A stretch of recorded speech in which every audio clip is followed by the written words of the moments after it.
The vast sky shimmered with an otherworldly radiance as 9-colored divine clouds drifted across the night. Suddenly a beam of strange light descended upon the Tianxian continent. In the central heaven domain Luoya City, the Yi estate.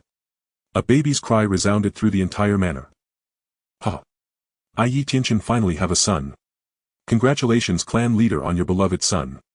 Voices of congratulations echoed throughout the Yi estate. Clan leader look at the young master. A voice called out. Everyone turned to gaze at the newborn child. Around him swirled a golden radiance and faintly visible within the light was the silhouette of a sword. Could it be that? Yi Tianqian's eyes widened as he stared at his child in disbelief. Yi Tianqian strode quickly to his child. Ha! He laughed heartily. Heaven blesses the Yi clan. Truly the legendary invincible sword physique. My Yi clan has hope of reclaiming its former glory. On the Tianxian continent martial artists reigned supreme, especially the great clans who dominated the world through martial prowess.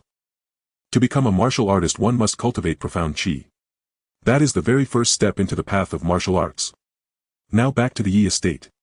Yi Tianqian looked around fully aware that his child's invincible sword physique must not be revealed. After finishing his arrangements he turned to his wife lying in bed, his eyes filled with tenderness. He had isolated Sheng Guanyun from the previous scene so she had not seen it. Now having just recovered a little she turned toward her child with difficulty and gave a faint smile. Tianqian, what shall we name the child? Yi Tianqian stroked Sheng Guanyun's head and said, he was born in Luoya City during autumn. Let's call him Yifeng. 15 years passed in a flash. In the heavenly beast mountain range a young boy was sprinting through the forest with a fierce beast hot on his heels. Though the boy had already reached his limit speed, the gap between him and the beast was steadily shrinking. Just as the beast was about to catch him the boy made a sharp turn. Caught off guard the beast lunged forward several meters past him. The boy fixed his eyes on the beast while secretly gathering power in his hand. At the same time the beast reacted, arching its back ready to pounce. They confronted each other for a moment, then the beast made the first move, lunging fiercely. The boy seized the moment, sidestepped and threw a punch into the beast's abdomen, sending it flying several meters. Then he drew a blade, rushed forward and finished the beast with a single stroke.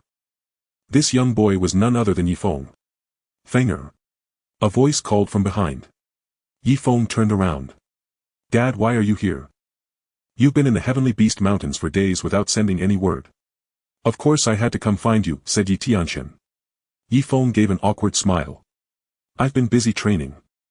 Yi Tianqian shot him a glare. How long have you been out? The sword sect people are arriving tomorrow. Hurry back with me. I'm not going back. Our Yi clan is a major power in the central heaven domain. Why should I go to some small sword sect in the southern heaven domain? The Tianxian continent is divided into 5 domains, with the central heaven domain being supreme. The Yi clan is one of the 3 great powers there. This time Yi Tianqian came to find Yifeng precisely to honor an old agreement and send him to study at the sword sect. Fenger, this is not the time to be willful. Your going to the sword sect is something I've considered carefully. It's vital for the clan's interests. With the sword sect's support in our struggles against the Chu clan and the Eastern Empire, it will greatly benefit the clan's future. Clan interests. You're always talking about clan interests. Have you ever considered me? I'm your own son and you're just sending me away like this. Yifeng shouted loudly. Yi Tianqian lowered his head and sighed. It's not like you have to stay at the sword sect forever. They'll bring you back when the time is right. Why are you so angry? Besides, the sword sect's leader has a daughter who is said to be stunningly beautiful, one of the 3 great beauties of the southern heaven domain. Don't you want to go see her? Hearing this, Yifeng paused, then said, do you really think I'm that kind of person? Dad. How could you think of me like that? I'm your own son. So young and you're already filling my head with these ideas. Oh heavens. Yifeng, stroking his chin, muttered quietly, what does the sword sect's holy maiden look like? I wonder if she's worthy of this young master of the Yi clan. Yi Tianqian laughed. You'll know when you get there. If she's pretty, bring her back to be my daughter-in-law. Yifeng rolled his eyes at Yi Tianqian. What nonsense. You're so old and still such a rogue. If I tell Mom, she'll definitely give you a beating. Yi Tianqian laughed. I'm finding a wife for you, why would she hit me? And sending you to the sword sect is for. Before he could finish, Yifeng had already darted far away. Dad, hurry up. Let's go pack. We need to set off soon, I'm going to the sword sect to catch myself a wife. Yi Tianqian was left speechless. Brother, get up quickly. The people from the sword sect will be here soon. A young girl of about 12 or 13 dressed in a cyan long skirt with slightly wheat-colored skin, jet black hair cascading like a waterfall over her shoulders and a faint blush on her cheek, said as she pushed the door open and entered. "Menger, you always barge into my room without knocking. Don't you know boys and girls should keep their distance?" said Yi Feng as he hastily pulled the blanket up. This young girl named Yi Menger, the daughter of Yi Feng's second uncle, had grown up with him since childhood. "Afraid of you? I've seen you in every state," Yi Menger said, covering her mouth with a laugh. Yi Feng said, "That was when we were little. Now you're grown up, you should know the boundaries between men and women. You can't just barge into my room anymore, okay?" With that, Yi Feng pinched Yi Menger's little cheek. Yi Menger pouted, "No way. Get up and braid my hair for me. You haven't braided it in so long." Saying that, Yi Menger sat on the edge of Yi Feng's bed and handed him a comb. Yi Feng took the comb, looked at her long hair and smiled. "You didn't braid your hair just because I wasn't back." He then sat up. "The braids they do aren't as pretty as yours," Yi Menger said. "What will you do when you get married?" "I can't braid your hair forever for you then." Yi Feng laughed. "I don't care. Your braids are the prettiest. If I can't have them after marriage, then I won't get married at all." Yi Menger said. "Or maybe I'll marry you, brother.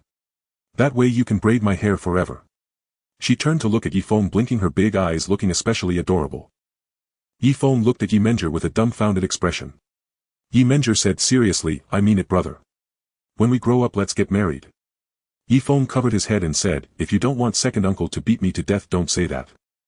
Brother, you're already a strong expert of the chi-gathering realm at such a young age, and my father is old. In a few years I believe he won't be able to beat you. Then you can propose to him. If he disagrees, you just beat him up." Yi Menger said seriously. Yi Feng was speechless. At this moment Yi Feng finished dressing, walked over to Yi Menger and ruffled her hair. "Brother, I'm a grown-up now.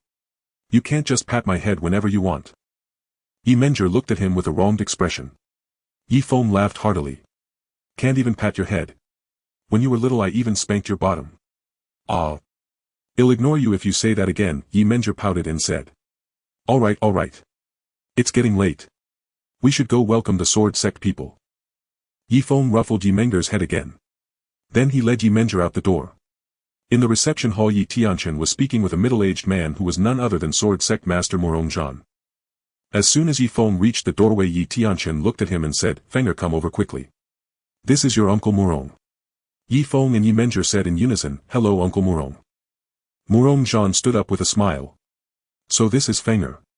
Truly a fine young man. And who is this young lady?" Yi Feng introduced, "This is my second uncle's daughter, Yi Menger." "Fenger, during your stay at the sword sect you must seek guidance from your Uncle Murong," Yi Tianchen said. Yi Feng looked at his father and replied, "I know, Dad." "When will I come back?" Yi Feng asked.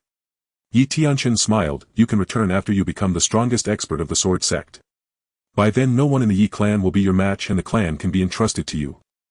The Yi clan was one of the three major forces in the central heaven domain, and Yi Tianchen was an immortal venerate supreme expert.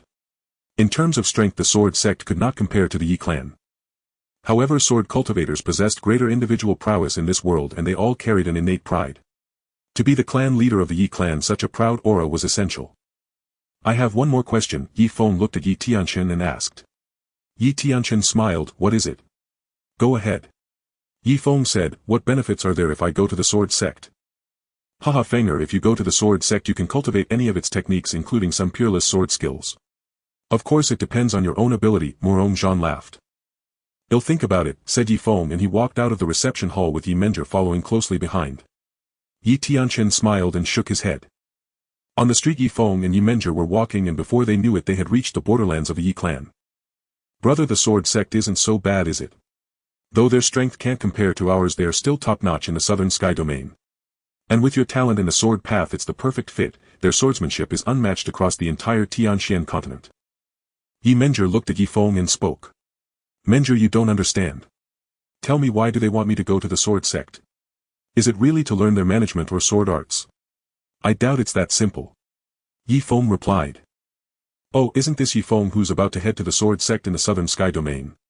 For such a grand clan as the Yi to send its young master to a minor sword sect in the southern sky domain for study, how utterly laughable." Across from them 4 or 5 figures in cyan robes approached the leader, sneering disdainfully at Yi Feng. "Chu Shao, what right do you have to speak to my brother like that? You're nothing but a bastard who doesn't even know who your mother is." And besides, this is Yi clan territory. Watch your tone. Yi Menger said to Chu Shao. Say that again and it'll tear your mouth apart. So what if it's Yi clan territory? Would the Yi clan dare to go to war with the Chu clan? Chu Shao clenched his fists as he spoke. Chu Shao was actually an illegitimate son of the Chu clan's patriarch. A few years ago he had come to the Chu clan with a jade pendant and begged the patriarch to take him in. The Chu clan patriarch had warned him never to reveal his origins.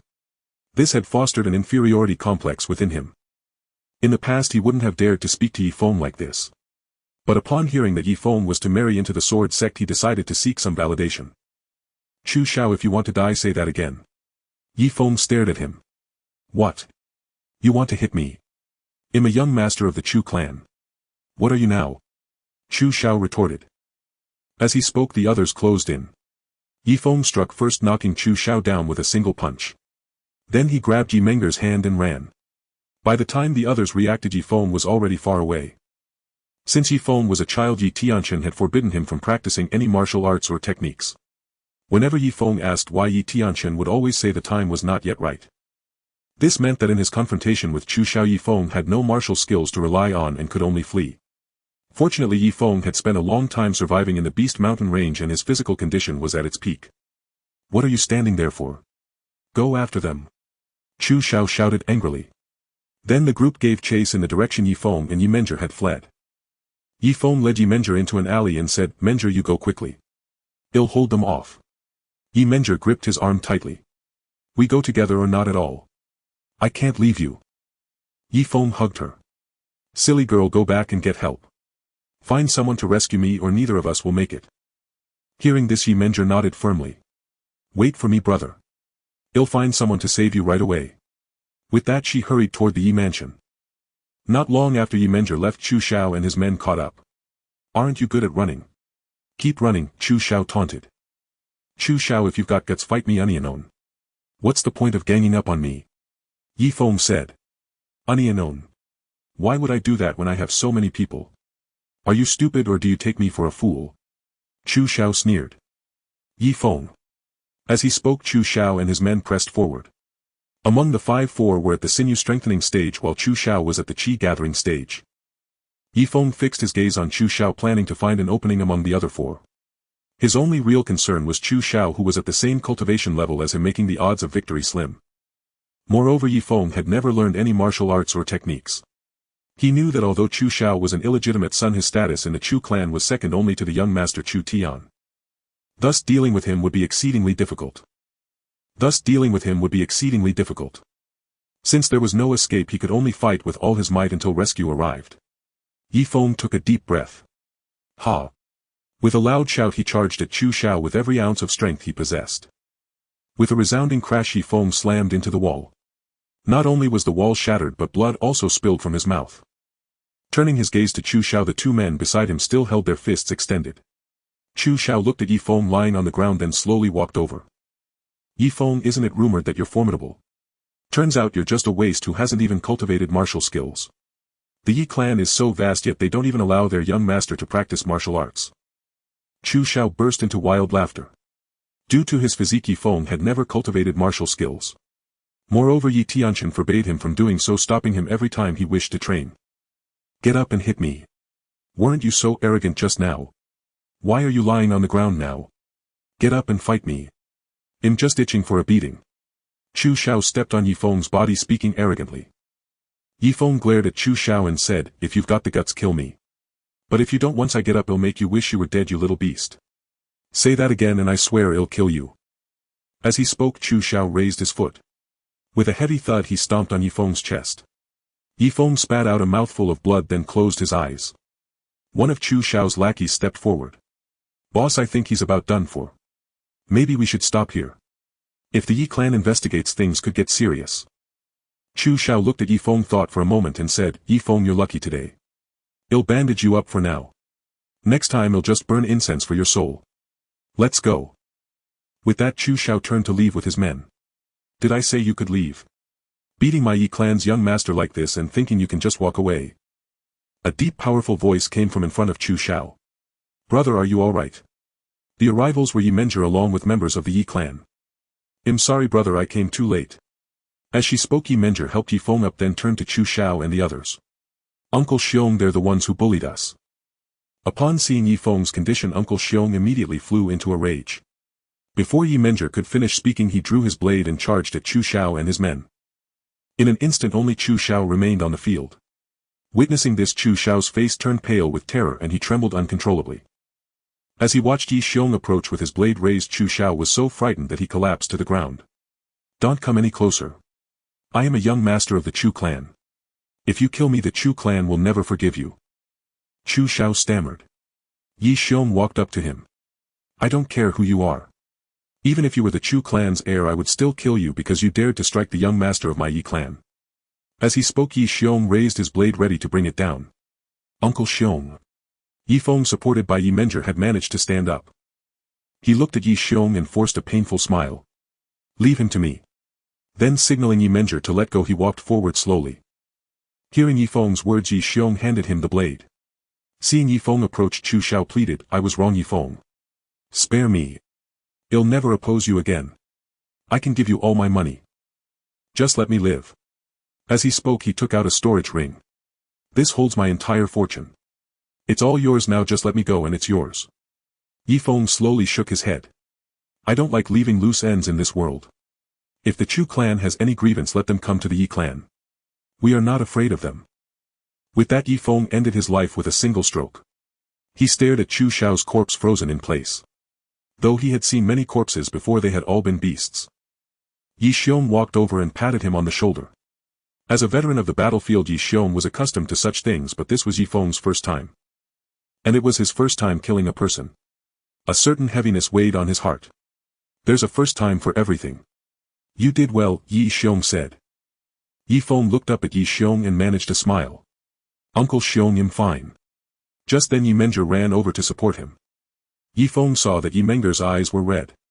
He reached out to wipe away the tears on her face, but his vision suddenly went dark and he collapsed. 3 days later. Yi Feng awoke from his slumber, moving his arms with considerable difficulty. Awake, Fenger. How do you feel? Is there any discomfort? Shang Guanyin, seated by the bedside, asked anxiously as she saw Yi Feng open his eyes. Her reddened eyes betrayed that she had wept for a long time. Yi Feng forced a smile and said, Mother, I'm fine. I just need to rest and I'll recover. Don't worry. Shang Guanyin held his hand, tears streaming uncontrollably. Yi Feng looked at her. Mother, please don't cry. See, I'm perfectly fine. Just then Yi Tianqian pushed open the door and entered. Fenger, how is your body? Yi Tianqian inquired. I'm fine, father. Don't worry about me. Yi Feng shook his head and replied. Yi Tianqian turned to Shang Guanyin and said, You've been watching over him day and night for days, barely getting any sleep. Taking her hand, he added, Yunner, go rest for a while. I'll take care of Fenger. Shang Guanyin glanced at Yi Feng, then shook her head. No need. You're too clumsy to care for him. I'll stay. Yi Tianqian chuckled. Let me look after him. Rest assured, he's my own son. I wouldn't harm him, would I? Mother, please go and rest. I trust father to take good care of me.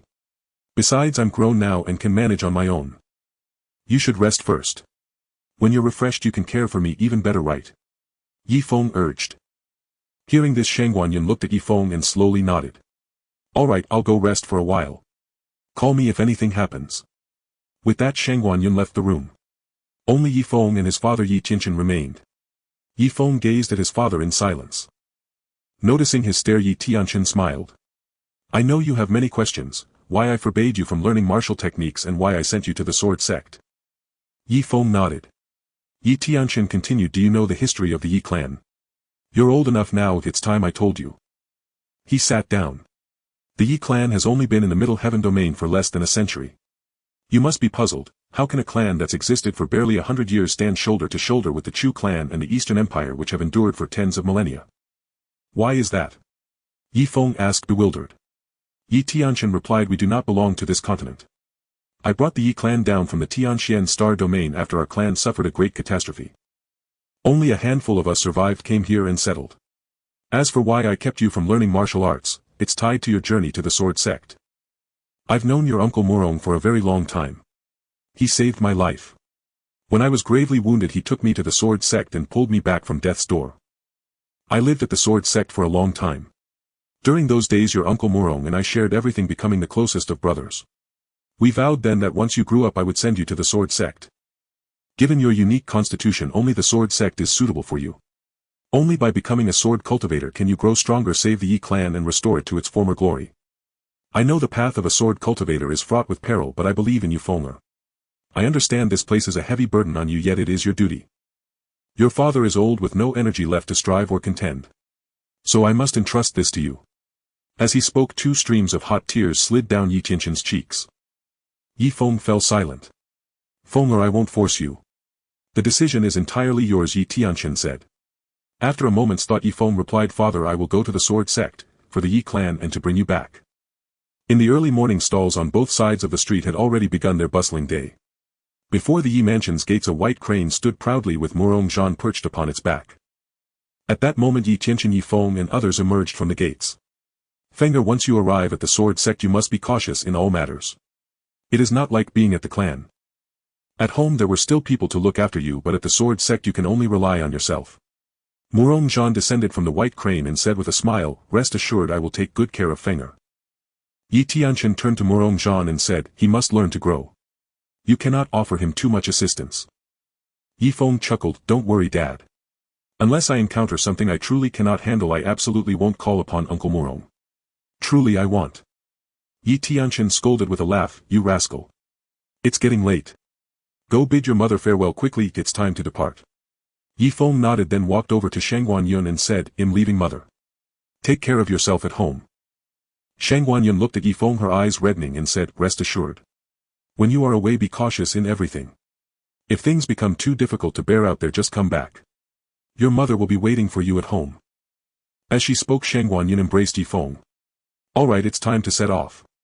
It's not as if Feng'er is never returning, Yi Tianqian said. Feng'er, take this.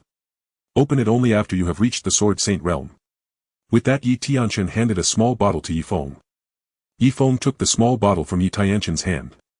Understood, Dad. Shangguan Yun released her embrace and said, Go now, Feng'er. Remember, be cautious in all things. Yi Feng nodded. Take care of yourself, mother. After speaking, he left the Yi clan with Murong Zhan. At that moment Shangguan Yun walked up to Yi Tianqian and said, Sending Feng'er to the sword sect. I wonder if it is the right choice or the wrong one. Yi Tianqian put his arm around Shangguan Yun and said, Feng'er's birth already foretold everything. This is his destiny and ours as well. Yi Tianqian gazed at Yi Feng's receding figure and murmured, Feng'er, take good care of yourself from now on. Beneath the azure sky a white crane spread its wings. Feng'er, we are almost at the sword sect. There are a few things I must tell you first, Murong Zhan said. Yi Feng smiled and replied, Just say whatever it is. Murong Zhan looked at Yi Feng and said, Your father has already told you. The main purpose of this trip to the sword sect is for that sword technique. However, the technique possesses a spirit. You can only obtain it if you earn its recognition. Yi Feng said, Rest assured, Uncle Murong. I will rely on my own efforts to gain the recognition of the sword technique. Murong Zhan nodded. Second, after you arrive at the sword sect you must conceal your identity as the young lord of the Yi clan. You must survive as an ordinary disciple within the sect. Only then can you grow quickly. Do not think that just because you know me you can act recklessly within the sect. I will offer you no assistance. When troubles arise you can only rely on yourself. Your father was right. The sword sect is not like the Yi clan. There are many outstanding prodigies there. I know you reached the Qi gathering realm at 15, but there you will find many who are just like you. Furthermore, you have not learned any martial techniques while they have trained for a long time. When facing them you must learn to adapt. It is not shameful to lose a fight, but do not bring your princely temperament here. Upon hearing this Yi Feng said solemnly, I will strive for everything through my own efforts. I will lead the Yi clan to restore its former glory. Murong Zhan continued, Third, tomorrow is when the sword sect recruits disciples. This time I want you to enter the sect through the assessment process. Lastly, within the sword sect you must abide by its laws. Of course, I also don't want you to be overly docile or you will easily suffer losses. Yi Feng nodded, If they don't come looking for trouble I want actively seek it out. If they do come looking for trouble then I will have no choice but to fight back. Next, let me introduce the sword sect to you. Besides myself, the sect has 8 peak masters, all at the sword immortal realm. You will get to know them when you meet them. I won't elaborate further for now. During this disciple recruitment each of them will choose one to accept as a personal disciple. As for whether you can be selected, that will depend on your performance in the assessment. Murong Zhan continued. Yifeng asked with confusion, Uncle Murong, aren't you taking on any disciples? Murong Zhan shook his head, I am not. If I take on disciples I have to teach them swordsmanship. It's too tiring. Dealing with so many affairs every day is already troublesome enough. Taking on another disciple would only make me more exhausted. So this time it's mainly the 8 of them recruiting disciples. I won't be participating. Yifeng. Murong Zhan chuckled, of course if you are outstanding enough I might still make an exception and accept you as my disciple. Yifeng scooted back a little and said, then I'd better not be that outstanding. I'm afraid. Ha. Murong Zhan laughed, you little rascal. Within the sword sect avoid being too flashy. Be an honest sword cultivator. As he spoke Murong Zhan stroked his already sparse beard.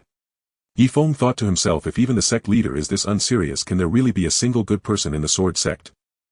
Murong Zhan noticed Yifeng was lost in thought and asked, what are you thinking about, you little rascal? Yifeng snapped back and said, I am worried about the future of the sword sect. Murong Zhan. As they spoke a range of towering mountains appeared ahead shrouded in mist and clouds resembling a celestial realm. Up ahead is the sword sect. These mountains are where they reside and cultivate. Only those who become their disciples can ascend. Others are not permitted. They'll set you down here and then your journey in the sword sect shall begin. Murong Zhan said with a smile. As he spoke the white crane began to descend. Yifeng suddenly said, I'm not ready yet. Can we wait a few days before starting? Murong Zhan chuckled, don't even think about it. A strong person must always be prepared.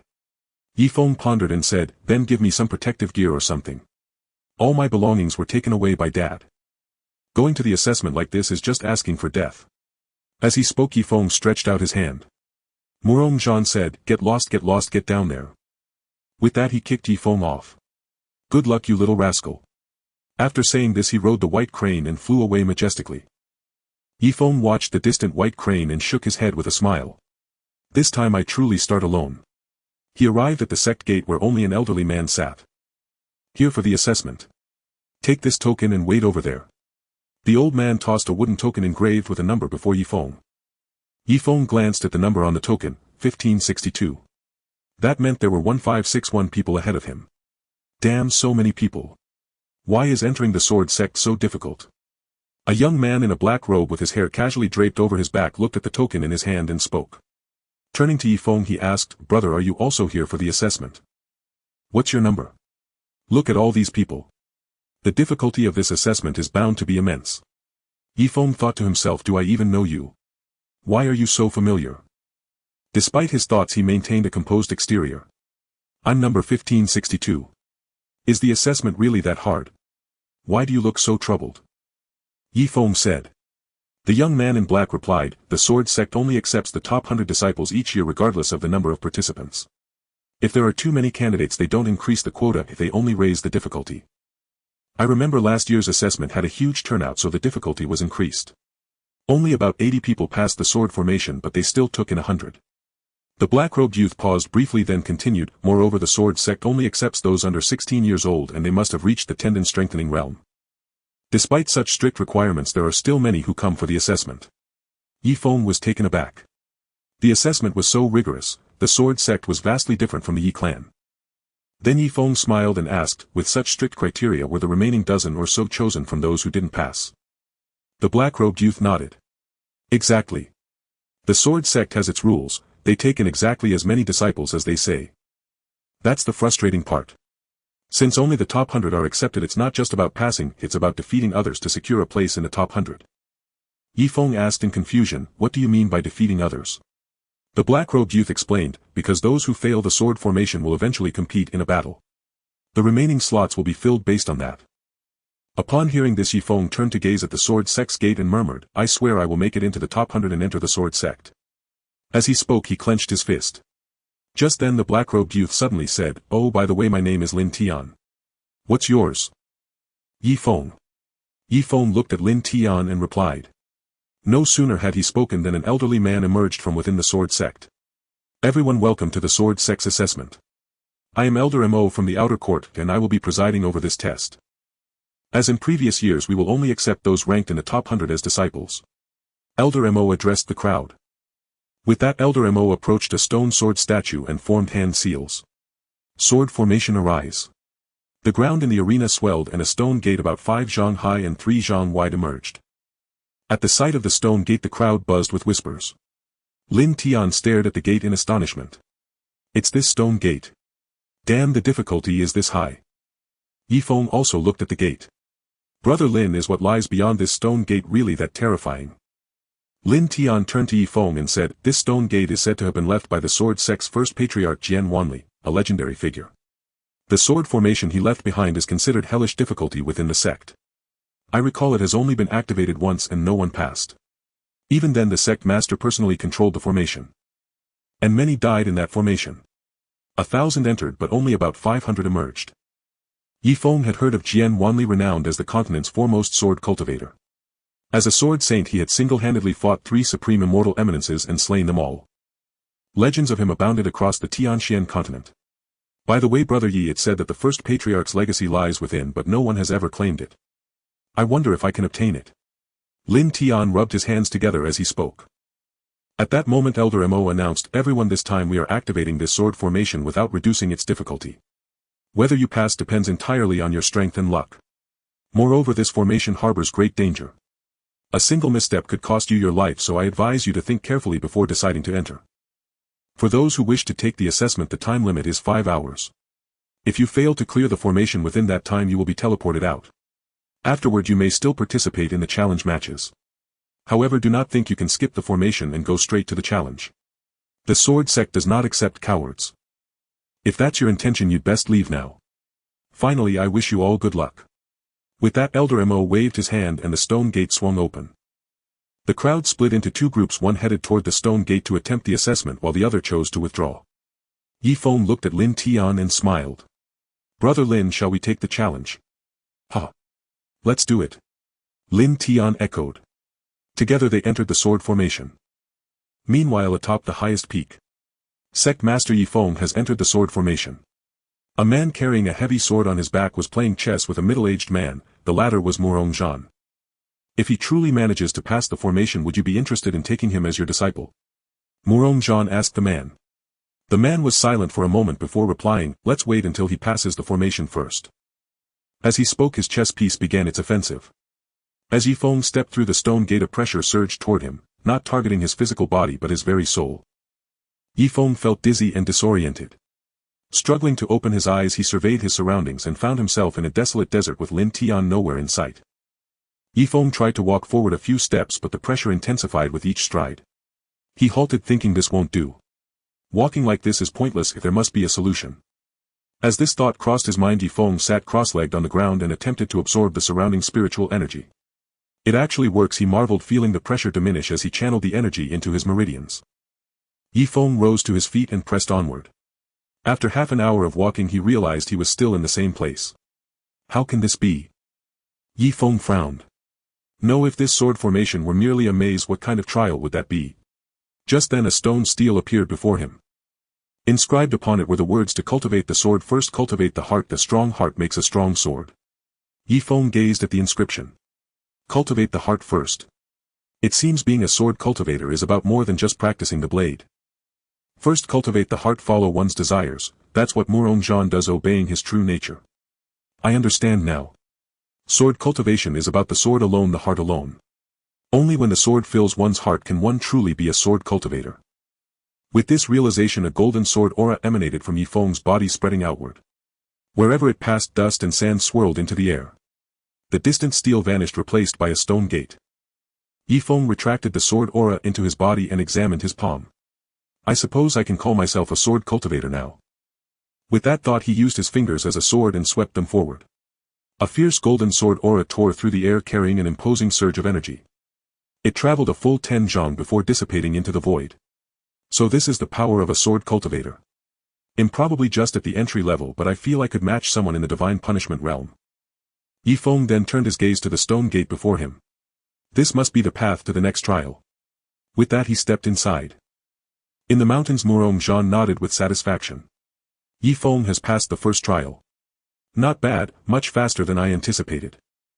Indeed, he's the first among these candidates to clear the first trial. To grasp the essence of sword cultivation in such a short time, impressive. He's starting to intrigue me, said the man bearing a heavy sword. Murong-Jean voiced his concern. The second trial is the most challenging. I wonder if he can withstand it. Sect leader, fret not. If he could pass the first trial so swiftly, the second is merely a matter of time. He might well be the first in our sword sect to conquer the ancestors' sword formation. If you doubt me, let's make a wager, the man proposed. Murong-Jean chuckled. Nice try. Everyone knows that betting with you is a guaranteed loss. You never take a risk without certainty. Now then, 3 out of 11, capture. With that, Murong-Jean placed his piece on the chessboard. Meanwhile, Yifeng had arrived at the second trial. Before Yifeng stretched a long corridor, its walls adorned with carvings of small figures wielding swords. Yifeng studied the murals as he walked deeper. At the corridor's end stood a figure clad in armor 2 zhang tall, gripping a long sword in his right hand. Behind him was a stone gate. Is this trial about defeating him to pass? Yifeng murmured, eyeing the armored figure. With his hand as a blade, Yifeng slashed forward, sending a sword aura whistling through the air toward the armored man. As the aura reached the armored figure, it dissipated with a dull thud. How is this possible? How am I supposed to fight this? Yifeng's brow furrowed. Could the murals on the walls hold the key to clearing this trial? Yifeng approached the wall and began to scrutinize the carvings intently. These figures wielding swords resemble a sword art. Acting on this thought, Yifeng started to practice the movements. An hour later he had mastered the art. He then walked toward the armored man. The closer he got, the more uncertain he felt, as if he could never overcome this opponent. When he was 10 paces away, Yifeng declared, I have to try. Let's fight. With his hand as a sword he charged at the armored figure. A loud crash followed by a cry. Yifeng was hurled to the ground, the armored man having merely raised his left hand. Yifeng picked himself up, staring at the armored man. How is he this strong? The sword formation left by Sword Wanli isn't meant to be broken by just anyone. He sat cross-legged to heal his injuries from the armored man's strike. After recovering, he stood up and wondered, can he only stand there unable to move? Senior, are you alive? If so, let's have a chat.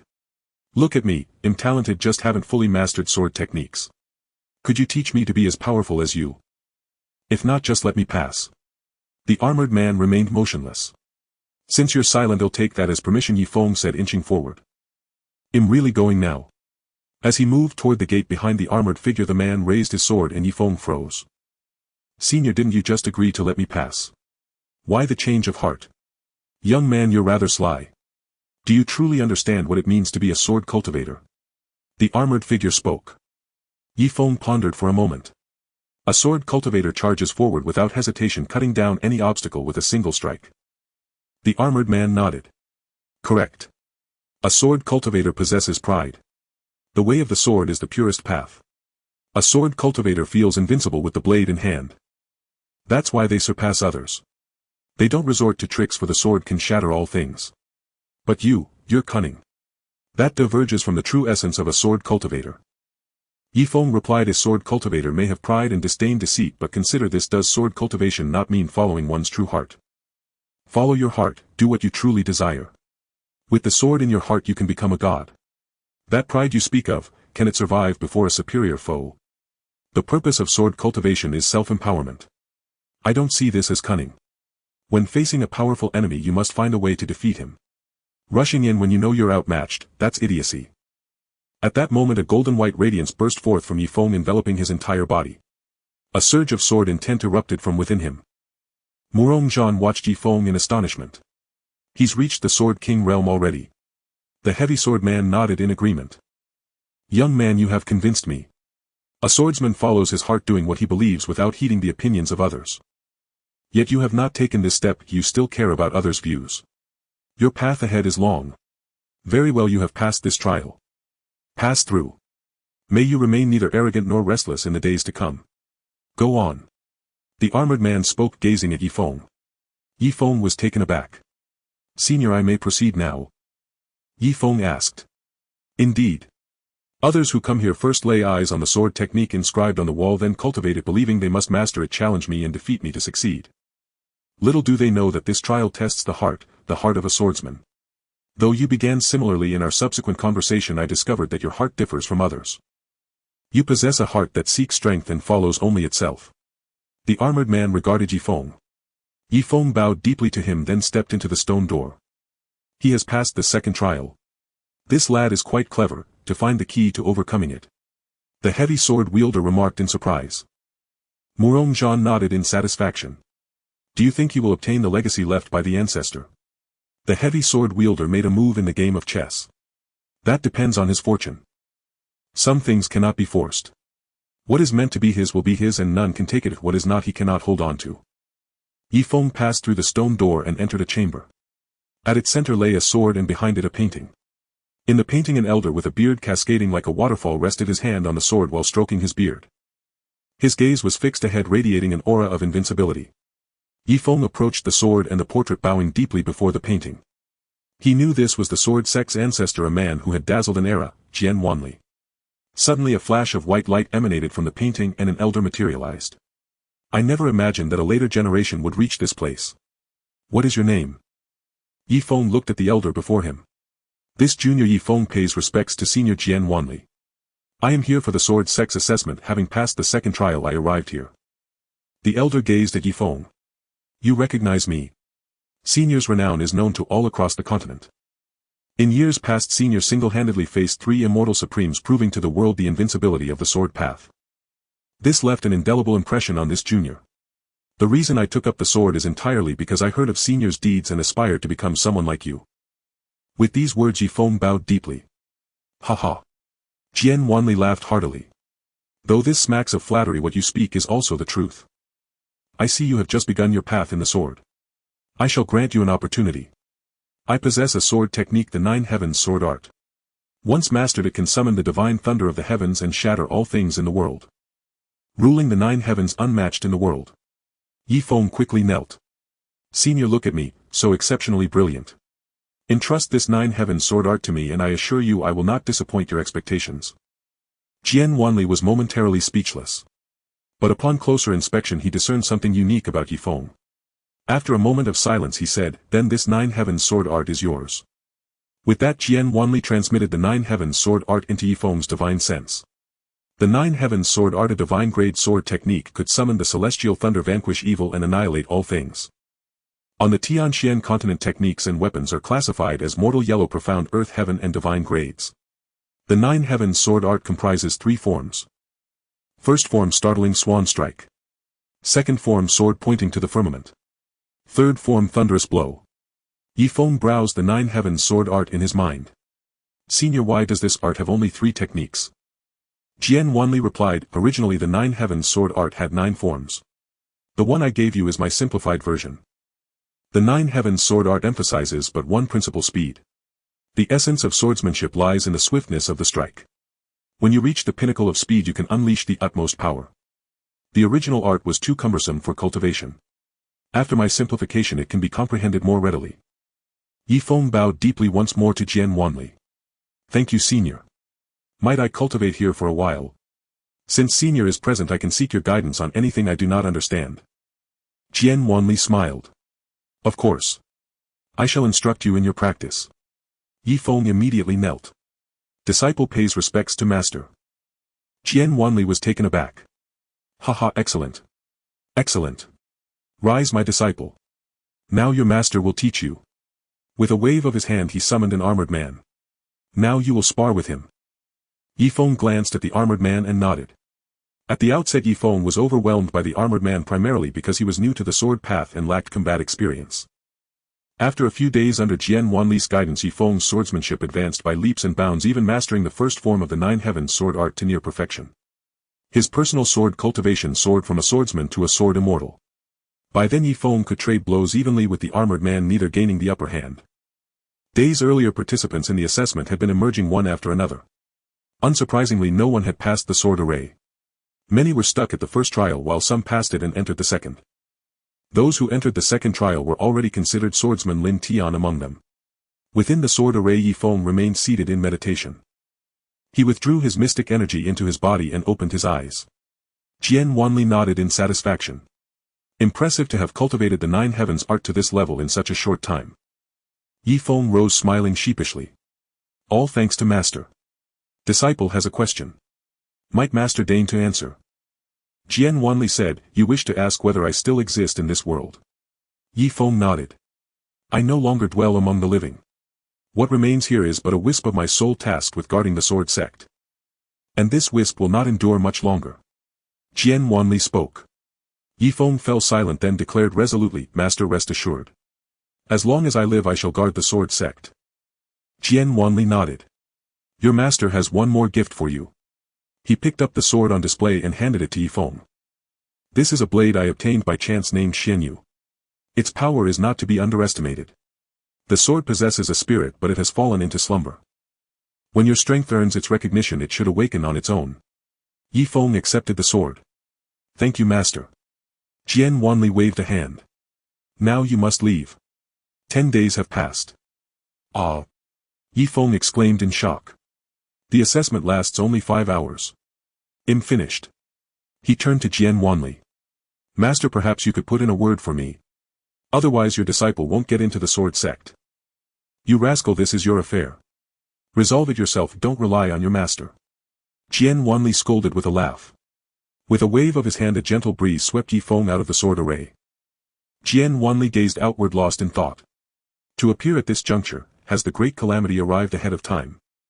Time rewind to 9 days ago. The arena was already crowded with people, though far fewer than before the assessment began. Without a doubt those who were missing had perished within the sword formation. Yet among this group Yi Feng was nowhere to be seen. Lin Tian emerged from the sword formation as well, scanning his surroundings but failing to spot Yi Feng. He furrowed his brow. "No, brother, Yi couldn't have died in there. Congratulations on surviving the sword formation. As you've no doubt noticed, many have been lost from this arena. But there's no helping it, when you make a choice you must bear the consequences." Elder Mo appeared in the arena. "This sword formation trial has produced no qualifiers," he announced. This was to be expected. Lin Tian lowered his head upon hearing Elder Mo's words. "No way, brother Yi, you really kicked the bucket in there.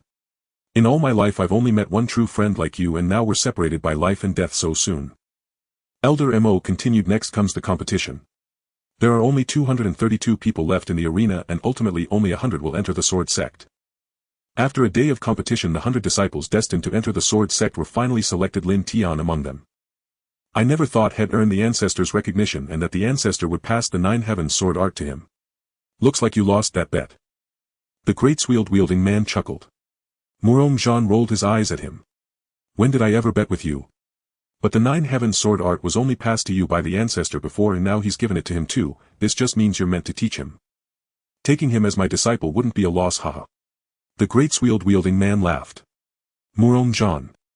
At that moment Lin Tian and the others entered the sword sect under Elder Mo's guidance. "Everyone, welcome to the sword sect. Now allow me to introduce it. The sword sect comprises 9 peaks: Bixiao Peak, Jiuxiao Peak, Qingmu Peak, Shuayin Peak, Zijin Peak, Pingyang Peak, Yinli Peak, Liuli Peak, and the Punishment Peak.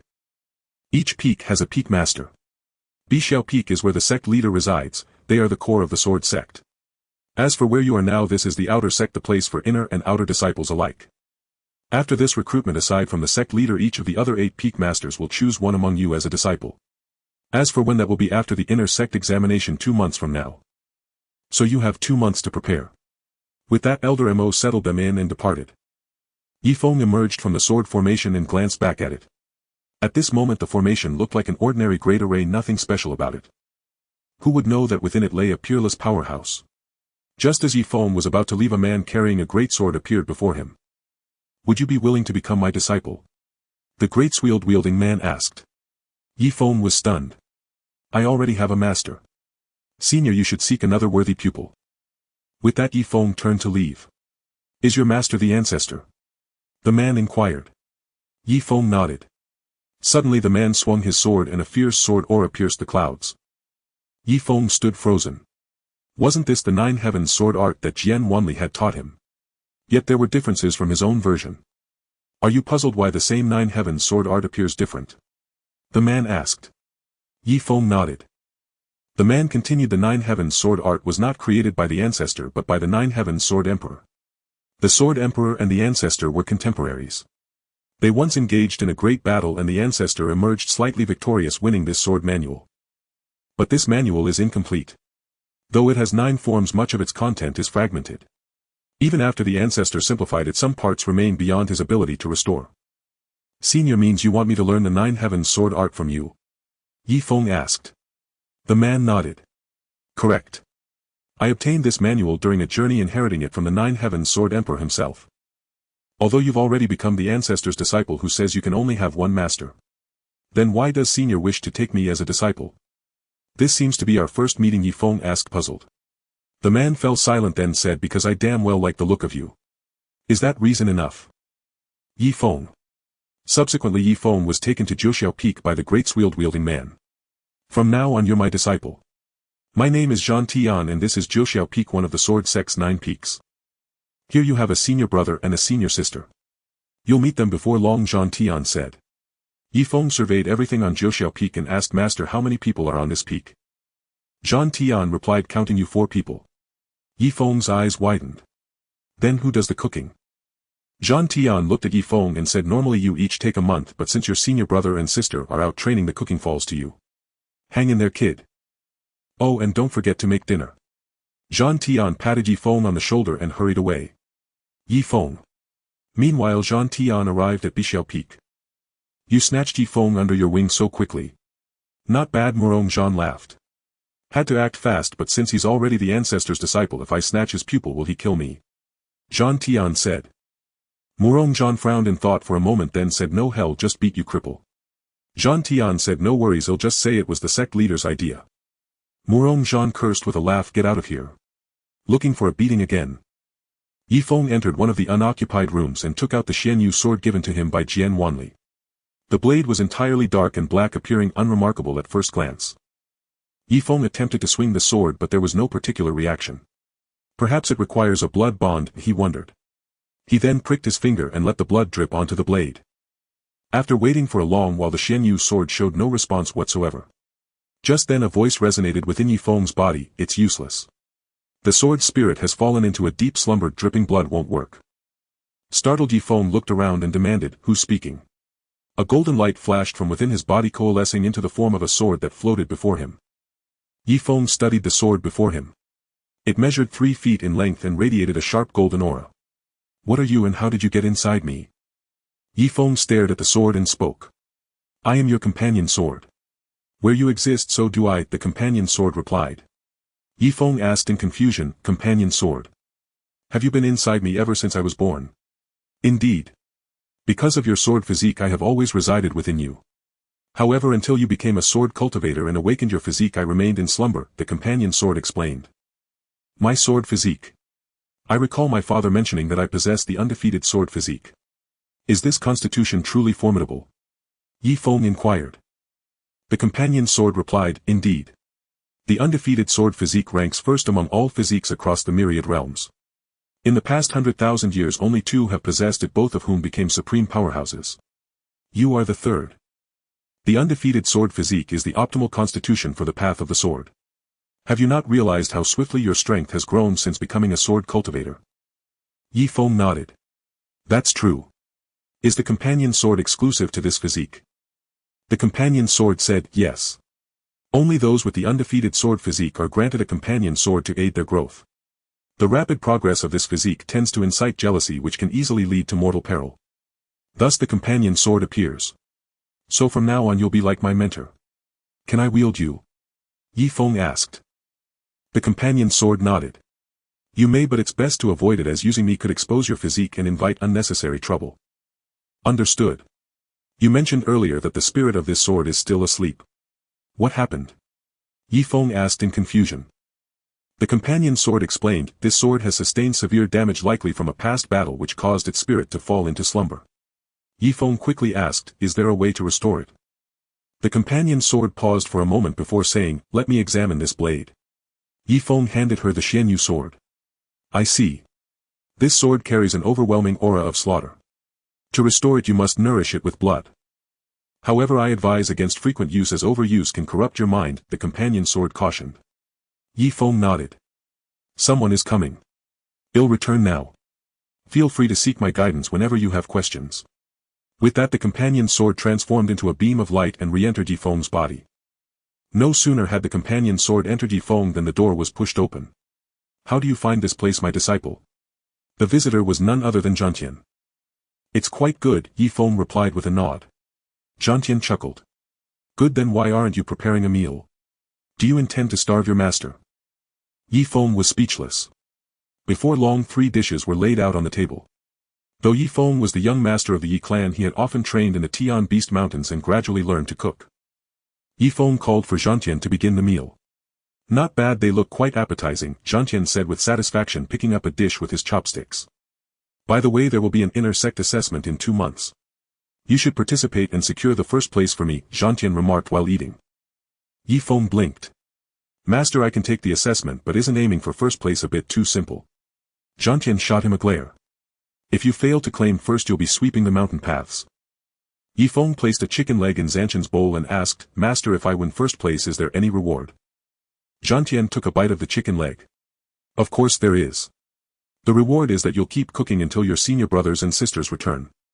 He then rose to his feet. At the door he added, "Oh, and the sword sect has a sword tower. You can train there."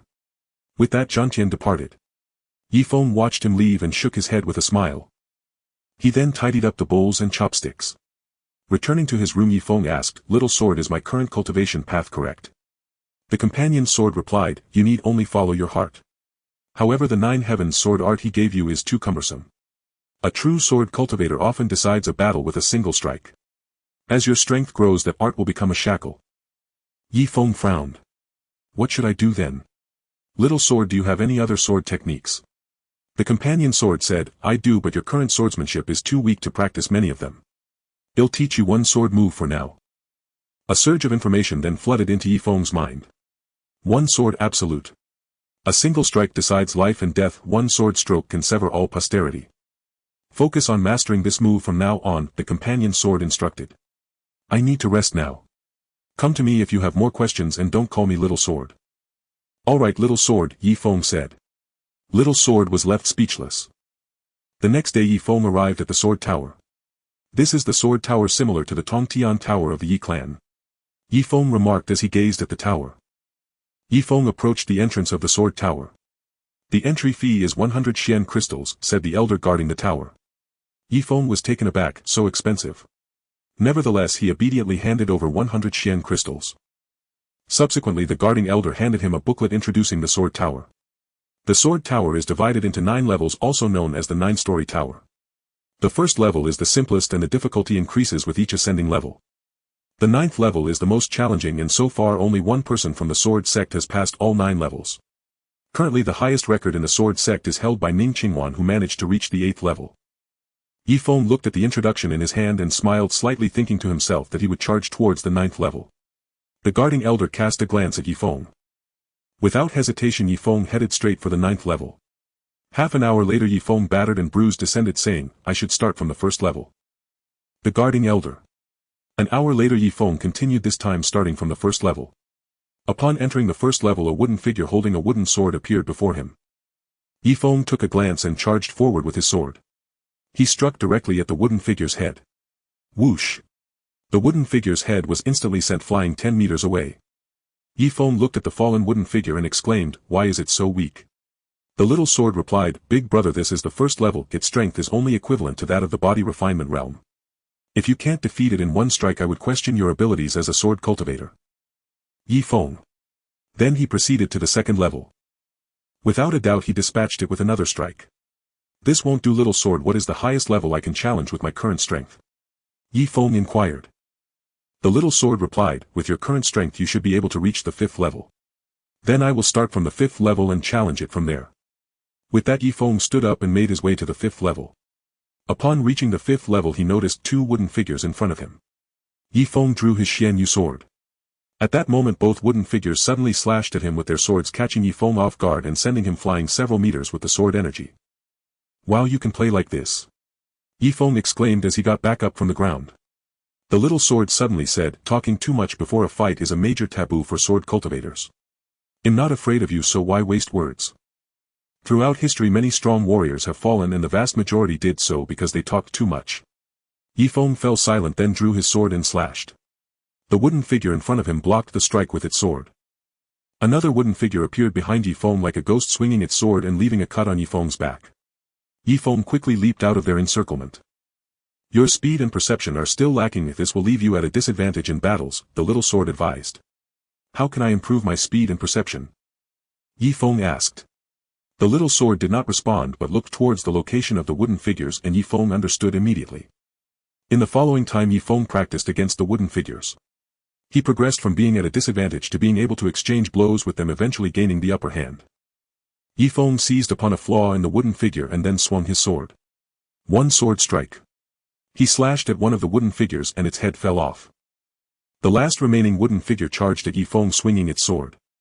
Moments later Yi Feng, out of breath, looked at the two wooden figures lying on the ground. Let's call it a day, it's time to go back, Yi Feng thought. He then walked out. Just as he exited he saw a crowd surrounding a man in a black robe who was lying on the ground. Lin Tian, hand over the Xian crystals you've obtained. If you don't, my friends here won't mind breaking your bones, one of the long-nosed men said. Lin Tian. Yi Feng paused and looked at the surrounded individual, who was none other than Lin Tian, whom he had met before the assessment.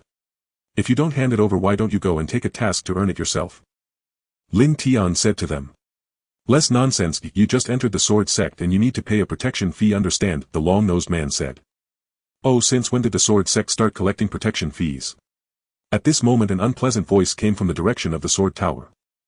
The long-nosed man looked towards the sword tower and saw a handsome and elegant figure approaching. It was Yi Feng. Who do you think you are? Why do you get involved in my affairs?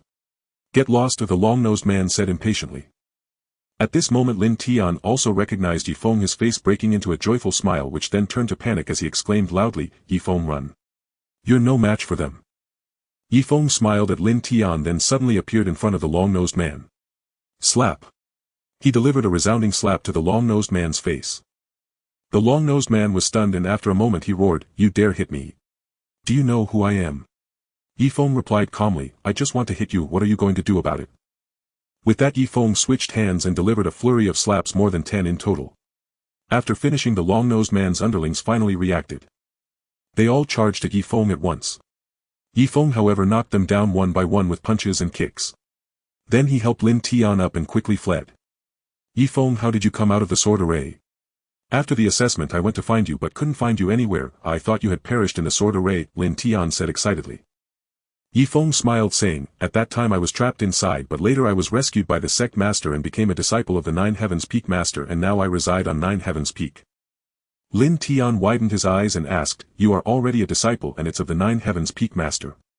Yi Feng replied, What's wrong with that? Isn't he just that old man from Nine Heavens Peak? Lin Tian exclaimed, You're taking advantage and acting coy. Do you know the Nine Heavens Peak master is the most formidable person besides the sect master? He is undoubtedly the second-in-command of the sword sect. You actually became his disciple. Lin Tian continued, recalling something, I was worried that you would have trouble because you offended the long-nosed man, but it seems that he is nothing to worry about now. Yi Feng asked, Who is this long-nosed man? Lin Tian replied, He is the younger brother of Yi Li, the eldest disciple of Pingyang Peak, named Ji Yang. This guy relies on his brother being the eldest disciple of Pingyang Peak to bully others in the outer court. Many people in the outer court have suffered from their bullying. Yi Feng laughed, If you are bullied by them again, come to Nine Heavens Peak to find me. This time if I make them hurt they will definitely retaliate. Lin Tian shouted, Why be afraid of them? When they come we will just fight. Lin Tian shouted, Why be afraid of them? When they come we will just fight. Yi Feng chuckled, Then let's do it. Subsequently his expression turned serious as he hastily added, I need to get back first, I haven't cooked for the old man yet. If anything comes up you can find me at Nine Heavens Peak. Having said that Yi Feng dashed back without waiting for Lin Tian to react. Lin Tian watched his retreating figure, shook his head with a smile and then headed toward his own dwelling. Meanwhile Yi Feng arrived at Nine Heavens Peak and immediately busied himself in the kitchen. Before long 6 dishes were prepared. At that moment Zhang Tian also returned. Seeing the dishes on the table he nodded approvingly and said, Feng are not bad. Yi Feng glanced at Zhang Tian and grinned, Master, shouldn't there be some reward for this? Look, I train rigorously every day and still have to come back to cook for you. Zhang Tian pondered for a moment before replying, Well done. Verbal commendation granted. Yi Feng rolled his eyes at Zhang Tian and then voraciously shoveled food into his mouth. Setting down his chopsticks, Zhang Tian asked, I heard you beat up Yi Yang from the outer court. Yi Feng was taken aback by the question, then said, They throw their weight around the sword sect just because they have connections. I couldn't stand it. Zhang Tian fixed his gaze on Yi Feng. Tell me the truth. Yi Feng shrugged. He was bullying my brother. I had to fight back. You dared to act without knowing his background. Do you realize how much trouble this could cause? Zhang Tian stared at Yi Feng, his voice rising. Yi Feng put down his chopsticks, meeting Zhang Tian's eyes. I'm not afraid of how powerful he is. Even if his father were the lord of the star domain, if he bullies my brother, I'd still fight back. Ha! Zhang Tian burst into laughter. Truly the son of Yi Tianqian. You have that warrior's spirit. This is the very essence of a sword cultivator. If you're not convinced, fight. Death is just a minor setback. Yi Feng shot Zhang Tian a look. After the meal he returned to his room, drew the mystic abyss sword and asked, "Can I practice sword flight now?" The sword spirit replied, "You can." Yi Feng asked excitedly, "How do I do it?" The sword spirit explained, "Sword flight encompasses both flying and killing. The former is for showing off, while the latter is usually an assassin's skill. Which do you wish to learn?" Yi Feng thought for a moment. Showing off. The sword spirit fell silent. Get out. Yi Feng then went to the training ground on the mountain. The sword spirit instructed, "Take out the sword, stand on it and concentrate your mystic energy into the blade." Yi Feng nodded and channeled his energy into the sword. The mystic abyss sword slowly rose, hovering 10 zhang high. Gazing down, Yi Feng asked eagerly, "Sword spirit, what's next?" The sword spirit said, "Use your spiritual sense to control it. Think about moving forward." Spiritual sense. I need that for sword flight. Why didn't you say so earlier? Yi Feng frowned. The sword spirit replied innocently, "I forgot you don't have it. You never learned spiritual sense techniques in the Yi clan." No. What do I do now? Yi Feng asked urgently. The sword spirit chuckled, "No rush. A fall into a pit, a gain in your wit. Wait until your mystic energy runs out, then you can come down." Yi Feng cursed, "You're ruthless. I'll fall to my death." The sword spirit said, "Probably not, but it will hurt." Yi Feng. 2 hours later he returned to the ground. Rubbing his backside he asked, "What's this about spiritual sense?" The sword spirit explained, "Spiritual sense is a form of control. For sword cultivators it's essential for sword flight. When it's strong enough you can kill without a trace. Alchemy also requires it."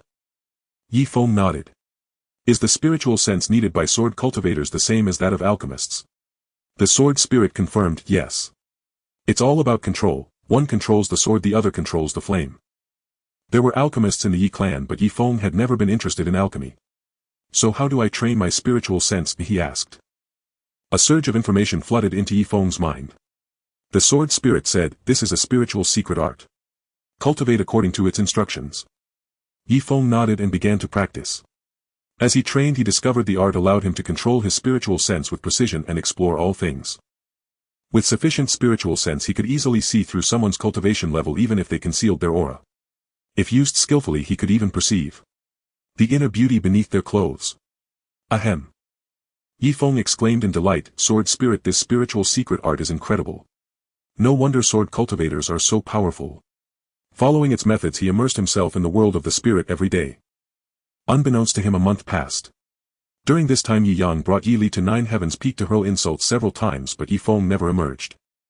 Meanwhile Zhang Tian was absent from the peak and the master of Pingyang Peak did nothing to stop Yi Li's behavior, as if by silent agreement. A month later Yi Feng stood on a cliff's edge. Gazing at the mystic abyss sword in his hand he murmured, "Watch my sword flight technique." He pointed his fingers together. Rise. The mystic abyss sword slowly ascended. Then with a sweep of his hand Yi Feng commanded, "Go." The sword shot straight into the clouds. "Return," he called, and it flew back before him. Yi Feng leaped onto the sword.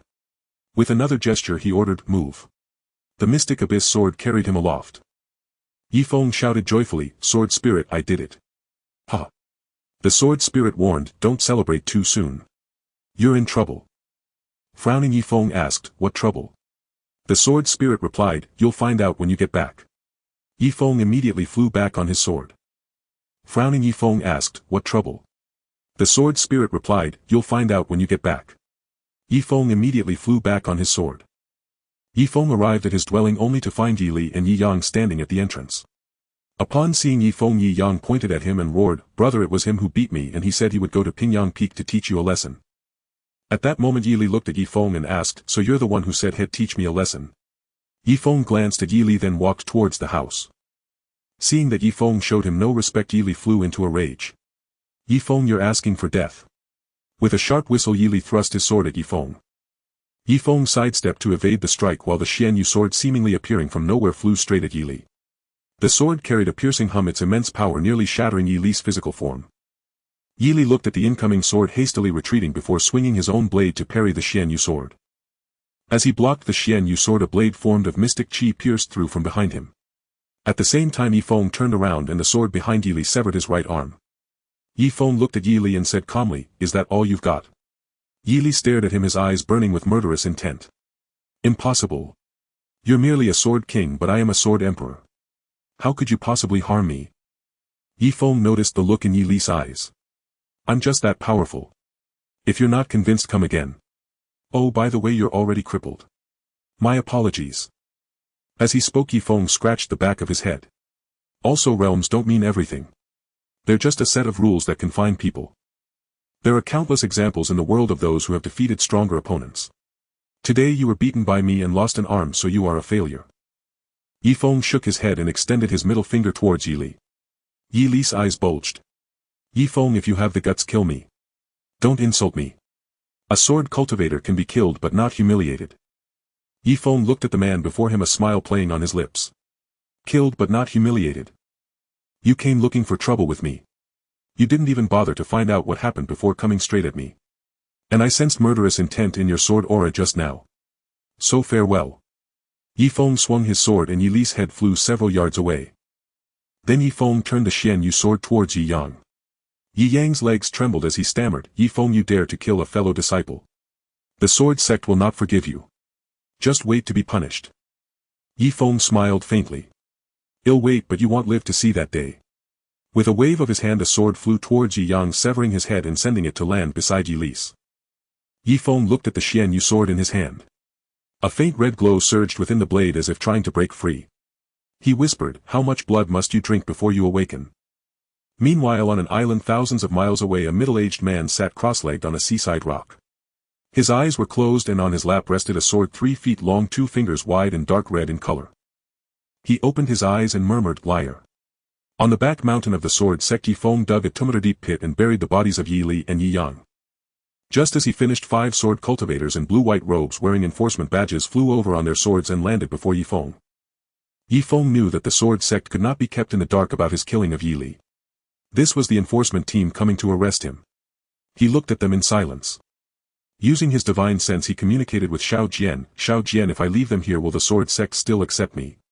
Xiao Jian replied calmly, "Give it a try." At that moment, one of the team members, thinking Yi Feng was afraid, stepped forward and said, "Yi Feng, you have harmed a fellow disciple. Do you confess your guilt?"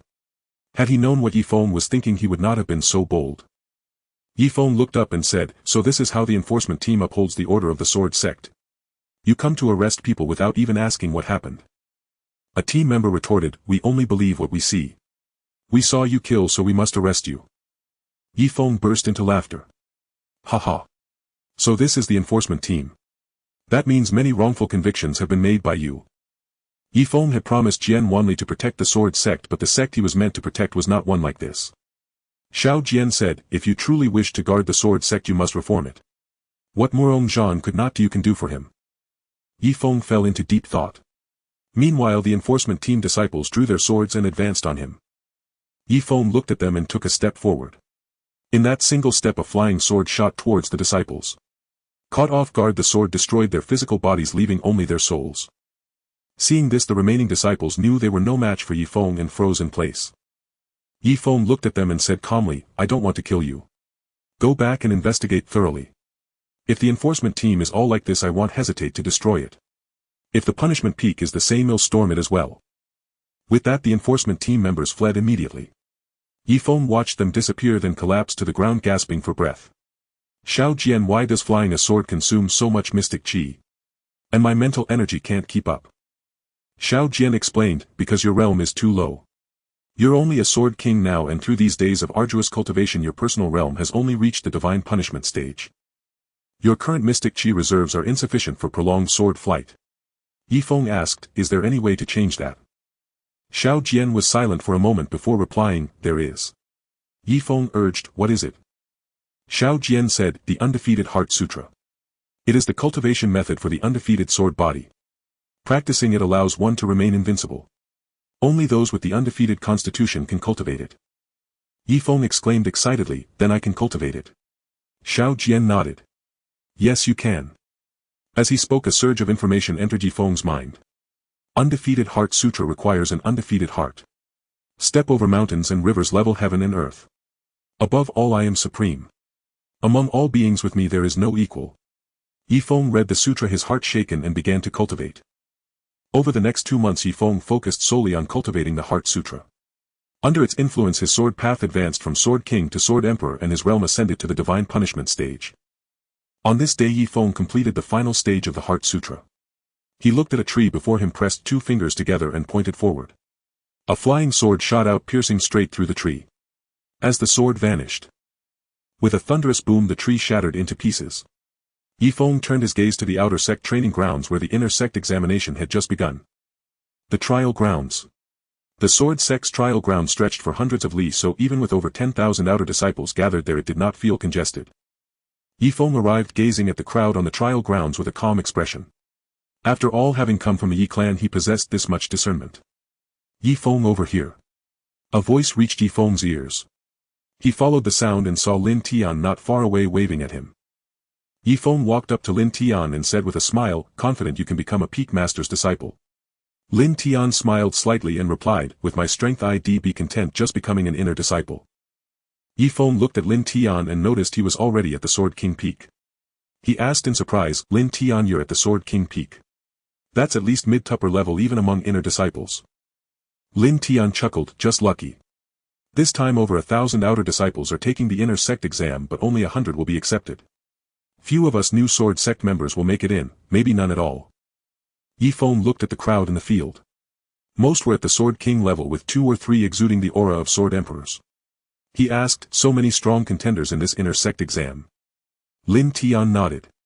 This year every peak master will take on a disciple. That's why many who could have joined the inner sect in previous years held off waiting for this opportunity. See that man holding a sword over there? That's Wang Dong, already at the Sword Emperor peak. And to the left that seductive-looking man is Tian Xia, the top outer disciple. His swordsmanship is uniquely eerie, making him a hot candidate for the peak masters. Rumor even has it that the purple gold peak master has already claimed him as a disciple. Yifeng looked at the two. Their auras were no weaker than his own. As if sensing his gaze, they both turned to look at him. Yifeng smiled and nodded. Tian Xia gave him a sly grin while Wang Dong simply turned away. Lin Tian added, besides those two there are many others hiding their true strength. This exam is bound to produce several dark horses. Hearing this, Yifeng's blood boiled as if a sword within him was about to pierce the heavens. At the center of the trial grounds 100 platforms rose. On the middle platform an inner sect elder appeared. At the same time 9 more platforms rose outside the field.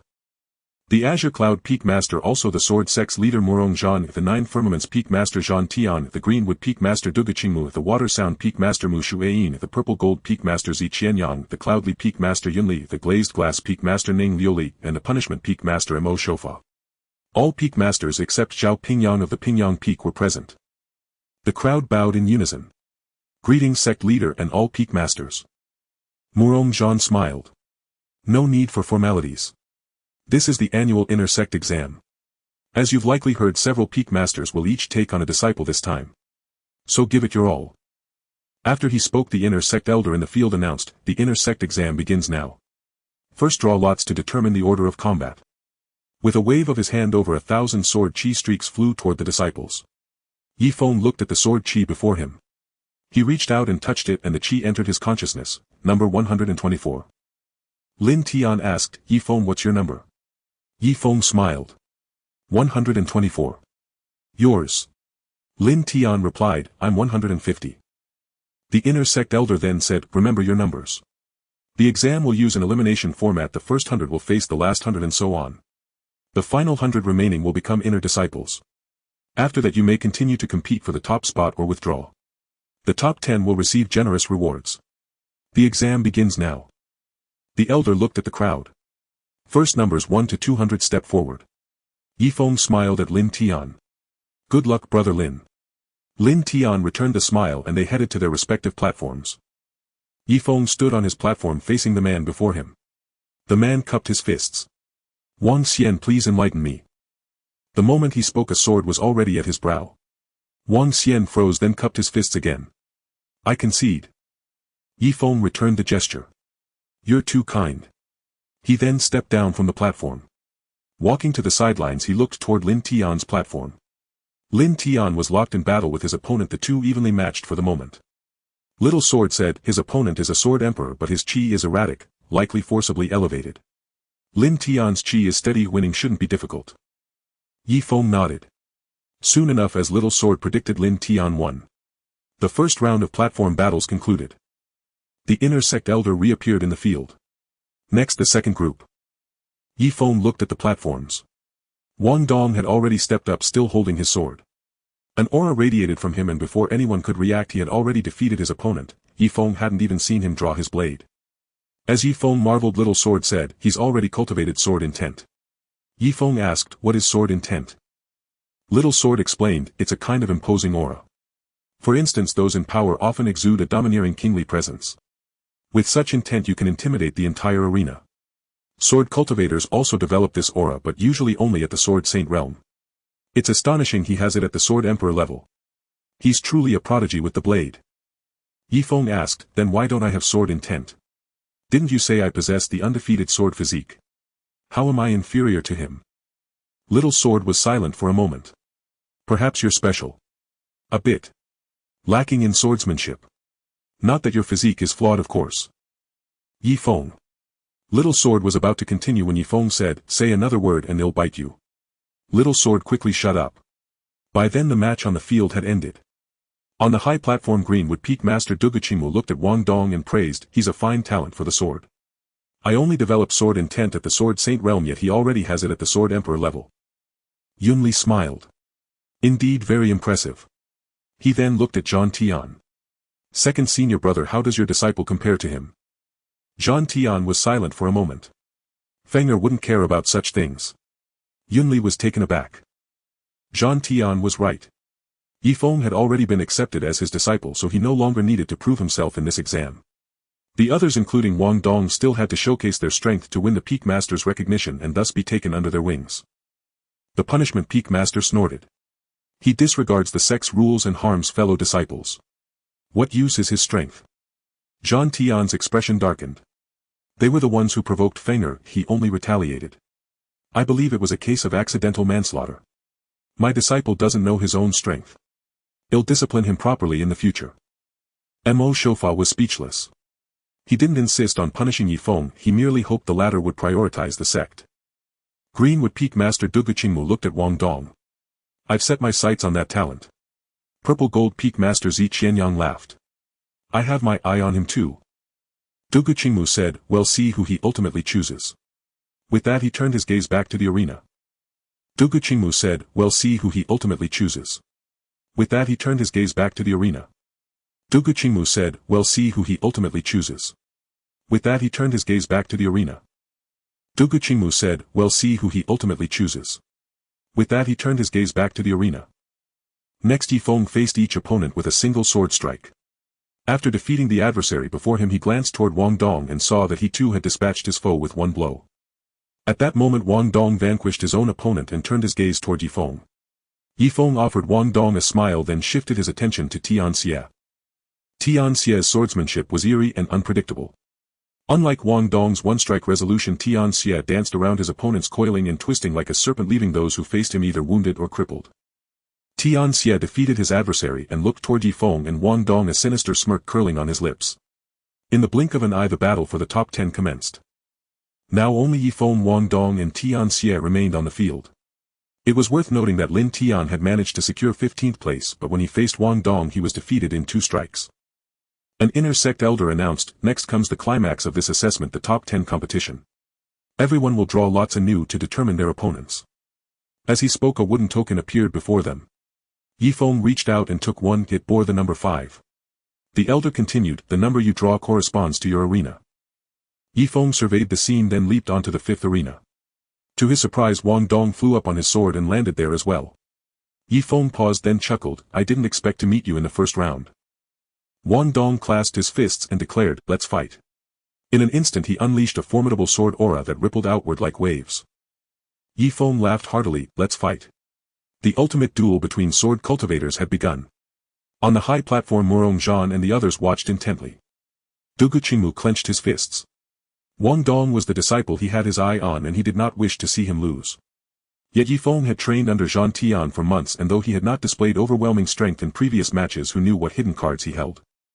Dugu Qingmu then glanced at Zhang Tian who lounged in his seat with half-closed eyes seemingly indifferent to the battle unfolding.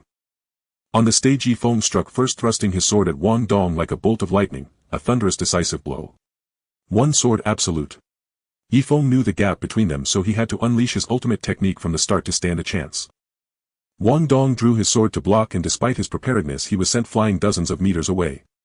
Fortunately the arena was vast enough otherwise he would have been eliminated. Yifeng asked in astonishment, how is this possible? Even one sword absolute barely scratched him. Xiao Jian replied, no wonder, he has the Vajra sword body.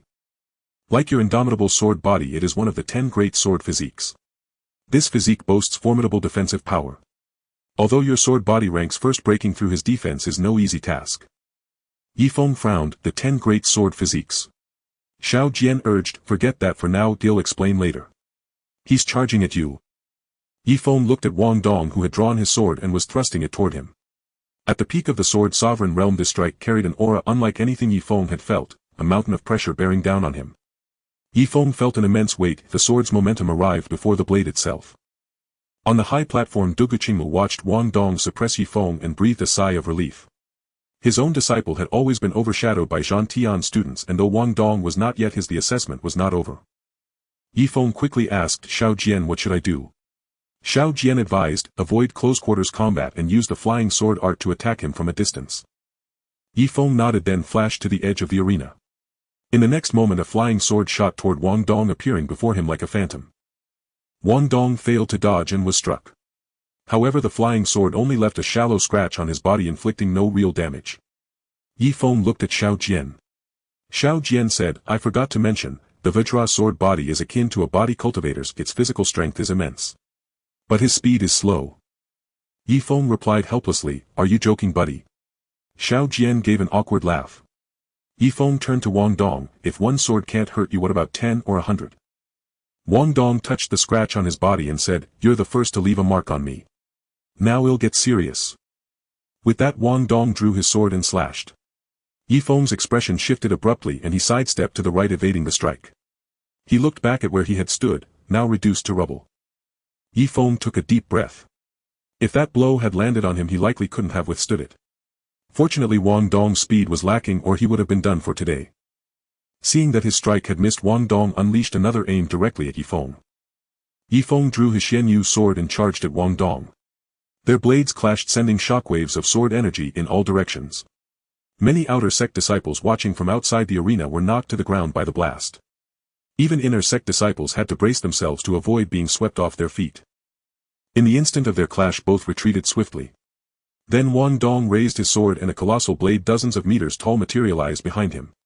He swung down and the giant sword followed. Yifeng stared at the massive sword descending from the sky frozen in place. Just as it was about to fall upon him Xiao Jian shouted, are you stunned? Dodge. Yifeng snapped out of it and sidestepped to the right evading the strike. Dugu Qingmu frowned, Wang Dong's power is immense but his sword speed is too slow, a significant flaw. Liuli Peak's master Ning Liuli suddenly remarked, though Yifeng has been dodging notice how his eyes remain fixed on Wang Dong. He's searching for an opening, defeating him is only a matter of time. At that moment dozens of flying swords materialized around Wang Dong. With each step Yifeng took one of the swords shot toward Wang Dong. Though Wang Dong sensed the attacks the sheer number of swords overwhelmed him. His spiritual sense was weaker than Yifeng so he was struck repeatedly. All the flying swords converged on the same spot. By the time Yifeng reached Wang Dong the latter was too preoccupied to defend.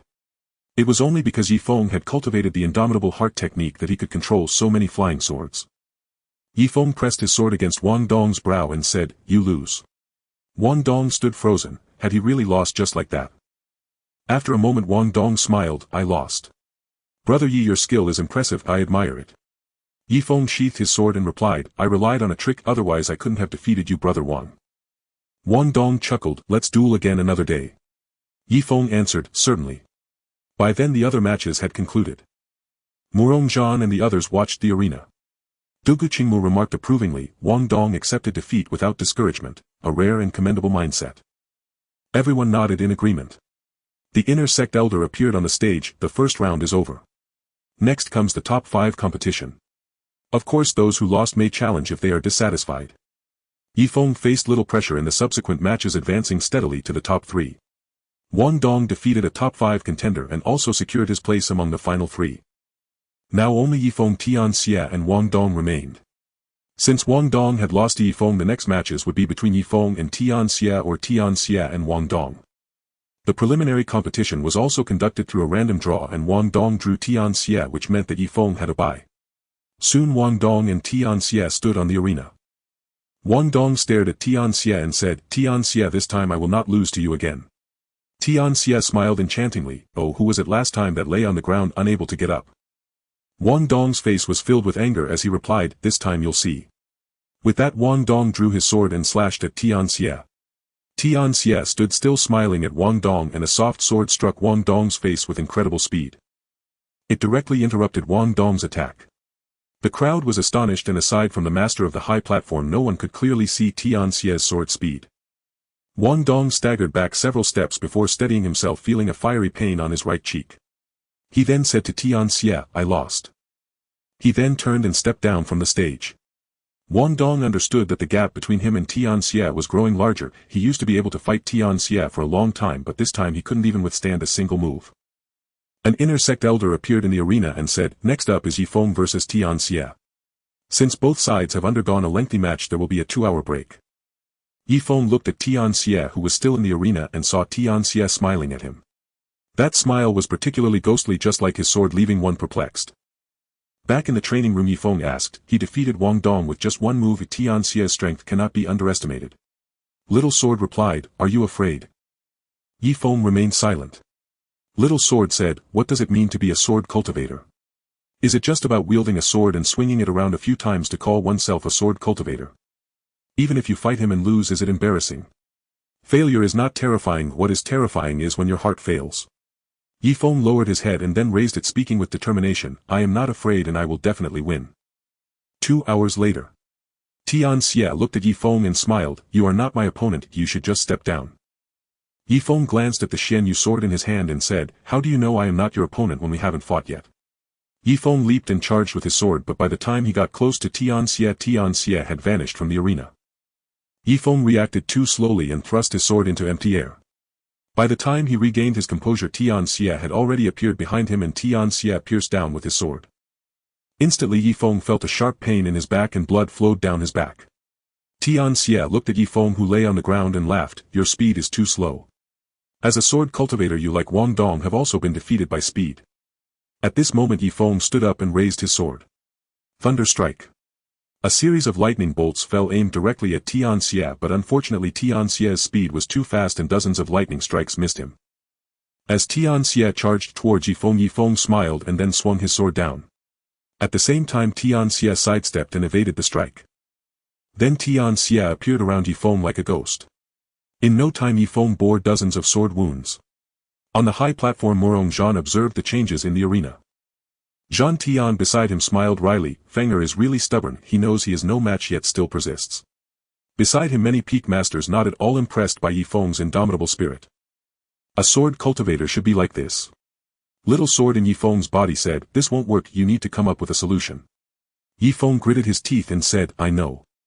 Little Sword said, "If you can't win, just admit defeat. Failure is not terrifying." Yifeng roared, "Impossible. I can die, but I will never admit defeat." After saying that, a surge of sword intent erupted from Yifeng's body, forming a golden dragon that spiraled in the air before returning to Yifeng's body. Morong Zhan exclaimed in surprise, "He actually comprehended sword intent during battle. This child is born for combat." Zhan Tian nodded in satisfaction. In the arena, upon seeing Yifeng's sword intent, Tian Xie had already retreated several steps, creating distance between them. Yifeng raised his sword and pointed at Tian Xie, "Come and fight." Then he charged at Tian Xie. A sword of absolute destruction. Swish. A sword thrust towards Tian Xie, who blocked it with his sword against his chest, but it was of no use. Crack. Tian Xie's sword snapped in half while the Xian Yu sword pressed against Tian Xie's chest. Tian Xie looked at the sword on his chest, then raised his head to look at Yifeng before dropping his broken sword. Yifeng watched Tian Xie's actions and let down his guard. At that moment Tian Xie drew a soft sword from his waist and swung it towards Yifeng. Smack. Yi Feng was caught off guard and was struck on the back. This soft sword was the very one that had defeated Wang Dong. Without waiting for Yi Feng to react, Tian Xie pressed the sword against Yi Feng's brow. Tian Xie looked at Yi Feng and said, "You lost due to your low vigilance. You should not underestimate your enemies. You could have won, but when you saw me drop my sword you let down your guard. Although you can comprehend sword intent, you are not a qualified sword cultivator." Yi Feng remained silent, only staring at Tian Xie, carefully pondering his words. Soon after, Yi Feng lowered his head and said, "I lost." Tian Xie looked at Yi Feng without saying a word. Zhang Tian watched Yi Feng on the stage and nodded. "As expected of my disciple, even in defeat he remains undaunted." Others also nodded in agreement. The inner sect elder stepped onto the stage and said, "This time the inner sect assessment will only accept the top 100 to enter the inner sect. Next the elders will lead you to the inner sect." After a pause he continued, "In this assessment the top 10 are as follows: First, Tian Xie 1 volume of Heavenly Tier Sword Technique 100,000 Xian Jing. Second, Yi Feng 1 volume of Heavenly Tier Sword Technique 80,000 Xian Jing. Third, Wang Dong 1 volume of Heavenly Tier Sword Technique 50,000 Xian Jing." After the inner sect elder finished announcing, the peak master selected their disciples. Murong Zhan did not take a disciple, and Zhan Tian, having Yi Feng, did not take another disciple. Tian Xie was accepted as a disciple by the peak master of Zijin Peak Zi Qianyang, while Wang Dong was accepted as a disciple by the peak master of Qingmu Peak Du Gu Qingmu. Other peak masters selected other top 10 participants as their disciples. Without waiting for the inner sect elder to finish announcing, Yi Feng had already left the trial grounds. Not long after he left, Yi Feng saw Zhan Tian, who was clearly waiting for him. Yi Feng walked up to Zhan Tian and said with his head down, "Master, I lost." Zhan Tian looked at the dejected Yi Feng and patted his shoulder, saying, "Walk with me." Then Zhan Tian walked ahead and Yi Feng hurriedly followed. Along the way Zhan Tian walked in front while Yi Feng followed behind. Neither spoke. After a while Yi Feng couldn't help but say, "Master, I." Zhan Tian stopped and looked at Yi Feng. Yi Feng gazed into Zhan Tian's eyes, finding no reproach within them. "What do you wish to say?" Zhan Tian asked calmly. Yi Feng paused for a moment. "I have disappointed you. I failed to claim first place." Zhan Tian looked at the young man before him. "Do you know where you lost?" Yi Feng replied, "I should not have underestimated my opponent nor let my guard down at the last moment." Zhan Tian chuckled. "You are only half right. Your talent is exceptional, and your physique, the undefeated sword body, makes you a natural prodigy of the sword. Yet your heart lacks resolve. You have not firmly chosen the path of the sword. Though you have comprehended sword momentum, have you truly cultivated with diligence? You spent much time in the sword tower, but was your focus entirely on practicing the sword? You have not set your attitude straight. You think yourself the young master of the Yi clan with a life free from worry. But aside from that title, what are you?" Zhan Tian's tone grew heavier. Yi Feng remained silent.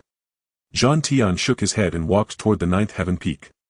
Yi Feng lifted his head and roared, "Everything I have lost I will reclaim myself. What belongs to me I will not let others take away." Without turning back, Zhan Tian casually flicked his hand and a ring flew into Yi Feng's grasp. "This is your reward for second place. But for you it is a disgrace. Next time reclaim your honor and wash away this shame," Zhan Tian said flatly. Yi Feng stared at the ring in his hand, clenching his fist involuntarily. "Xiao Jian, how can I improve my strength?" he asked. Xiao Jian replied, "You can enter the sword world." Yi Feng asked in confusion, "The sword world?" Xiao Jian continued, "Yes, it is a realm independent of the outside world, a world exclusive to the companion sword. Come in and take a look first." "How do I enter?" Yi Feng asked. As he spoke, a force of attraction pulled him inside. Yi Feng gazed at the space before him. "So this is the sword world?" Xiao Jian said, "Indeed. The spiritual energy here is denser than outside. Moreover, it can tailor a cultivation method to your specific weaknesses.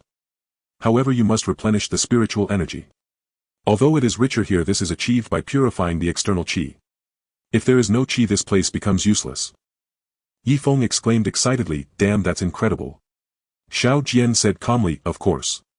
This is unique to the companion sword. This is nothing. As your power grows, I will unlock different functions. Even reversing time will not be a problem." Yi Feng said, "Why didn't you tell me you were this amazing earlier?" Xiao Jian replied innocently, "You never asked." Yi Feng. "So what should I do next?" Yi Feng asked. Xiao Jian said, "You are currently at the pinnacle of Sword King realm, yet you still lost to Tian Xie, who is also at the pinnacle of Sword King. The main reason is that you have not firmly established your sword path. Your master was right, your heart is cluttered and impure. What you need to do next is find the path you wish to walk. Yi Feng fell silent. Xiao Jian said, this cannot be resolved in a short while. For now you need to improve your speed. Here is a recording of your battle with Tian Xie. Take a look. Then an image appeared before Yi Feng, the scene of him being overwhelmed by Tian Xie. After watching it, Yi Feng sank into deep thought. As Yi Feng pondered, a phantom figure materialized in the arena. Xiao Jian said, this is a projection created based on your current strength targeting your speed. Your goal now is to defeat it. Yi Feng looked at the phantom, which looked exactly like him. Yi Feng charged at the phantom, but the moment he reached it, the figure vanished. Before he could react, it had already appeared behind him. With a thud, Yi Feng was sent sprawling to the ground. When he stood up, the phantom had returned to its original spot. Yi Feng stared at it, let out a hearty laugh and charged again. At Bixiao Peak, want your words discourage him? Asked Murong Zhan. Zhan Tian laughed. If he were so easily disheartened, I would have misjudged him. I would simply expel him from the sect. Uncle Zhan, who are you planning to expel? A sweet voice came from outside. Turning toward the door, they saw a figure in a flowing white dress. Her beauty was ethereal, as if she were not of this mortal world. Her figure was particularly striking, curvaceous and alluring, with long legs that could bewitch anyone. The newcomer was none other than Murong Zhan's daughter, Murong Shui. Zhan Tian smiled. So it's little Shui. When did you return? Murong Shui gave a slight bow. I arrived just yesterday and haven't had the chance to visit you, Uncle Zhan. Murong Zhan laughed. Shui is back for the Southern Domain tournament. Zhan Tian said, there's still a year left. You're back so early. Murong Shui smiled. I came back early to prepare. Don't tell me you don't want me back, Uncle Zhan.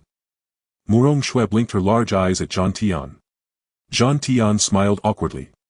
Then Murong Shui asked, who were you talking about expelling? Murong Zhan chuckled. It's a new disciple your Uncle Zhan took in. He only got second place in the inner sect assessment, so your Uncle Zhan gave him a scolding. He's probably reflecting somewhere right now. Murong Shui asked, what's his name? Is he handsome? If he is, I could teach him a thing or two.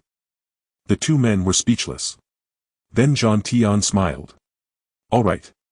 His name is Yi Feng. He should be on the 9th heaven peak now. You can go and give him some guidance. As for whether he's handsome, you'll find out when you see him. Murong Shui pouted. I'll go take a look then. With that, she vanished from the spot. The two men watched her depart and shook their heads. Murong Zhan said, are you trying to set them up? Zhan Tian laughed. How did you figure that out? Murong Zhan said angrily, do you think I don't know you? That's my daughter you're talking about. Why don't you use your own daughter? Zhan Tian chuckled. If I had a daughter, I would have betrothed them long ago. Besides, Fenger is the young master of the Yi clan.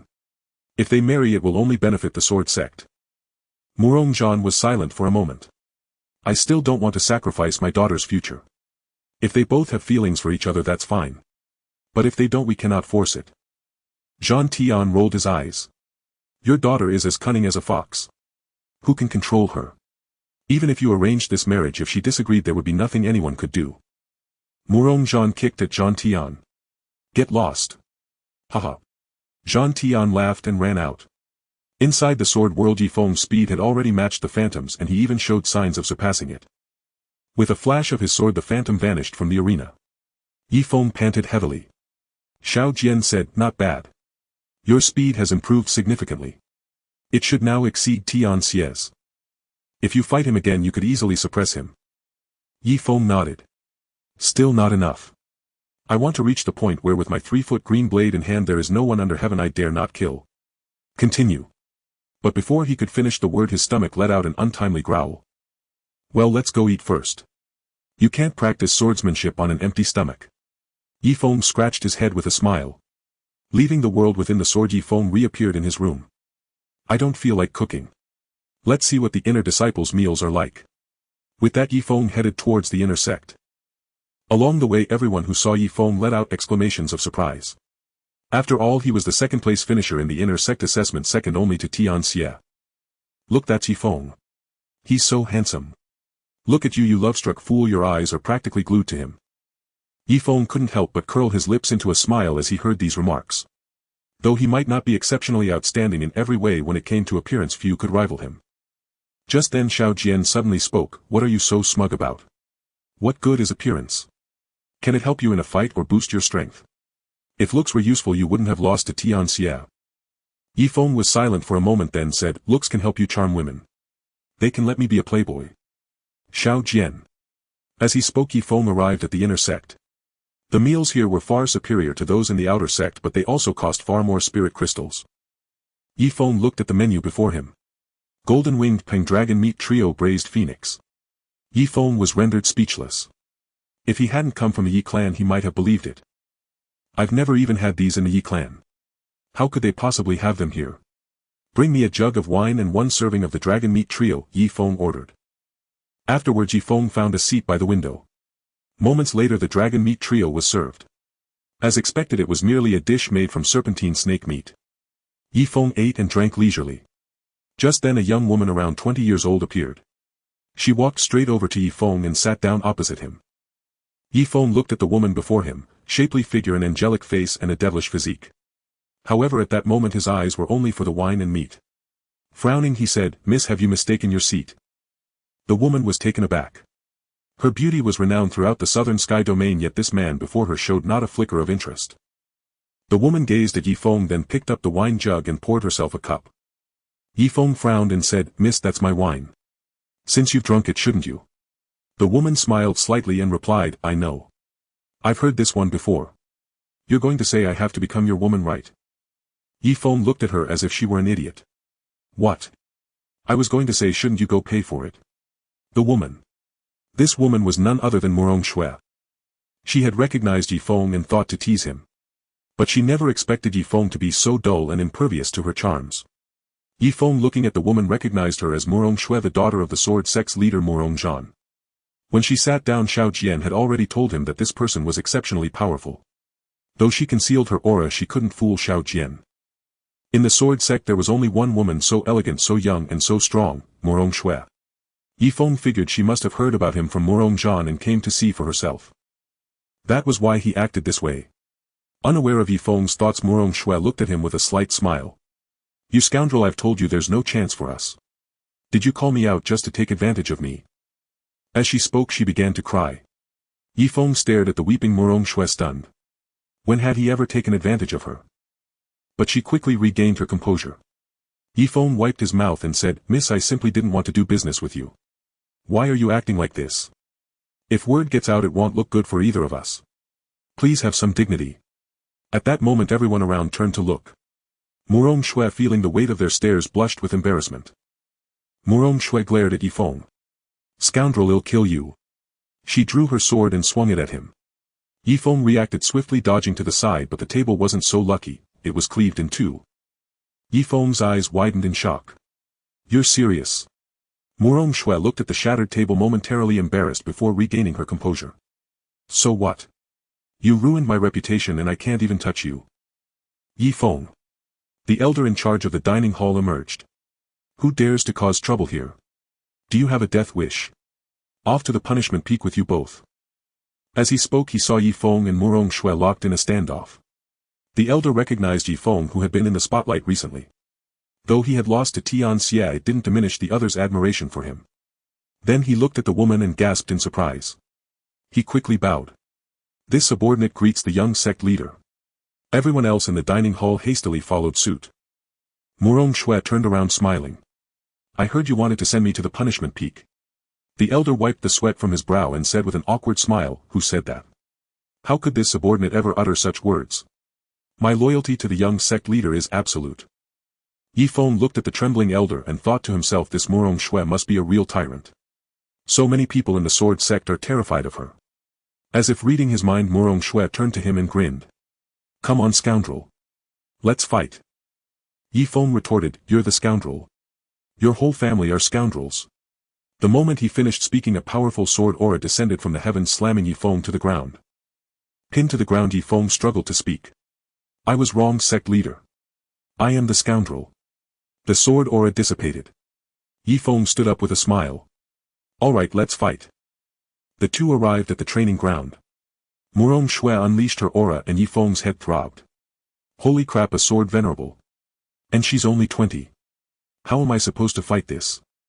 Seeing Yi Feng already disheartened before the fight even began, Murong Shui smirked wickedly. "I'm coming for you." Before she finished speaking, Yi Feng charged forward, sword in hand, and swung it down.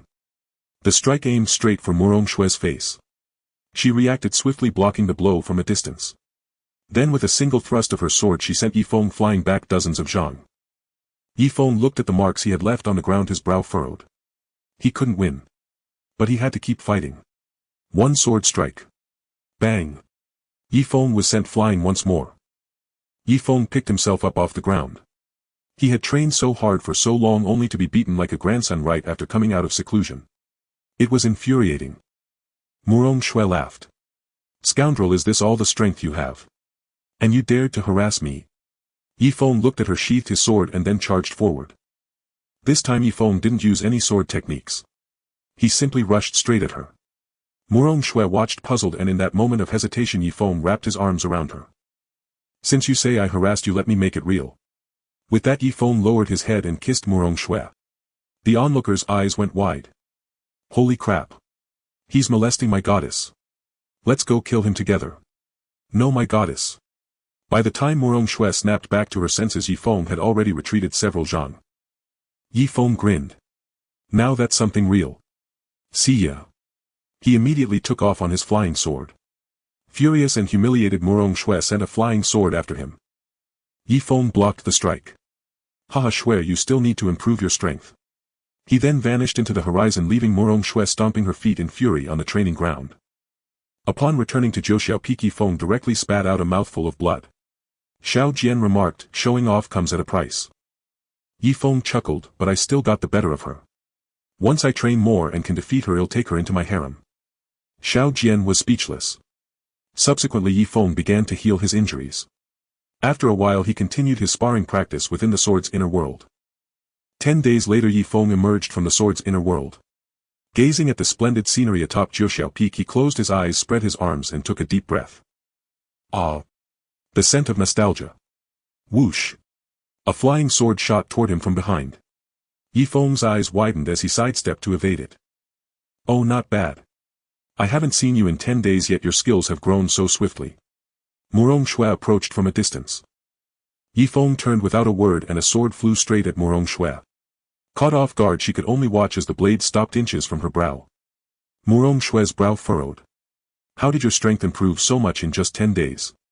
Yi Feng grinned. "I'm heaven's favored child, born with such fortune." During those 10 days Yi Feng had primarily cultivated his spiritual power within the sword. His divine sense now rivaled that of a sword venerable.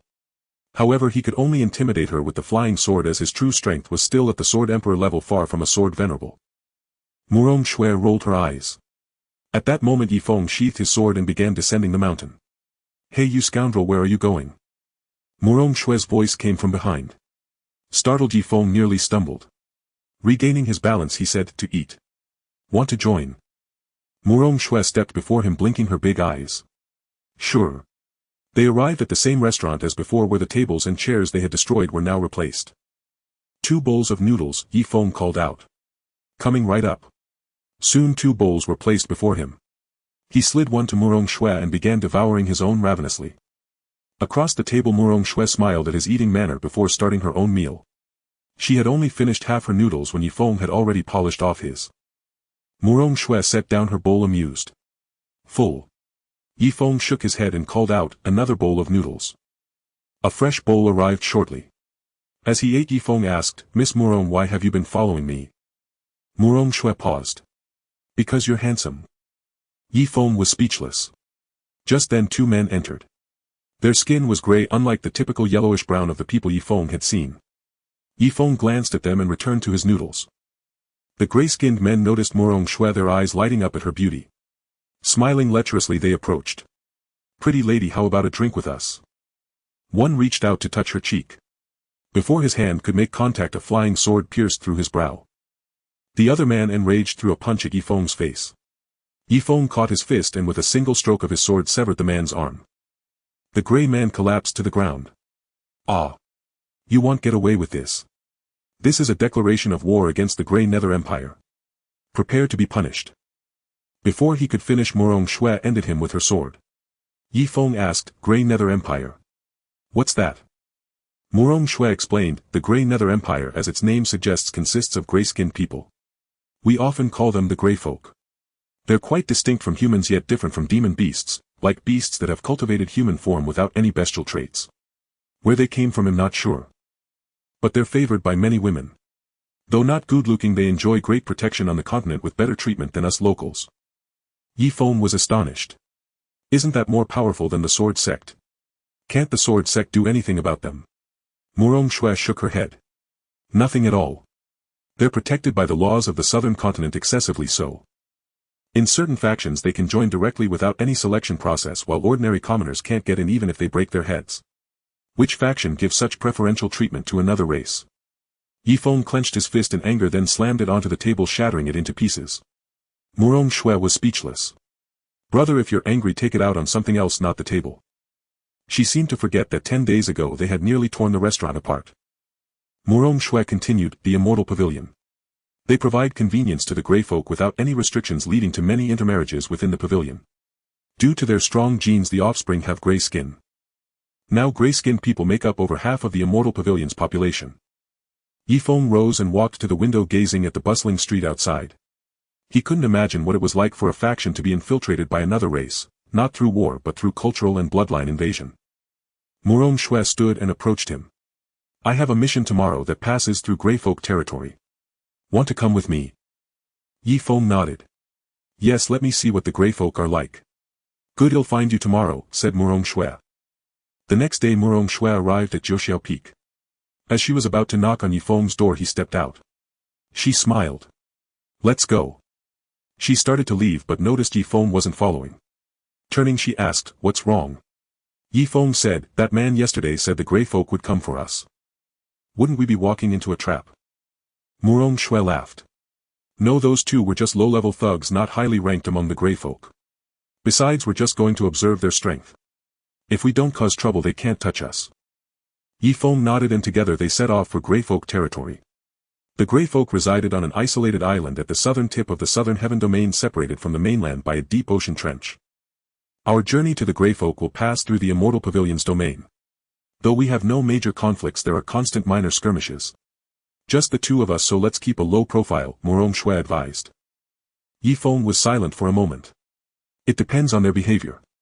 If they don't provoke us we'll have a peaceful day. If they do that's another story. Murong Shui shot him a glare but said nothing. Soon they arrived at a city and landed. The city gate read Border City. Murong Shui said, this is the Immortal Pavilion's territory now. Though it's the border remember what I said, keep a low profile. They approached the gate. The guard glanced at them. Outsiders. 100 spirit crystals to enter. Murong Shui exclaimed, 100. Why not just rob me? She drew her sword and in one swift motion beheaded the guard. Yi Feng stared wide-eyed at her fury as she dispatched the other guard. Murong Shui turned back with a smile. Low profile enough. Yi Feng nodded mechanically. Damn, this is what she calls low profile. Yi Feng followed Murong Shui into the city. As soon as they entered a troop of armored soldiers appeared around them. The leader spoke with utter indifference. Outsider, who gave you permission to kill here? Seize them. With that the soldiers behind him advanced toward Yi Feng and Murong Shui. Murong Shui turned to Yi Feng with a smile. Think of this as a warm-up before we reach the Green Man Kingdom. Before Yi Feng could react Murong Shui dashed forward. Yi Feng shook his head with a chuckle then gripped his Xian Yu sword and followed closely behind. In no time the ground was strewn with corpses leaving only the trembling leader standing there his legs shaking uncontrollably with fear. Murong Shui fixed her gaze on him and the leader hastily knelt. Don't kill me, I'm just a hired hand. As he spoke a liquid with a peculiar odor trickled from his crotch. Pinching her nose Murong Shui said, tell me the location of the city lord's mansion and he'll spare your life. The leader quickly replied, the city lord's mansion is 5 li east on this street. Murong Shui nodded and said to Yi Feng, he's yours. Yi Feng smiled, flicked his finger and a flying sword pierced through the leader's head. Murong Shui asked, fancy a trip to the city lord's mansion? It's filled with treasures. Yi Feng looked at her and chuckled, are you sure? Just the two of us storming the city lord's mansion? Murong Shui nodded, of course. Scared? Yi Feng laughed heartily, a sword cultivator knows no fear. Let's go rob the city lord's mansion. Murong Shui. The two arrived at the city lord's mansion but as they prepared to charge in an overwhelming aura washed over them. So it's you two brats causing trouble in Border City, killing my men and plotting to rob my mansion. They looked up to see a burly figure appear on the scene, his face covered in rough flesh, hands clasped behind his back. Yifeng said to Murong Shui, this must be the city lord of Border City. Murong Shui nodded. Can you tell his cultivation level? Yifeng shook his head. Sis, you didn't even know his level before deciding to rob him. Murong Shui gazed at Yifeng with innocent white sparkling eyes. Yifeng was speechless, feeling toyed with, and then asked Xiao Jian, can you discern his cultivation level? Xiao Jian replied, midstage, earth heaven realm. Yifeng frowned, earth heaven realm and midstage at that. Can my companion here defeat him? Xiao Jian said calmly, she can, but it seems she has no intention of fighting. Yifeng turned around to see Murong Shui already dozens of zhang away. When she met his gaze, she clenched her fist and made an encouraging gesture. Yifeng was so exasperated he nearly collapsed. Xiao Jian said, don't worry. Even if you can't beat him, he won't be able to catch you if you flee. Yifeng. Brat, daring to stir trouble on my turf means you'll face my wrath. Take this punch. With that, the Border City Lord swung his fist and charged at Yifeng. Yifeng drew his sword to meet him head-on. The two forces collided, unleashing a surge of energy that rippled outward like waves. Yifeng did not linger, he swiftly withdrew while simultaneously launching a flying sword toward the Border City Lord. The Border City Lord saw the incoming flying sword and leaped to dodge it, but before he could steady himself, another sword shot at him from behind. Caught off guard, the Border City Lord was pierced through the shoulder by the sword. Impressive, brat. Not bad skills, but this is where it ends. The Border City Lord gritted his teeth. Heaven and earth fist. A gale stirred the clouds and wind pressing down on Yifeng. An immense pressure bore down upon him. Like a viper, it constricted Yifeng. The fist's force arrived before the punch itself. Yifeng clenched his teeth, resisting the power, and swung his sword in a slash. One sword absolute. In an instant it cleaved the fist's momentum in two. But though the momentum was dispelled, the punch had already arrived. Yifeng quickly shifted from slashing to blocking. Despite his swift defense, the Border City Lord's overwhelming strength shattered his guard, sending Yifeng flying hundreds of zhang away. Yifeng crashed through several walls before landing face down, coughing up blood. Struggling to his feet, he looked around but found no trace of Murong Shui. At that moment the Border City Lord stood before him, smirking, with such paltry strength you dared to cause trouble in my Border City. Yifeng grinned wryly. Senior, to be honest, this wasn't my idea. That woman promised me a special favor if I brought her to the City Lord's mansion. I couldn't resist the temptation, so I came. Had I known you were this powerful, I would never have agreed. The Border City Lord said, whatever your reason, since you dared to cause trouble here, prepare to die. With that he raised his hand to strike Yifeng dead. Seeing that his words failed to deceive, Yifeng quickly shouted, wait. I have something to say. The Border City Lord paused, his descending hand. Any last words? Speak them. Yifeng said, don't you feel like someone's missing? While you were fighting me, where do you think the woman who came with me went? The Border City Lord frowned and looked around. Finding no sign of the woman, he used his divine sense to probe the mansion. Inside he saw corpses everywhere and a figure in his treasury frantically collecting his wealth. Damn it, a backdoor raid. The Border City Lord cursed furiously and turned to rush back to the mansion. At that moment Yifeng channeled his power and launched a flying sword that pierced straight through the City Lord's neck. Even after the sword passed through, the Border City Lord didn't utter a word. Yifeng watched him fall and let out a sigh of relief before collapsing to the ground. Thankfully I had strengthened my divine sense within the sword a few days ago, or I wouldn't have been his match, Yifeng thought. This ambush was more luck than skill. By then Murong Shui had gathered all the wealth from the City Lord's mansion into her storage ring and emerged. When she saw the Border City Lord's corpse on the ground, she was taken aback. She walked over to Yifeng and patted his shoulder. Not bad, you actually killed him. I thought he'd have you on the ground. Yifeng rolled his eyes. Murong Shui handed him a storage ring. Here, this is for you. From the City Lord's mansion I got 6 million Xian crystals, 12 heaven-grade techniques and 6 heaven-grade weapons. Half of it is yours. Yifeng eagerly took the ring. So much wealth. He had fought tooth and nail to earn second place in the inner sect exam, netting only 80,000 Xian crystals and 1 heaven-grade technique. Yet robbing a single City Lord's mansion yielded hundreds of times more. This is incredible, Yifeng thought. If I rob a few more, I'd be the richest man in the world. Though he was the young master of the Yi clan, his father was still alive, so he hadn't inherited the family fortune yet. So hitting a few more mansions was definitely the right move. Murong Shui seemed to read his mind. Smack. She slapped the back of his head. What are you daydreaming about? Heal your wounds first, we're heading to the next place soon. Yifeng snapped out of his fantasy, took out a healing pill and began to recover. Moments later, though Yifeng's injuries were not fully healed, they had recovered by 90%. He absorbed the last trace of medicinal energy into his body and stood up. Looking at Murong Shui, he smiled and asked, "Elder sister, where are we heading next?" Murong Shui shot him a glare. "To your home, then I'll marry you." Yifeng shrank his neck, glanced at Murong Shui's firm bosom and muttered, "Small chest but a big temper." Murong Shui noticed his gaze flushed crimson and slapped him. "Where are you looking? And don't call me elder sister." Yifeng failed to dodge and was sent flying dozens of yards by the slap. Watching him, Murong Shui said, "Get up. Time to move." Yifeng stood, dusted off his clothes and asked Xiao Jian, "Little sword, what do you think about taking her into my harem?" Xiao Jian replied, "If you don't mind getting beaten every day, go ahead." Yifeng was about to speak when a flying sword embedded itself into a tree beside him. Yifeng glanced back, then shouted, "Sister Shui, I'm coming." Xiao Jian. After 3 days of travel, they finally arrived at the Green People Kingdom. Yifeng was deeply frustrated. They had passed countless cities and each time he wanted to plunder them. Yet Murong Shui always stopped him. Her reasoning: if too many cities were destroyed, the Immortal Pavilion would quickly catch wind and their investigation would cause trouble. After some thought, he saw the logic. Yifeng and Murong Shui entered Grey People territory. She said, "This is their domain. Our skin tones differ, so well stand out. If anything happens, claim you're from the Immortal Pavilion." Yifeng stared at her silently. Murong Shui chuckled, "What's the matter? Let them help the people here, it's all for the best." Yifeng was speechless. As they entered the city, he was stunned by the sight. Everything was utterly different from the mainland. Poverty, disease, filth, decay and ruin pervaded all. Every person had hollow, lifeless eyes. They lay, walked or sat like walking corpses. Confused, Yifeng asked, "Sister Shui, what's going on?" Murong Shui replied, "This is the true Grey People Kingdom. The gray-skinned on the mainland are the elites here. They have always exploited the lower classes, trading resources with the Immortal Pavilion." Yifeng asked, "So they completely ignore these people and leave them to fend for themselves?" Murong Shui nodded. "Yes. Let's go to their capital, that's where our mission lies." Yifeng pressed, "Sister Shui, you haven't told me what the mission is yet." Murong Shui blinked. "We're here to take a sword." Yifeng stared at her without a word.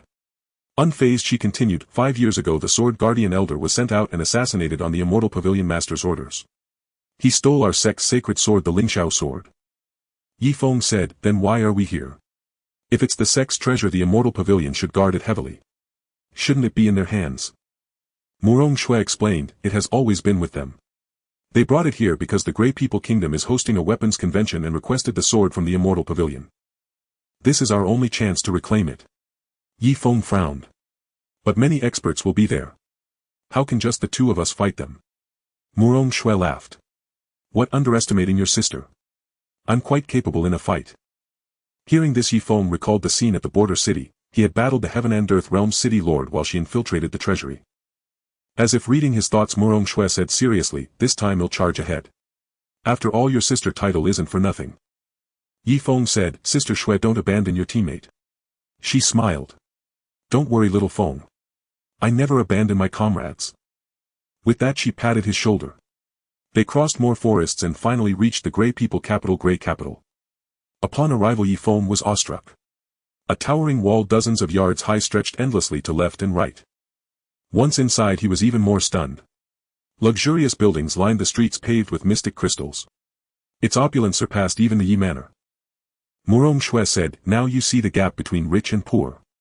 The upper class hoards resources while the lower class picks up their leftovers, given only when the elite are in a good mood."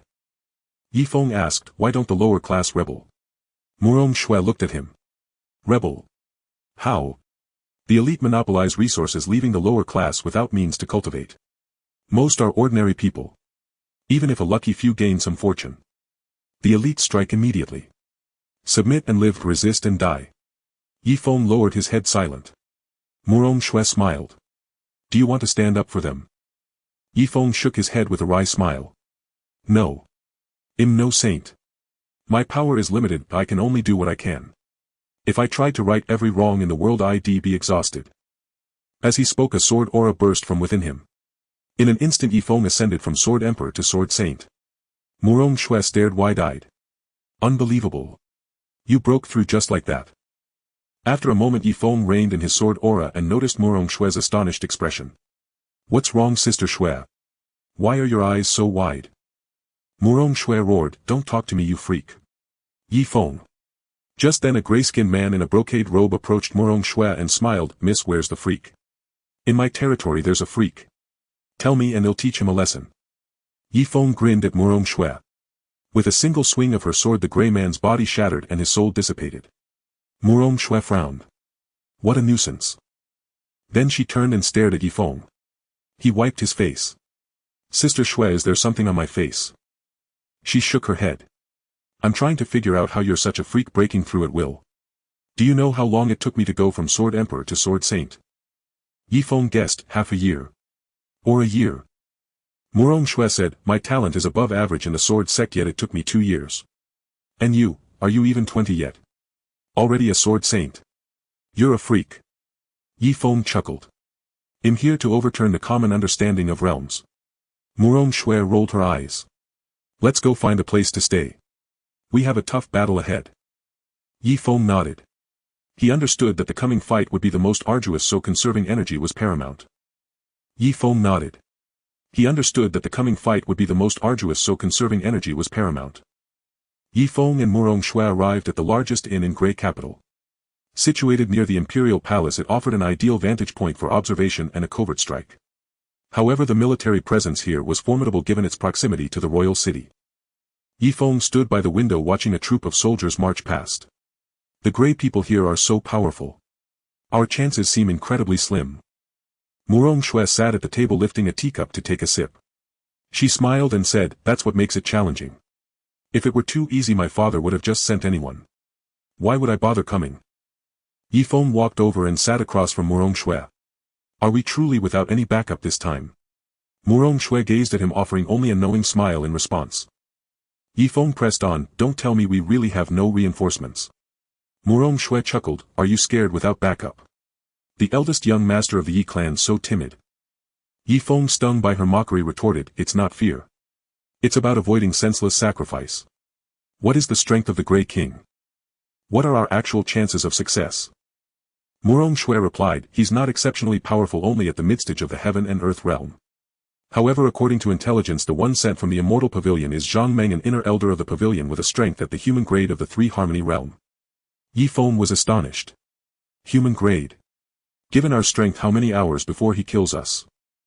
Murong Shui shot him a glare. "Is my strength really that poor? If things get tough, he'll hold the line. If I can't, you run." Yi Feng smirked. "Am I the type to run? Rest assured, Sister Shui, I'll stand in front of you." Murong Shui laughed, "Fine, you go first then." Yi Feng.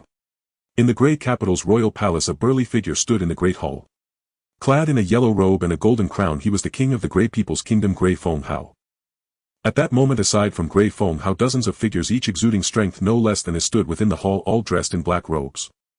One of them, hands hidden within his sleeve, spoke in a hoarse voice, "Grey King, I hope our cooperation will be fruitful.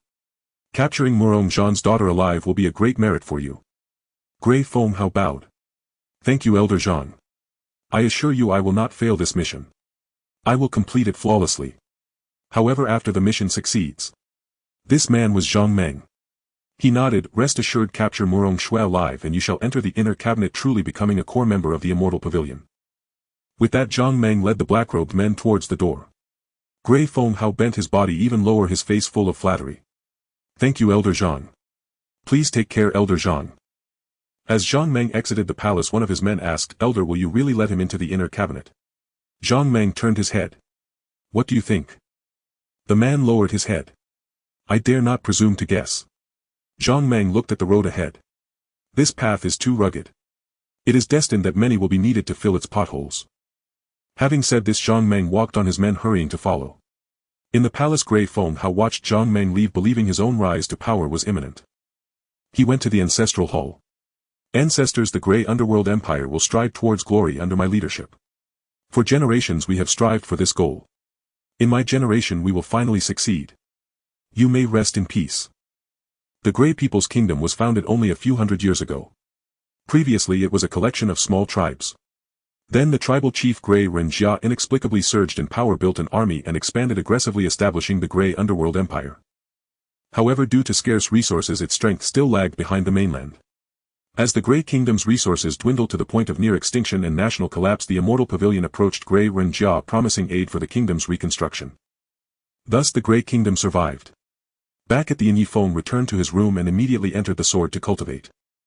After breaking through to the Sword Saint realm, Yifeng's aura was unstable. His Sword Saint status was in fact illusory. He needed to urgently solidify his foundation. Yifeng sat cross-legged on the ground, using the spiritual energy within the sword world to stabilize his aura. 5 hours later his aura was finally steady. He was now a genuine Sword Saint. Yifeng looked at his right hand, then used his finger as a sword, thrusting into the space before him. A streak of sword chi tore through the void, drawing an ambient spiritual energy as it surged deep into the space, dissipating only after 100 zhang. Watching the fading sword chi, Yifeng couldn't help but smile. I should be able to contend with a 3-harmony realm cultivator now. All Yifeng wanted now was to find a 3-harmony realm expert to fight. Only through battle could he understand his shortcomings, only by experiencing life and death could he know his flaws. He couldn't be like a greenhouse flower living its whole life in a sheltered environment, dying the moment it leaves. Yifeng understood his father's true intention in sending him to the sword sect to make him independent. Though he had wielded influence in the central heavenly domain, that was always the power of his clan. People treated him with deference not because of his own strength but because of his family, his father. Thinking this, Yifeng clenched his fists. Father, rest assured. I will not let your hopes down. I will become a strong independent man. After a moment Yifeng left the sword. Just as he was about to go out, Murong Shui pushed the door open and entered. Yifeng stared at her, exclaiming, "Damn it, don't you know how to knock? What if I wasn't dressed?" Murong Shui rolled her eyes. It's broad daylight. Why would you be undressed? Trying to be a pervert? Yifeng, unwilling to argue, changed the subject. Sister Shui, what brings you here? Has something happened? Murong Shui exclaimed, I almost forgot the important matter. They've moved the weapon convention forward. We don't have much time left. Yifeng asked, when is it? Murong Shui replied, the day after tomorrow. So we only have 1 day to prepare. Yifeng nodded. That's enough. I'm just worried. Murong Shui asked, worried about what? Yifeng looked at her. They leaked information that the Lingxiao sword would be here. Since they know it belongs to the sword sect, why would they let us know? They know we'll come for the sword, so why send only one 3-harmony realm cultivator? And Sister Shui, you're at the heaven and earth realm, a sword venerable, aren't you? Murong Shui nodded. Yifeng continued, your strength alone could crush Zhang Meng, a human grade 3-harmony realm cultivator. So why would they announce only one such opponent? Don't you think this is a trap? They leaked the information, which means they might have spies in the sword sect. Our movements are already exposed. And the weapon convention the day after tomorrow is a trap. A trap specifically for you. Murong Shui rubbed her jade-like hands, pondering. Why target me? Just because I am Murong Zhan's daughter. Yifeng nodded. Exactly. Capturing you puts the sword sect in a passive position. Everyone knows the sect leader has only one daughter. By controlling you they can make any demand of the sword sect. And these are demands the sect leader cannot refuse. Yifeng paused, then added, this trap targets not only you but also the sect leader and the entire sword sect. I suspect that the day after tomorrow there will be many 3-harmony realm experts and possibly even a half-saint. Murong Shui frowned and said, what should we do? Call off the operation. Retreat. Yifeng shook his head and replied, it's too late. I just sensed many concealed auras around us. Our whereabouts have been exposed. Upon hearing this, Murong Shui released her divine sense and indeed detected dozens of auras. Then shall we fight our way out? Yifeng shook his head again. We can't break through. We're too close to the royal city. If they stall us for just 15 minutes, reinforcements will arrive and we'll be in an even more passive position. Murong Shui asked, then what do we do now? Yifeng sat down on a chair, pondered for a moment and said, Sister Shui, contact the sect master now and request reinforcements. Relying on just the two of us we stand no chance against them. We must summon help. Murong Shui said, but there's no time. Even at top speed it would take 2 days to get from the sword sect to here. By then the weapon convention will be over. Yifeng stared at the teapot before him and said, contact the sect first. They don't know our true strength yet, so they won't dare to act rashly. Once the sect master arrives, even if the convention ends, we can still reclaim the Lingxiao sword and also cripple a significant portion of the Immortal Pavilion's core forces. Murong Shui nodded. Alright, they'll contact them now. With that she took out a sound transmission talisman. Yifeng stood up and looked out the window at a street vendor. At that very moment the vendor's gaze also lifted upward, locking directly with Yifeng's. After just 2 seconds of eye contact the man quickly averted his gaze. That brief moment was enough for Yifeng to catch. Yifeng smiled faintly, then walked to the table and poured himself a cup of tea. A moment later Murong Shui approached Yifeng. Yifeng handed her the freshly poured tea and said with a smile, "All set." Murong Shui nodded. "This time your master and Aunt Ning are coming." Yifeng nodded. Knowing his master was on the way gave him a bit more confidence. After all, his master was the second strongest combatant in the sword sect. Murong Shui asked, "So what's our plan now?" Yifeng replied, "Wait." Murong Shui said with confusion, "Wait. We're in a very passive position right now. If we wait any longer I'm afraid something unexpected might happen." Yifeng shook his head and chuckled. "Sister Shui, look at the situation. It's clear we're surrounded. We don't even have a chance to escape. Other than waiting, what else can we do?" Murong Shui nodded. Then Yifeng looked thoughtfully in the direction of the royal city. Nightfall, the royal city. A figure cloaked in shadow appeared behind Hui Fenghao. "Is everything ready?" "Your Majesty, all preparations are complete." Hui Fenghao nodded slowly, then waved his hand signaling the figure to withdraw. The figure bowed and melted back into the darkness. Hui Fenghao gazed at the portrait of Hui Renjia on the wall. "Ancestor, the history of the Hui Ming Empire is about to be rewritten and I will become the new master of the Southern Heaven Domain." "Ha! You're celebrating too early, Emperor Hui." At that moment a discordant voice echoed through the hall. Hui Fenghao looked around the hall. "Who's there? Stop playing tricks and show yourself." "Haha, I thought the Emperor of the Hui Ming Empire was a formidable figure, but it turns out he's just a coward." The voice sounded again. As Emperor Hui was about to retort, a flying sword materialized out of thin air and shot toward him. Emperor Hui had no choice but to defend himself. With a casual wave of his hand a gray barrier materialized in front of him, blocking the flying sword. "Oh. Not bad, you have some skill." Emperor Hui warily scanned his surroundings, his hands forming seals. Dark nether seal. A massive black seal hurtled through the hall. After the seal dissipated, Emperor Hui surveyed the hall, which was now completely silent. Just then the guards outside, alerted by the commotion, rushed into the hall. Emperor Hui glared at the intruders and roared, "Are you all deaf? An assassin infiltrated the hall and no one came to protect me." The soldiers who entered immediately knelt. The leader said, "Forgive us, Your Majesty. We came as soon as we heard the disturbance." Emperor Hui was silent for a moment before ordering, "Guards, take him away and behead him. As for tonight's watchmen, cut off their right hands." As he spoke, dozens of black-clad figures appeared. They dragged the assembled men away. Emperor Hui mused, their skills are indeed formidable to infiltrate the hall so silently. "Go summon Zhang Meng.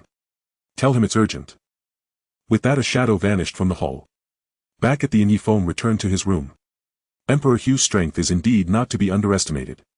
He's far more powerful than that city lord. But for me he's still nothing special. The one who had infiltrated the royal hall was none other than Yifeng. His purpose was to probe their strength. Xiao Jian remarked, "With your current power you could easily kill Emperor Hui. Why didn't you?" Yifeng chuckled. "If I killed him it would alert the Immortal Pavilion and they'd be on high guard. Besides, I have a feeling Emperor Hui hasn't revealed his full hand yet. Otherwise how could someone at the Earth Realm become the Emperor of the Hui Ming Empire?" Xiao Jian asked, "You mean he's hiding his true strength?" Yifeng nodded. "I have a feeling this is going to be a tough battle." In the royal city, Zhang Meng appeared in the hall and asked, "Why summon me so late?" Emperor Hui handed him the flying sword left behind. "Take a look at this first." Zhang Meng took the flying sword. "Is it them?" Emperor Hui nodded. Zhang Meng asked, puzzled, "What's going on?" "According to our intelligence, Murong Shui is only at the Earth Realm a mere sword venerable. How could she have the audacity to enter the royal city?" Emperor Hui glanced at him. "It wasn't her. The one who came today was a man." Zhang Meng frowned. "A man? Could it be her in disguise?" Emperor Hui shook his head. "Probably not. That person's strength wasn't great, but his concealment techniques were superb." Zhang Meng said, "Could it be the one who came with her? But according to our intelligence he's just a nobody at the divine punishment realm. How could he have such nerve?" He then added, "Why not strike now? Your men already have them surrounded. I'm afraid delays might lead to complications." Emperor Hui replied, "No. There are still too many uncertainties. We know their strength but we don't know if they have any hidden allies." Zhang Meng sneered, "Are your men so incompetent? This is your territory and they can't even gather clear intelligence." Emperor Hui hastily bowed. Please calm your anger, Elder Zhang. I will send men to investigate immediately and report back as soon as I know. Zhang Meng snorted coldly and strode out. Emperor Hui straightened up, looking toward the door with a cold smile. If I arrest them now, how would I deal with you? Let you have one more day of fun. The day after tomorrow I'll send you to the chopping block. The next day Yi Feng stepped out of his room and happened to run into Murong Shui. Yi Feng smiled and said, Good morning, Sister Shui. Murong Shui shot him a glare. You're still in the mood to laugh. Tomorrow's sun might be the last one we ever see. Do you have any plan? Yi Feng chuckled. I told you yesterday, wait.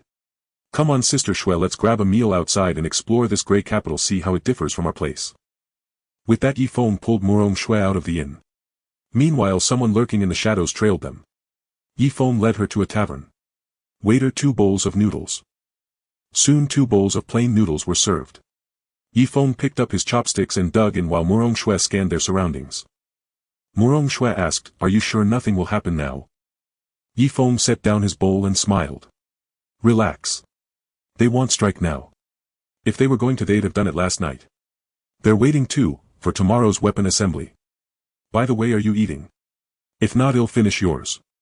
Murong Shui rolled her eyes at him, then began to eat. In no time both bowls were empty. Yi Feng stood up. Time to shake off these annoying shadows. Before Murong Shui could react, he grabbed her and they vanished from the spot. The grey-clad figures lurking nearby emerged and rushed to the table where the pair had been sitting. One of them said, Report to the master immediately. Soon an old man in a black robe arrived. You say they vanished into thin air? The man behind him replied, Yes, after eating their noodles they simply disappeared from this very spot. The old man suddenly spun around and seized the speaker by the throat. Do you take me for a child? 2 living people vanish right under your noses. With a slight squeeze of his fingers the others dropped to their knees in terror. The old man discarded the corpse and addressed the kneeling men. You have 15 minutes. If you don't find them, take your own lives. Meanwhile Yi Feng and Murong Shui had already entered the sword's inner world and using the power of their companion sword successfully teleported outside the city. Emerging from the sword's realm, Murong Shui exclaimed in surprise, No wonder you were so calm, you had this trick up your sleeve. Yi Feng smiled. From now on we're the ones in the shadows and they're in the light. Murong Shui asked puzzled, What do you plan to do? A sharp glint flashed in Yi Feng's eyes. Take the sword and take their lives. Murong Shui frowned confused. What? Yi Feng laughed. You'll know tomorrow. For now we need to prepare. Here, put on these immortal pavilion robes, we'll pass ourselves off as them. Where did you get immortal pavilion clothes? Murong Shui asked. Yi Feng replied, I slipped out last night and borrowed 2 sets. They changed and re-entered Grey Capital. Halfway there Yi Feng stopped. Ah, I almost forgot something. With that he shot a sword beam into the sky. It streaked straight toward the immortal pavilion. What? 2 living people vanished right under your noses. A furious roar echoed from the imperial palace hall. The kneeling men dared not lift their heads to look at the figure on the dais. After a moment of silence the old man stepped forward. Your Majesty, do not be angered. I have sent men to search, news should come soon. Lord Jun, this matter is different. If the immortal pavilion learns we've lost track of them, our plan will be disrupted. Said the Grey Emperor. The old man addressed as Lord Jun replied, They don't know we've lost them. I believe the plan can proceed as scheduled. Our goal is to eliminate the immortal pavilion and control the sword sect, even if the sword sect is no more. But we can take the immortal pavilion first, then gradually deal with the sword sect. The Grey Emperor was silent for a moment, then said, Very well. Proceed with the original plan. Also inform our people in the immortal pavilion to prepare to close the net tomorrow morning. Lord Jun bowed and withdrew. Back in Grey Capital, Yi Feng and Murong Shui had re-entered the city. Yi Feng, what's the next step? Murong Shui asked. Yi Feng smiled. We need to find a way into the weapon assembly. They're scouring the world for us, never imagining we'd dare to return. Murong Shui stared at him. Yi Feng grinned. What? Is there a flower on my face? She clicked her tongue. I've noticed you've changed, suddenly so mature and clever. Yi Feng took her arm. Really? I'm already a grown man. Want to see? Murong Shui froze, then her face flushed crimson. Go to hell. She pulled her arm free and punched him in the chest. But Yi Feng had already dashed far away, leaving her stomping her foot in frustration. They arrived at the entrance of the Imperial training ground where tomorrow's weapon assembly would be held. Should we go in now? Murong Shui asked. Yi Feng shook his head. Not yet. Well, wait until tomorrow when the crowd gathers. It'll be easier to slip in unnoticed. Murong Shui said, so we find a place to rest until then. Yi Feng nodded. Good. They found another inn. I'm heading to my room. Get some rest and recharge, tomorrow will be a tough battle, Yi Feng said. Once in his room he immediately entered the sword's inner world. My cultivation is at the peak of divine punishment realm, just one step away from heaven and earth realm. My swordsmanship has just reached sword saint level. Now I need to focus on sword techniques, Yi Feng mused. With that thought he began practicing his sword skills. One sword absolute is my strongest technique, but I still feel it's lacking. Little sword, am I not unleashing its full potential? Yi Feng asked. Little sword replied, far from it.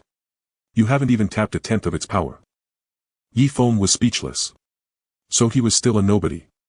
Wait, why did he say still? Then he remembered the reward for second place in the inner sect assessment, a heaven-grade cultivation method. In the Tianxian continent, techniques and weapons were ranked in 7 tiers: mortal, spirit, mystic, earth, heaven, immortal and divine. Yi Feng retrieved the manual from his ring. It was titled Heavenly Immortal Sword Art. He shook his head, it didn't match his sword path and would be useless to practice. He glanced at it and tossed it back into the ring. Then he pulled out the small bottle his father Yi Tianxian had given him when he left the Yi clan. What's inside? Father said I could open it when I reached Sword Saint. Now I'm qualified, Yi Feng murmured to himself. Yi Feng opened the small vial and a thick coppery scent of blood rushed toward him. Then a single drop of blood slowly floated out from the bottle. This is... Yi Feng's eyes widened in shock at the sight of that drop of blood. Xiao Jian exclaimed excitedly, blood from a celestial rank beast. Yi Feng, your father truly dotes on you. The energy contained in this blood is enough to make you a heaven and earth realm expert. Hearing this, Yi Feng sent the blood directly into his mouth. Instantly a violent force erupted from within his body. This power, like an enraged serpent drugged with stimulants, slithered from his neck through his limbs, its wild aura saturating every part of his being. Finally the force converged in his dantian. Damn it, why is the power of this blood so overwhelming? Yi Feng gritted his teeth. Xiao Jian said calmly, the blood of beasts is inherently filled with violent energy, and this is celestial rank beast blood after all. Why didn't you tell me earlier? By now Yi Feng was drenched in sweat from the pain, yet he stubbornly endured. Xiao Jian replied with a hint of grievance, you never asked, so I thought you already knew. Unable to retort, Yi Feng immediately sat cross-legged and began to absorb the power within the blood. A day later Yi Feng had fully absorbed the blood and his cultivation level had broken through the divine punishment realm, reaching the initial stage of the heaven and earth realm. Yi Feng stood up gazing at his own hands. Now for this upcoming assembly he had an extra layer of assurance. By the way, Xiao Jian, how do people usually absorb beast blood? Yi Feng asked. Xiao Jian paused for a moment before saying, I'm not entirely sure either. Most people first merge their own mystic energy into the blood to neutralize its wild nature and only absorb it once the two have blended. As for swallowing it directly like you did, it's not unheard of, but those who try usually can't withstand the power and end up exploding. Yi Feng rolled his eyes, then looked out the window. Dawn had broken, the assembly was about to begin. He left his room, arrived at Murong Shui's door and knocked. Soon Murong Shui emerged. Yi Feng smiled, ready to go. It's time to set out. Murong Shui grinned back, I've been ready for ages, waiting for this day. The two arrived at the martial ground. Dressed in the robes of the Immortal Pavilion, no one obstructed them. They found the seats designated for the Immortal Pavilion disciples and sat down. Yi Feng then transmitted a message to Murong Shui, no matter what happens later, don't make any rash moves. Murong Shui nodded. At that moment a group of about 20 people clad in brown robes appeared at the entrance. Each rode a ferocious menacing tiger, all of which had terrifyingly reached the Beast King realm. The riders were all at the Divine Punishment realm and their leader had even reached the Heaven and Earth realm. White Tiger sect, they've come too. This is the most formidable subordinate force of the Immortal Pavilion aside from the Grey Man Nation.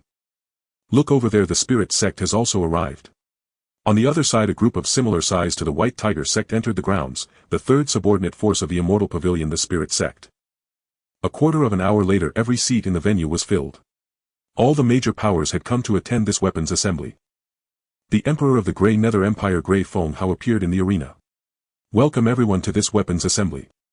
As you all know, the Tianxian continent is composed of mystic warriors and weapons are indispensable equipment for them. A fine weapon can determine life or death in battle. Thus the purpose of this assembly is to make more people understand the importance of weapons. First let us present the sword Sek's ultimate treasure, the soaring sky sword. As his words fell, Zhang Meng entered the arena bearing the soaring sky sword followed by dozens of Immortal Pavilion disciples. Zhang Meng handed the sword to Grey Emperor, who took it and pointed its blade toward the sky, summoning dense thunderclouds. Boom! In an instant bolts of lightning rained down from the clouds. Wow, this is the sword Sek's ultimate treasure, truly extraordinary. If I had that sword I'd be able to dominate the continent. Hey, how did the sword Sek's treasured sword end up in the hands of the Immortal Pavilion? Gasps of astonishment rippled through the crowd below. Yi Feng observed the surrounding crowd. When his gaze fell upon the White Tiger sect, he saw every member gathering power in their palms while their white tigers crouched low, staring intently. Following their line of sight, Yi Feng realized their target was the Immortal Pavilion disciples ahead. Just as he withdrew his gaze, it met the eyes of the Spirit Sect members. Their target was the very area where the Immortal Pavilion disciples, including himself, were seated. Seeing this, Yi Feng quickly pulled Murong Shui away from that spot. What's wrong? The soaring sky sword has appeared and everyone's attention is fixed on it. It's the perfect time to snatch the sword. Why are you dragging me away? Murong Shui asked. Yi Feng explained, look at the White Tiger sect and the Spirit sect. Following his pointed direction, Murong Shui froze in place. What? Are they about to turn traitor? Murong Shui asked excitedly. Yi Feng nodded, exactly. It seems my hunch was right. Now we just wait for them to wear each other down and then we can reap the benefits. Murong Shui exclaimed with delight, that's incredible. Such a plot twist today, haha. In the arena, Grey Emperor withdrew the soaring sky sword and pointed it directly at Zhang Meng. At the same time, the disciples Zhang Meng had brought were all eliminated by black-clad figures who appeared out of nowhere. What are you doing? Attacking my Immortal Pavilion, do you have a death wish? Zhang Meng asked calmly. Grey Emperor laughed, old Zhang, don't be so overconfident. The men you brought are already dealt with. Look down there. Hearing this, Zhang Meng sensed impending doom and glanced at the Immortal Pavilion disciples in the arena. They were all surrounded by the White Tiger sect and the Spirit sect. Grey Emperor smirked, old Zhang, the era of the Immortal Pavilion's rule is over. Now it's the turn of my Grey Nether Empire. With that he waved his left hand. The members of the White Tiger sect and the Spirit sect charged directly at the Immortal Pavilion disciples. Most of the Immortal Pavilion disciples present were only at the sinew strengthening or chi condensation realms, so the two sects eliminated them with little effort. What? How can this be? Have you all rebelled? Aren't you afraid of the Immortal Pavilion's retaliation? Zhang Meng demanded loudly. Grey Emperor sneered, retaliation. Every Immortal Pavilion member in Grey Capital is already in dire straits. Who's left to retaliate? Grey Emperor looked at Zhang Meng, unless it's you. Then he burst into loud laughter. Watching the events unfold in the arena, Murong Shui exclaimed in astonishment, this Grey Emperor is a master of deception. He's just crippled a huge chunk of the Immortal Pavilion's strength. Yi Feng smiled, I went to see him that very night. Murong Shui turned to him shocked, you went to the Imperial City. Yi Feng nodded, yes. I originally intended to kill him, but I discovered he was hiding his true cultivation level. He's likely a Triune Realm Earth stage expert. Murong Shui's jaw nearly dropped, you managed to escape from a Triune Realm Earth stage expert. Yi Feng chuckled, he hadn't revealed his strength yet at that time, so I had my chance. Grey Emperor fixed his gaze on Zhang Meng. Oh. Who said I was at the Heaven and Earth realm? As he spoke, his aura surged, ascending instantly from the Heaven and Earth realm to the Earth grade of the three harmonious realms. What? You concealed your cultivation level? Zhang Meng asked in disbelief. Grey Emperor chuckled, isn't it obvious? Farewell, Elder Zhang. Grey Emperor swung his sword at Zhang Meng, summoning bolts of lightning that coalesced into a colossal thunder dragon charging toward him. Immortal Spirit Barrier, a faint golden shield materialized before Zhang Meng. Boom! The thunder dragon shattered Zhang Meng's Immortal Spirit Barrier with a single strike. Zhang Meng's eyes widened as he watched the dragon hurtling toward him. With that single collision, Zhang Meng was knocked to the ground. Grey Emperor looked down at the fallen Zhang Meng. Rest in peace. I'll take good care of your kin in the Immortal Pavilion, haha. Then with one swift stroke of his sword he ended Zhang Meng's life. Meanwhile, the massacre on the battlefield had concluded. All the Immortal Pavilion disciples who had arrived were annihilated. Grey Emperor addressed the remaining crowd with a smile, my brothers, let us rest briefly. In 3 days we shall storm the Immortal Pavilion. The crowd roared in unison, we obey your majesty's decree. A bunch of traitors, and you dare dream of ruling the Immortal Pavilion. A majestic voice echoed from afar, soft yet piercing through every eardrum. Who dares to play tricks here? Grey Emperor peered into the distance. Space twisted and tore open, revealing numerous immortal pavilion disciples at the divine punishment and heaven and earth realms suspended in the air. There were as many as 20 experts at the 3 harmonious realms, and the 5 leaders were all at the half-saint level. Those are 5 of the immortal pavilion's 10 great elders. It's rare to see even one, yet half of them have come. It seems the immortal pavilion is truly enraged this time. Of course, betrayal from their own subordinates is something no one can tolerate. Murmurs rippled through the crowd outside. Yifeng, look, the immortal pavilion has arrived, Murong Shui exclaimed in surprise. Yifeng also fixed his gaze on the immortal pavilion members. This is unexpected. Why so many? Murong Shui asked, did you summon them? Yifeng nodded. Yes, right after we escaped I used my sword aura to send a message to the nearest immortal pavilion city. I was afraid it wouldn't reach farther ones. Murong Shui gasped. Yifeng, that's incredible. You can even utilize that. Yifeng chuckled sheepishly. But I underestimated the importance of face to a faction. I never expected they'd send so many. This complicates things. Grey Emperor stared at the hundreds of immortal pavilion disciples before him. Second Elder, I didn't expect you to come, he said with a smile. The Second Elder ignored Grey Emperor and addressed the crowd instead. Grey Emperor, you have committed high treason. You enjoyed the immortal pavilion's patronage yet betrayed it. The White Tiger sect and the Spirit sect aided the tyrant, and their sins are unforgivable. By the decree of the immortal pavilion, all disciples are commanded to exterminate the Grey Emperor's empire, the White Tiger sect and the Spirit sect. Leave no one alive, not even a chicken or dog. We obey the decree. With that, the immortal pavilion disciples charged into battle against the 3 factions. The 5 elders faced off against Grey Emperor, the White Tiger sect master, the Spirit sect master, and a beast. Second Elder, come and fight. Grey Emperor roared, raising his Lingshao sword to the heavens. With my spirit as the guide, all thunder between heaven and earth serve me and vanquish evil. Rumble. Bolts of lightning cascaded from the sky, striking near the Second Elder and his companions. After the divine thunder passed, the Second Elder remarked, no wonder you dared to rebel against the immortal pavilion, you had the Lingshao sword as your ally. Ha! Grey Emperor laughed heartily. Indeed, I've long known the Lingshao sword's power. The weapon assembly was merely a ruse. I conspired with you all, claiming we'd seize control of the sword sect, but my true aim was to obtain the Lingshao sword and dominate the immortal pavilion. Madman! Prepare to die, you villain. The Second Elder charged forward, wielding a spear gleaming with cold light. The other 3 elders engaged the White Tiger sect master and the Spirit sect master. The Third Elder joined the Second Elder in confronting Grey Emperor. One spear unleashes the dragon. The Second Elder initiated the attack, his spear slicing through the air and coalescing into a massive dragon. It shot straight toward Grey Emperor. Lingshao strike. Grey Emperor executed a technique from the Lingshao sword, effortlessly deflecting the Second Elder's dragon spear. What? The Second Elder was stunned. Before he could react, Grey Emperor swung his sword downward. The Second Elder could only raise his spear to block. At that moment, the Third Elder thrust from behind, catching Grey Emperor off guard and slashing his shoulder. A surge of pain shot through Grey Emperor's shoulder, causing him to falter.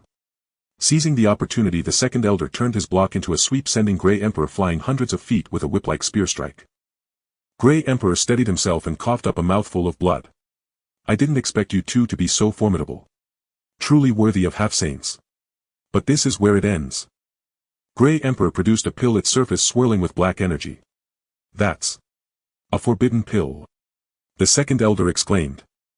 Ha, that's right. Prepare to die. With that, Grey Emperor swallowed the forbidden pill. Instantly his aura skyrocketed from the earth grade of the 3 harmonious realms to the heaven grade, then to half-saint, and finally to true saint. He had surged through 3 major realms in succession. Such is the potency of the forbidden pill, it can elevate one by 3 realms, Yifeng remarked. Murong Shui nodded beside him. Indeed, but the backlash will be even more severe. He likely can't sustain it for long. By then the battle between the immortal pavilion disciples and the 3 factions had fully concluded. The immortal pavilion disciples closed in. The Second Elder shouted, don't come near. Fall back. But before his words faded, the heads of over 100 disciples in the front were severed. He thinking of retreating now. Isn't it a little too late? Grey Emperor flashed a sinister smile. Though the effects of this dark divine pill last only a quarter of an hour, it's more than enough to deal with you. Grey Emperor raised the Lingshao sword and bellowed. 3,000 divine thunders volley strike. Boom. A divine thunderbolt shot straight at the Second Elder. Before he could react, it shattered his physical body, leaving only his soul. Second brother. The third elder cried out in grief at the sight of the second elder's soul. Worry about the second elder. Better worry about yourself. Grey Emperor charged forward with the Lingxiao sword. Lingxiao strike. With one stroke he sent the third elder's head flying. May both elders rest in peace. With a casual wave of his hand, Grey Emperor erased the second elder's soul from existence. The remaining 3 elders, sensing the dire situation, fled into the distance. They abandoned the mass of Immortal Pavilion disciples. Those 3 sure run fast. Then I'll take you as compensation to honor my fallen kin, Grey Emperor declared. With that, Grey Emperor plunged into the crowd of Immortal Pavilion disciples. They scattered in panic, chaos erupting. Empowered by the forbidden pill, Grey Emperor moved through the Immortal Pavilion disciples as if they were nothing. In no time he annihilated them all. Grey Emperor stood in the air surveying the surroundings. His gaze fell upon the corpses strewn across the battlefield, some from the Grey Emperor's empire, others from the White Tiger and Spirit sects. Just as Grey Emperor was about to speak, the forbidden pill's effects wore off. Hastily stabilizing his heart meridian, he vanished into the distance. Little Sword, can you track his whereabouts? Yi Feng asked. Little Sword replied, yes, but only within 10 li. Yi Feng nodded. That's enough. Locate the Grey Emperor's trail. He's suffering from the backlash of the forbidden pill, so he couldn't have fled far. Then Yi Feng turned to Murong Shui and said, Sister Shui, let's go. While the Grey Emperor is enduring the backlash, well, seize the Lingxiao sword. Murong Shui nodded. Then the 2 leaped into the air and pursued the Grey Emperor in the direction he had fled. Little Sword, which way is the Grey Emperor heading now? Yi Feng asked as he flew swiftly on his sword. Southwest, about 5 li from here, Little Sword replied. Yi Feng turned to Murong Shui and said, let's go after him. Meanwhile, the Grey Emperor had just escaped from Grey Capital. Pfft. A mouthful of blood spewed from his lips and he plunged headfirst into the ground. After a moment, the Grey Emperor struggled to rise from the earth. Immortal Pavilion, you destroyed my home and slaughtered my people. I will never forgive you. The Grey Emperor roared. As he finished, another gush of blood spilled from his mouth. The power of this forbidden pill is immense, but the backlash is equally severe, he thought. At that moment, the Grey Emperor's cultivation fell from the earth stage of the 3 harmony realm all the way down to the heaven and earth realm, then to the divine punishment realm.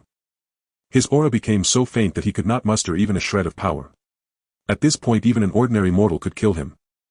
The Grey Emperor hurriedly circulated his chi to recover his strength. Just then a discordant voice rang out, oh, isn't this the invincible Grey Emperor? How come you've fallen to the divine punishment realm? Who's there? The Grey Emperor demanded, scanning his surroundings nervously. Stop playing tricks and show yourself. Yi Feng and Murong Shui appeared on the scene. Yi Feng smirked, long time no see, Grey Emperor. The Grey Emperor stared fixedly at Yi Feng. Who are you? Yi Feng chuckled, just look at our robes, isn't it obvious? Even so, Yi Feng hesitated to strike rashly. Though the Grey Emperor's realm had dropped to divine punishment, he was uncertain what hidden cards the man still possessed. The Grey Emperor shook his head. Impossible. I've killed everyone from the Immortal Pavilion. There's no way any escaped. You 2 cannot be from the Immortal Pavilion. The Grey Emperor's eyes widened in horror. You 2 are from the Sword Sect. Haha, you're not as dumb as you look, Grey Emperor, Yi Feng said. Yi Feng paused, then added, do you know who infiltrated your royal city last time? The Grey Emperor's pupils dilated. It was you. I thought the voice sounded familiar. So it was you that day. Yi Feng laughed. That's right. I originally went to kill you, but after overhearing your plan I decided to wait. Hearing this, the Grey Emperor was so enraged that his aura grew even weaker. Excellent. To think I was outsmarted by a mere boy.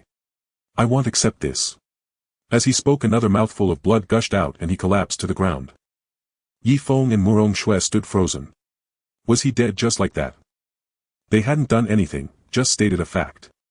The Grey Emperor's psychological fortitude was truly pathetic. Murong Shui walked over to the Grey Emperor's corpse and retrieved the Lingxiao sword. Yi Feng came to stand beside her. Let's go. The Immortal Pavilion's people should be arriving soon. Murong Shui nodded. Just as they were about to leave, a thought struck Yi Feng. Almost forgot something. He bent down and took the Grey Emperor's ring. Murong Shui rolled her eyes at him and the 2 departed. No sooner had they left than the 3 remaining elders of the Immortal Pavilion appeared on the scene. They stared at the Grey Emperor's corpse on the ground. One elder remarked, there are no signs of a struggle. It seems the backlash from the forbidden pill was too severe. Another elder nodded. Could it be that someone saw him in this weakened state and killed him for his treasures? The other two shook their heads. Unlikely. This is still the Grey Emperor's territory. No one here would fail to recognize him. What about those two from the sword sect, Murong Shui and Yi Feng? They've been missing since the weapon assembly. They must have waited for us to exhaust each other before snatching the Lingxiao sword. And the Grey Emperor's ring is gone too. The third elder examined the corpse and spoke. They can't have gotten far. After them. The three elders shot into the sky in pursuit of Yi Feng and Murong Shui. By then Yi Feng and Murong Shui had already covered a great distance. What are you thinking about? Murong Shui asked, noticing Yi Feng's silence. Yi Feng said, you know, as an adversary the Grey Emperor was worthy of respect. He only wanted a better life for his people, he just chose the wrong time. Murong Shui fell silent. Yes, some of the Grey Emperor's actions were wrong, but those decisions came from the upper echelons, not from him alone. And the Grey Emperor had dared to rebel, which required immense courage. Though he ultimately failed, he still earned some respect. In every continent people revere the strongest, not only for their immense power but also for the blessings they bring to ordinary folk. Still, respect was one thing. When it came to enemies one could not afford to be soft. The two returned to Grey Capital and Murong Shui asked in confusion, why are we coming back? Yi Feng grinned. The most dangerous place is the safest. He took out the ring he had taken from the Grey Emperor and examined its contents. Inside there was a heaven-grade cultivation method, 2 earth-grade methods, and over 100,000 mystic crystals. Yi Feng cursed under his breath, and this is the Emperor of a nation. So stingy.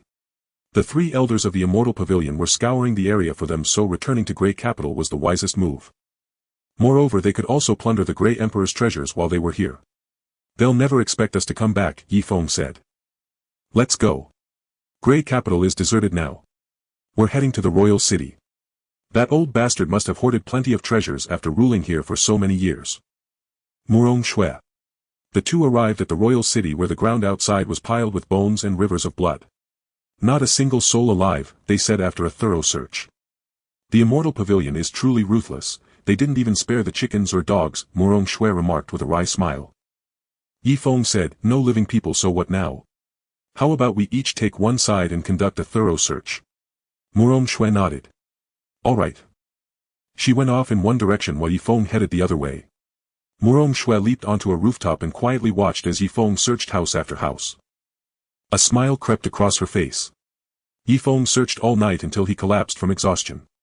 Murong Shui hopped down and walked over to him. This is too hard. Is finding treasure always this difficult? Yi Feng panted. How about your side? Did you find anything? Murong Shui shook her head with a smile. No. Yi Feng's eyes widened. I've searched everywhere over here, not even a single hair. If you didn't find anything either, then was the Grey Emperor a complete pauper? Hearing this, Murong Shui couldn't help but laugh. Yi Feng stared at her momentarily stunned. You're still laughing. An entire night and I didn't find a single hair. I've wasted my youth on that Grey Emperor. Murong Shui looked at him incredulously. Don't talk nonsense. The Grey Emperor is already dead, don't make him take the blame. Yi Feng. Yi Feng looked at Murong Shui before him. She appeared completely unfazed, showing no signs of fatigue whatsoever. Yi Feng asked, how are you? Perfectly fine. Murong Shui rolled her eyes. Brother, we are cultivators after all. Who else would run from room to room like you? Why don't you use your spiritual sense to search?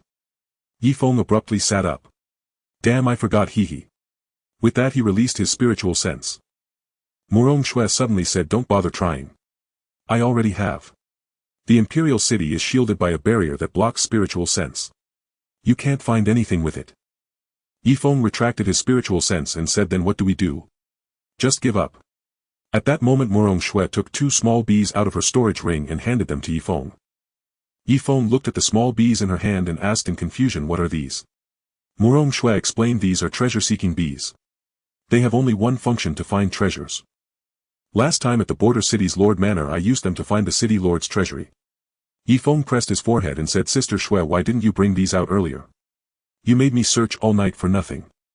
Murong Shui blinked her big eyes and said innocently, I forgot. She released the small bees which hovered in the air for a few circles before flying toward the main hall. Quick, follow them. With that Murong Shui ran after the bees. Yi Feng hurriedly followed. Soon the two arrived before a stone door. The small bees stopped in front of the stone door. Murong Shui retrieved them into her storage ring, turned to Yifeng and said this should be their treasury. It's all yours. Yifeng nodded, then drew his Xian Yu sword and struck the stone door. With a rumble the door shattered. The two entered, and what greeted their eyes was a vast pile of spirit crystals numbering in the tens of millions. Murong Shui said to Yifeng, forget those spirit crystals. Come to the second floor. Hearing this, Yifeng quickly followed her upstairs. On the second floor they found it filled with cultivation techniques. As they walked deeper they saw a platform holding an immortal grade technique. Yifeng picked it up and saw the title Mist Illusion Art. His eyes lit up. Opening the first page it read, cultivate this art to confuse enemies striking when they least expect it. At Mastery 1 can manifest an illusion domain causing opponents to lose their way within it. Yifeng was overjoyed. This was exactly the technique he needed. Combined with his sword art he could even slay experts at the Triple Harmony realm. Yifeng grinned at Murong Shui. Knowing his intentions she smiled and said that immortal grade technique is yours. It doesn't suit me. Yifeng stored the technique, then rushed over to Murong Shui, embracing her tightly and planting a deep kiss on her cheek. I love you, Sister Shui. Murong Shui blushed and scolded, get lost or I'll slap you. Yifeng quickly let go and scratched his head with a sheepish grin. Hurriedly changing the subject he said, Sister Shui, look, there are even dozens of heavenly grade techniques here. This Grey Emperor prepared well for his rebellion. Yifeng knew that Murong Shui didn't truly want to give up that immortal grade technique. After all, she was also a sword cultivator and needed it greatly. But seeing that it suited Yifeng better, she acted indifferent and yielded it to him. Besides, without Yifeng she would never have reclaimed the Ling Xiao sword. Thus giving the immortal grade technique to Yifeng was something she did willingly. Murong Shui's face turned deeply red and hot. She then hurriedly laughed. Too bad, but in the end we're the ones who profited. On the second floor the two collected all the techniques into their storage rings. Then they proceeded to the third floor, which housed weapons and pills. Among them were 2 heavenly grade weapons, over a dozen earth grade ones, but not a single immortal grade item. Yifeng picked up a box containing 2 pills identical to the forbidden pill the Grey Emperor had taken. So this is the forbidden pill the Grey Emperor used. No wonder I couldn't find it in his storage ring, it was hidden here, Yifeng said. Murong Shui approached. Yifeng, this forbidden pill has severe side effects. It's best not to use it unless absolutely necessary. Yifeng nodded. Don't worry, I won't use it unless there's no other choice. Murong Shui nodded as well. They collected all the weapons and pills on this floor before returning to the first floor. After counting, the first floor held a total of 26 million spirit crystals. Murong Shui handed a storage ring to Yifeng. These are yours. We're splitting evenly this time. The weapons don't suit us, so I'll sell them and give you the spirit crystals later. This ring contains pills and techniques. Yifeng took the ring and smiled. Got it, Sister Shui. Then the two left the imperial city. Just as they reached the gate, 3 elders of the immortal pavilion appeared before them. Well, we've been searching for you too. Be sensible and hand over the Ling Xiao sword and I might consider letting you die whole, one elder said. 5th brother, why waste words with them? Let's just attack. Kill the man and keep the woman for our pleasure. The daughter of the sword sex patriarch, imagine his reaction when he learns we've bedded her, ha ha ha, another elder leered. Enough, 9th. Curb your lust. This is no time for games.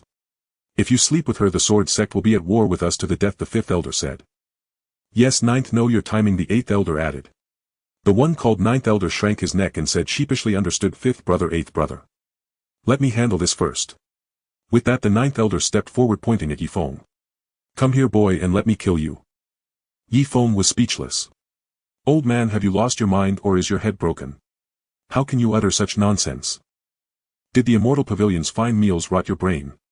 The 9th elder trembled with rage. You seek death. At that moment Yifeng vanished from his spot. With a slash the air before the 9th elder suddenly congealed as a sword struck instantly before him. The 9th elder spread his hands, releasing a powerful white light. With a boom the sword light and white light clashed and Yifeng was blasted back hundreds of feet. The 9th elder merely retreated a few steps. As Yifeng halted, the 9th elder had already lunged forward with an open palm strike. Heavenly Earth Meteor Palm. Yifeng narrowed his eyes and hastily drew his sword to defend. With a bang the 9th elder's palm struck Yifeng's sword squarely. Though Yifeng blocked, the gap in their cultivation levels was too vast and he was sent sprawling by the shockwave from the palm technique. With a bang the 9th elder's palm struck Yifeng's sword squarely. Though Yi Feng blocked, the gap in their cultivation levels was too vast and he was sent sprawling by the shockwave from the palm technique. When Yi Feng scrambled to his feet, the ninth elder had already charged before him. With a single sword strike to the utmost, Yi Feng mustered all his strength and unleashed his most powerful sword technique. As the sword thrust arrived, the ninth elder's pupils dilated. He thrust his hands forward and in an instant the very air around them seemed to explode. The sword was upon him. The clash of sword and palm sent both combatants hurtling back hundreds of zhang. The ninth elder steadied himself and exclaimed in shock, "It seems the sword sect has produced another prodigy. Pity that you won't leave this place alive today." With those words, before Yi Feng could respond, the ninth elder punched directly at him. Yi Feng had only just come to a halt and before he could react was driven into the ground by the blow. Witnessing this, Murong Shui prepared to rush forward but was blocked by the fifth and eighth elders. She drew her Lingxiao sword. A soaring strike. Instantly a powerful bolt of divine lightning descended from the sky, mightier than any Grey Emperor had summoned. The divine lightning struck less than a foot from the fifth elder, only to be deflected by a white protective barrier. Seeing this, Murong Shui adjusted her trajectory and charged at the eighth elder. The eighth elder, caught off guard, had no time to dodge. Yet Murong Shui's attack was merely a feint. Her true target was the ninth elder, who was still engaged with Yi Feng. By the time the others realized her intent, she had already appeared behind him. Just as the ninth elder was about to end Yi Feng's life, he failed to notice Murong Shui approaching from behind. By the time he sensed her presence, her sword had already pierced through his body. As the Lingxiao sword plunged into the ninth elder's body, Murong Shui urgently activated its power. In a flash, countless bolts of divine lightning erupted from within him. The ninth elder was torn to shreds by the divine lightning, leaving only his soul. Murong Shui's own strength was insufficient to kill him. She had merely used the Lingxiao sword's power to destroy his physical form. "Ninth brother!" The other two elders cried out upon seeing his soul form. Murong Shui, without pausing to strike at the soul, quickly pulled Yi Feng out from the earth. Yi Feng was now covered in dirt, his face and body streaked with blood. Murong Shui's eyes grew moist as she looked at him. He opened his eyes and forced a painful smile. "I'm fine, Sister Shui." Murong Shui took a healing pill from her ring and placed it in his mouth. "Heal yourself first. Leave the rest to me." Meanwhile, the fifth elder collected the ninth elder's soul into his palm. He then addressed Murong Shui as she approached. "I admit you two are exceptional. But this is where it ends. Throughout history, countless geniuses have perished before their time. Today 2 more will be added to that list." Murong Shui merely stared at the fifth elder in silence. As he prepared to speak further, she had already launched a sword strike at him. The fifth elder narrowed his eyes, a long blade appearing in his hand. Blade that cuts the horizon. Sword and blade clashed for 30 exchanges, with Murong Shui continuously on the defensive. Murong Shui sought an opportunity to deliver a fatal blow. Unfortunately, the fifth elder was far superior to the ninth elder, his combat experience and weapon mastery at their peak. After parrying one of the fifth elder's attacks, Murong Shui retreated. Sword reaching the heavens summoned 10,000 divine thunders. In an instant, dark clouds gathered and bolts of divine lightning began to coalesce within them. It seemed as though they would strike at any moment. The fifth elder, seeing her summon the lightning, did not rush to attack, curious to witness its power. With a thunderous roar, a bolt of divine lightning descended, aimed directly at the fifth elder. He formed hand seals and a massive array brimming with immense power appeared before him. The divine lightning crashed against the array. "Haha. So this is the power of the Lingxiao sword. Unimpressive. In your father's hands it might have been more formidable," the fifth elder taunted. Murong Shui did not retort but instead charged directly at him. A resonant sword hum filled the air, and with it the battlefield was saturated with a biting, icy sword intent. In an instant the surrounding buildings were frozen solid and even the very fabric of space began to crack. "It's the frost sword intent. I never thought she could comprehend such an intent." The small sword within Yi Feng exclaimed in astonishment. Yi Feng slowly rose to his feet, having recovered roughly half his strength. "Frost sword intent?" he asked in confusion. "Yes," the small sword explained. "The frost sword intent can instantly freeze everything around it. Neither people nor techniques can withstand its full power. This snowy world created by this sword intent is quite spectacular." Yi Feng asked, "How does it compare to my undefeatable sword physique?" The small sword retorted, "Your physique is a cheat and anomaly. There's no comparison." By then Murong Shui had reached the fifth elder but was sent flying back by a single palm strike. She came to a halt hundreds of zhang away. The small sword lamented, "Her sword physique and the Lingxiao sword are not compatible. If they were, she could have killed the fifth elder with her strength." Yi Feng nodded, having watched the entire battle. He saw that Murong Shui was consistently being overpowered by the fifth elder.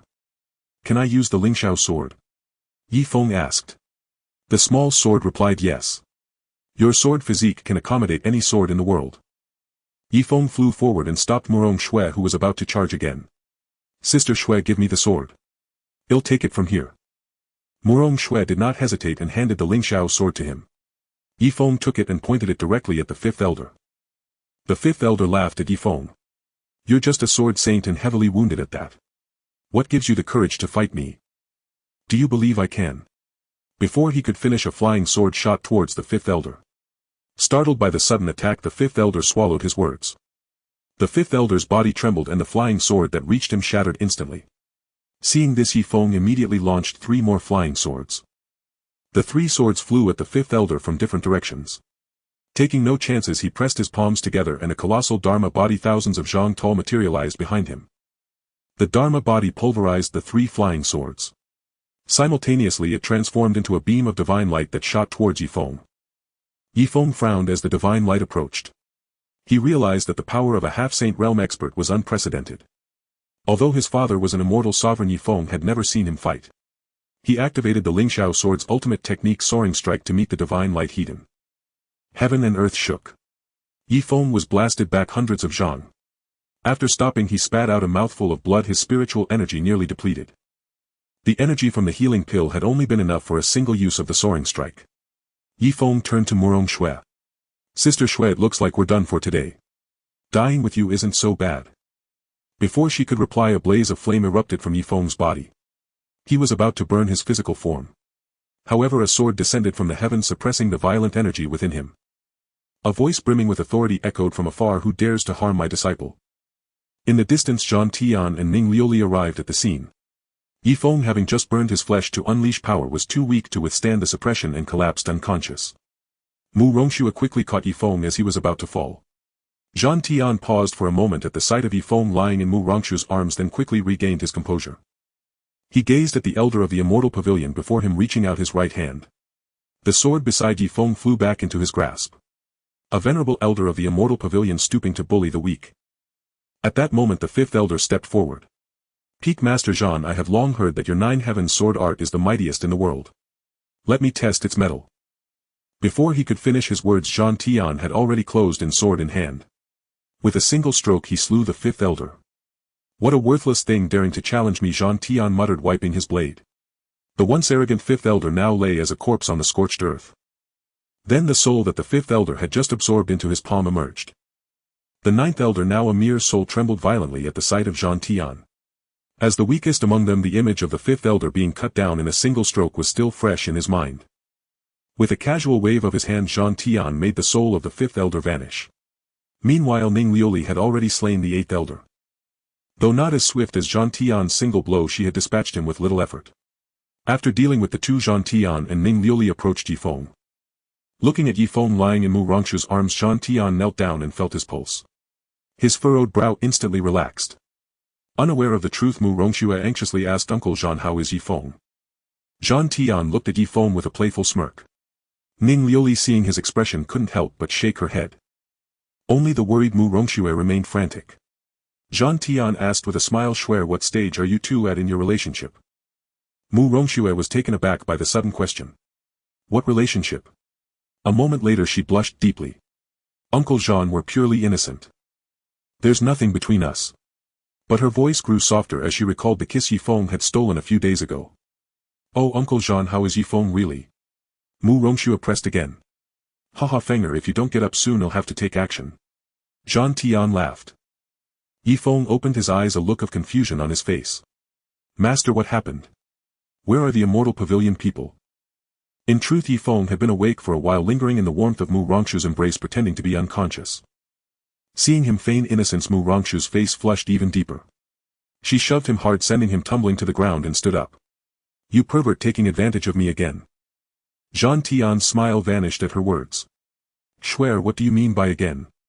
Has this brat taken advantage of you before? He turned to Yi Feng, pretending to strike him. You rebellious disciple, daring to harass your senior sister. Let me teach you a lesson. Mu Rongxue saw through Zhang Tian's act and stood still, unimpressed. Zhang Tian had hoped she would rush to stop him, letting him back down gracefully and bring them closer.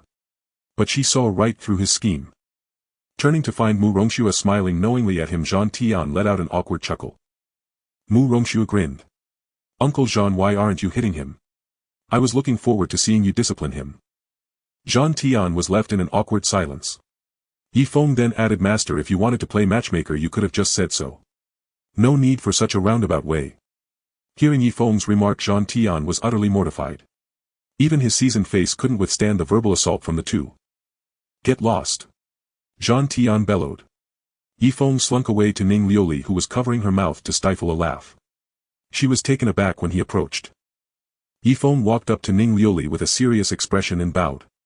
Junior pays respects to Master Ning. Thank you for coming to my rescue. After speaking he bowed again. Ning Liuli was surprised that someone so seemingly frivolous could be so respectful, and her opinion of him improved. She quickly helped him up with a smile. We're all family. Since you're a disciple of the sword sect and Jean's student, it's only right that I came to help. Yifeng nodded with a smile and handed the Lingxiao sword to Mu Rongxue. Sister Shui, you should keep this sword. Taking it, she patted his shoulder. You're a good guy to have around. Yifeng's brow furrowed in confusion. Kid. He murmured. You're not much older than me. Then Mu Rongxue turned to Jean Tian and Ning Liuli. Uncle Jean, Aunt Ning, we've completed the mission. We can head back now. Good, let's go, Jean Tian replied. The group of four sped off toward the sword sect. After a day of travel they arrived before a city. This is already sword sect territory. Let's rest here for a day and continue tomorrow, Jean Tian said. They entered a tavern. Waiter, bring us wine. Yifeng called out. Coming right up. A voice replied. They found a seat by the window. Soon the table was laden with delicacies. Yifeng poured wine for Jean Tian and Ning Liuli before digging in. Mu Rongxue twisted his ear. Why didn't you pour for me? I'm your senior sister. I'll pour it now. Let go first, Yifeng cried. Mu Rongxue crossed her arms. That's more like it. As Yifeng poured the wine, a man with a curled mustache at a nearby table said to his companions, I saw it with my own eyes. The Yi manor was engulfed in flames, gone overnight. Even the clan leader Yi Qianqian has vanished, no one knows if he's dead or escaped. The news hit Yifeng like a thunderbolt, freezing him in place. Wine overflowed from his cup, but he didn't notice, lost in the mustached man's words. Jean Tian reacted quickly, leaping up and grabbing the man's collar. Who told you this? Startled, the man stammered, I just returned from the central domain. I saw the Yi clan destroyed with my own eyes. Everyone except those training abroad is dead. The clan is piled with corpses. The blood flowed like a river. No one dared approach. Yifeng slowly came to his senses, trembling as he stood. Mu Rongxue quickly steadied him. Leaning on Mu Rongxue, Yifeng walked over to the mustached man. The few steps felt endless to him. Where is Yi Tianqian? Where is Sheng Guanyun? He asked, his voice quivering. His eyes turned bloodshot and he seemed on the verge of madness. Even Mu Rongxue felt a chill at the sight.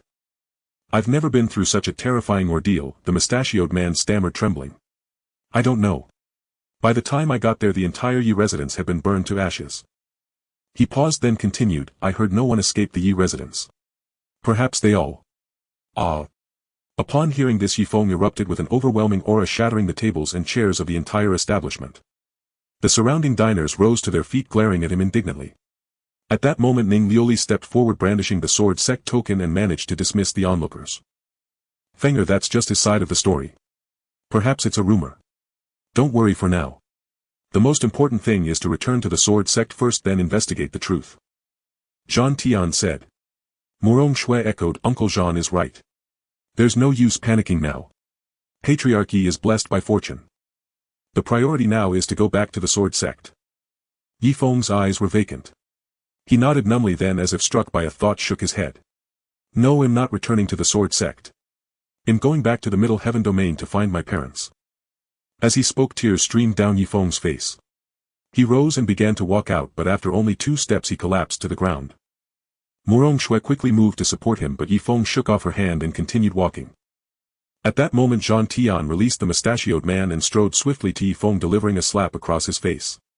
Wake up. What use would it be for you to go back now? If the Yi clan is truly destroyed, wouldn't going in your current state be walking into a trap?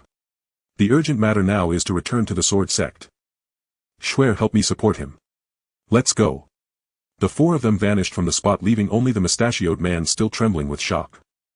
Throughout the journey Yi Feng remained silent, the atmosphere plummeting to freezing point. Murong Shui looked at him and sensed that he was no longer the same person he had been before. Indeed, the blow had been too severe. Though it was only one man's word, everyone was already 70 to 80% convinced. After all, no one would dare jest about such matters concerning a great clan. What would normally have been a day's journey Yi Feng and the others completed in just half a day. Upon returning to the sword sect, Yi Feng immediately headed for the Azure Sky Peak. Arriving before the Azure Sky Hall, two core disciples blocked his path. The sect master is in seclusion. No one is to be admitted. Suppressing the rage within him, Yi Feng said in a low voice, "Step aside. Don't force my hand." The two core disciples exchanged a glance but remained steadfastly before him. Without another word, Yi Feng struck one core disciple in the chest with his palm. Instantly the disciple was hurled dozens of yards away, where he collapsed unconscious. Seeing Yi Feng's attack, the other core disciple drew his sword and swung it at Yi Feng. Yi Feng sidestepped the blow and delivered a punch to the disciple's abdomen. With a single strike, the disciple was sent flying. Yi Feng walked toward him, shaking his head as he moved. Why won't you let me see the sect master? Since you refuse, then die." Yi Feng raised the Xian Yu sword, aiming for the core disciple's head. Just as the blade was about to fall, another sword intercepted it. Yi Feng looked up to see Murong Zhan. By then Zhan Tian and the others had also arrived at the Azure Sky Peak. Zhan Tian called out, "Fenger! Stop!" With that, several people pulled Yi Feng aside. Seeing Yi Feng in such a state, Murong Zhan could only sigh. In truth, he had long known of the Yi clan's destruction. The moment he learned of it, he had rushed to the Middle Heaven domain only to find the entire Yi mansion strewn with corpses. However, he had not seen the bodies of Yi Tianchen or Shang Guanyun. Murong Zhan had avoided meeting Yi Feng precisely to spare him this devastating news.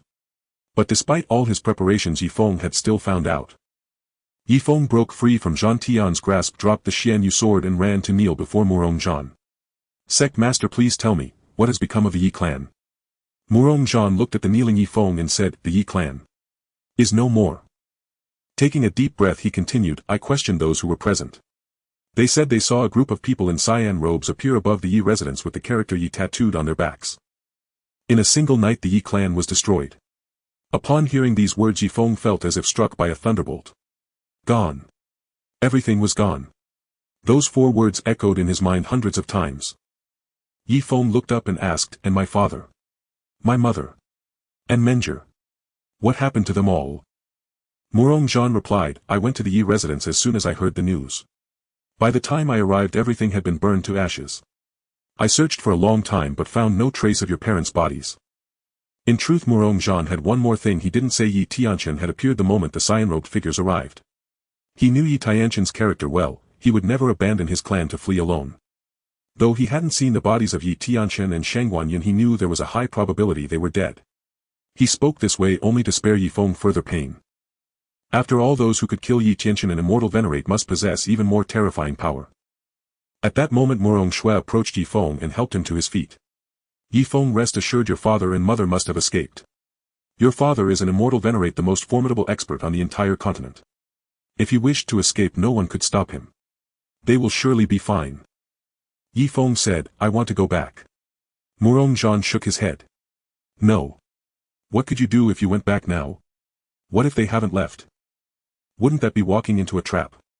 Yi Feng paid no heed to Murong Zhan's words and mounted his sword to return. Just then a sword flew toward him.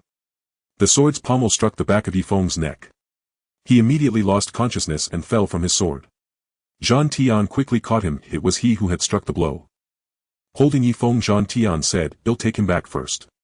Murong Zhan nodded, then turned to Ning Liuli. "Junior sister Ning, send someone to the Middle Heaven domain to gather information. Search for every detail regarding this matter." Ning Liuli nodded and departed. Murong Shui said, "I'll go check on Yi Feng." With that she headed straight for the Nine Heavens Peak. Murong Zhan watched them leave, memories of the day he had saved Yi Tianchen flooding back. Two streams of hot tears rolled down his cheeks. "Brother Yi, this time I couldn't save you." Back then, after saving Yi Tianchen, the two had become inseparable brothers. That was why he knew everything about the Yi clan's fate. That night Murong Zhan sat on the rooftop gazing at the star-filled sky, a flask of wine in his hand. "Brother Yi, do you remember when we first met? You were gravely wounded and I carried you back on my back. I was just a 10-year-old kid then. You were only 15, but do you know how heavy you were? I still admire that version of myself for being able to carry you all that way. As he spoke, Morong-jean chuckled. But why were you so stubborn?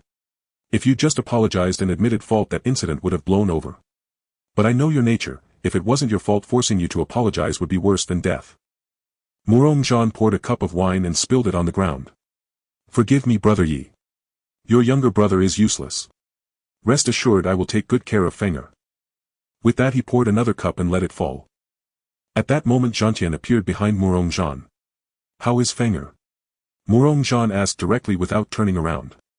He's still unconscious. I laid him on the bed. Schwer is taking care of him. Gentian walked over and sat opposite Morong-jean. Morong-jean took another cup and poured wine for Gentian. Gentian gazed at the wine cup dazed. Is this the wine set patriarchy gave you? Morong-jean set down the flask without a word. Then raising the cup toward the direction of the Yi clan, Gentian declared, Patriarchy, rest assured. Since I am Fenger's master, I shall fulfill my duty as a master, to teach him well and care for him. With those words Gentian poured the wine onto the ground. Morong-jean said, Brother Yi is the kindest person to me in this world. The last time I saw him was when I took Fenger in. I deeply regret not having a proper conversation with him then.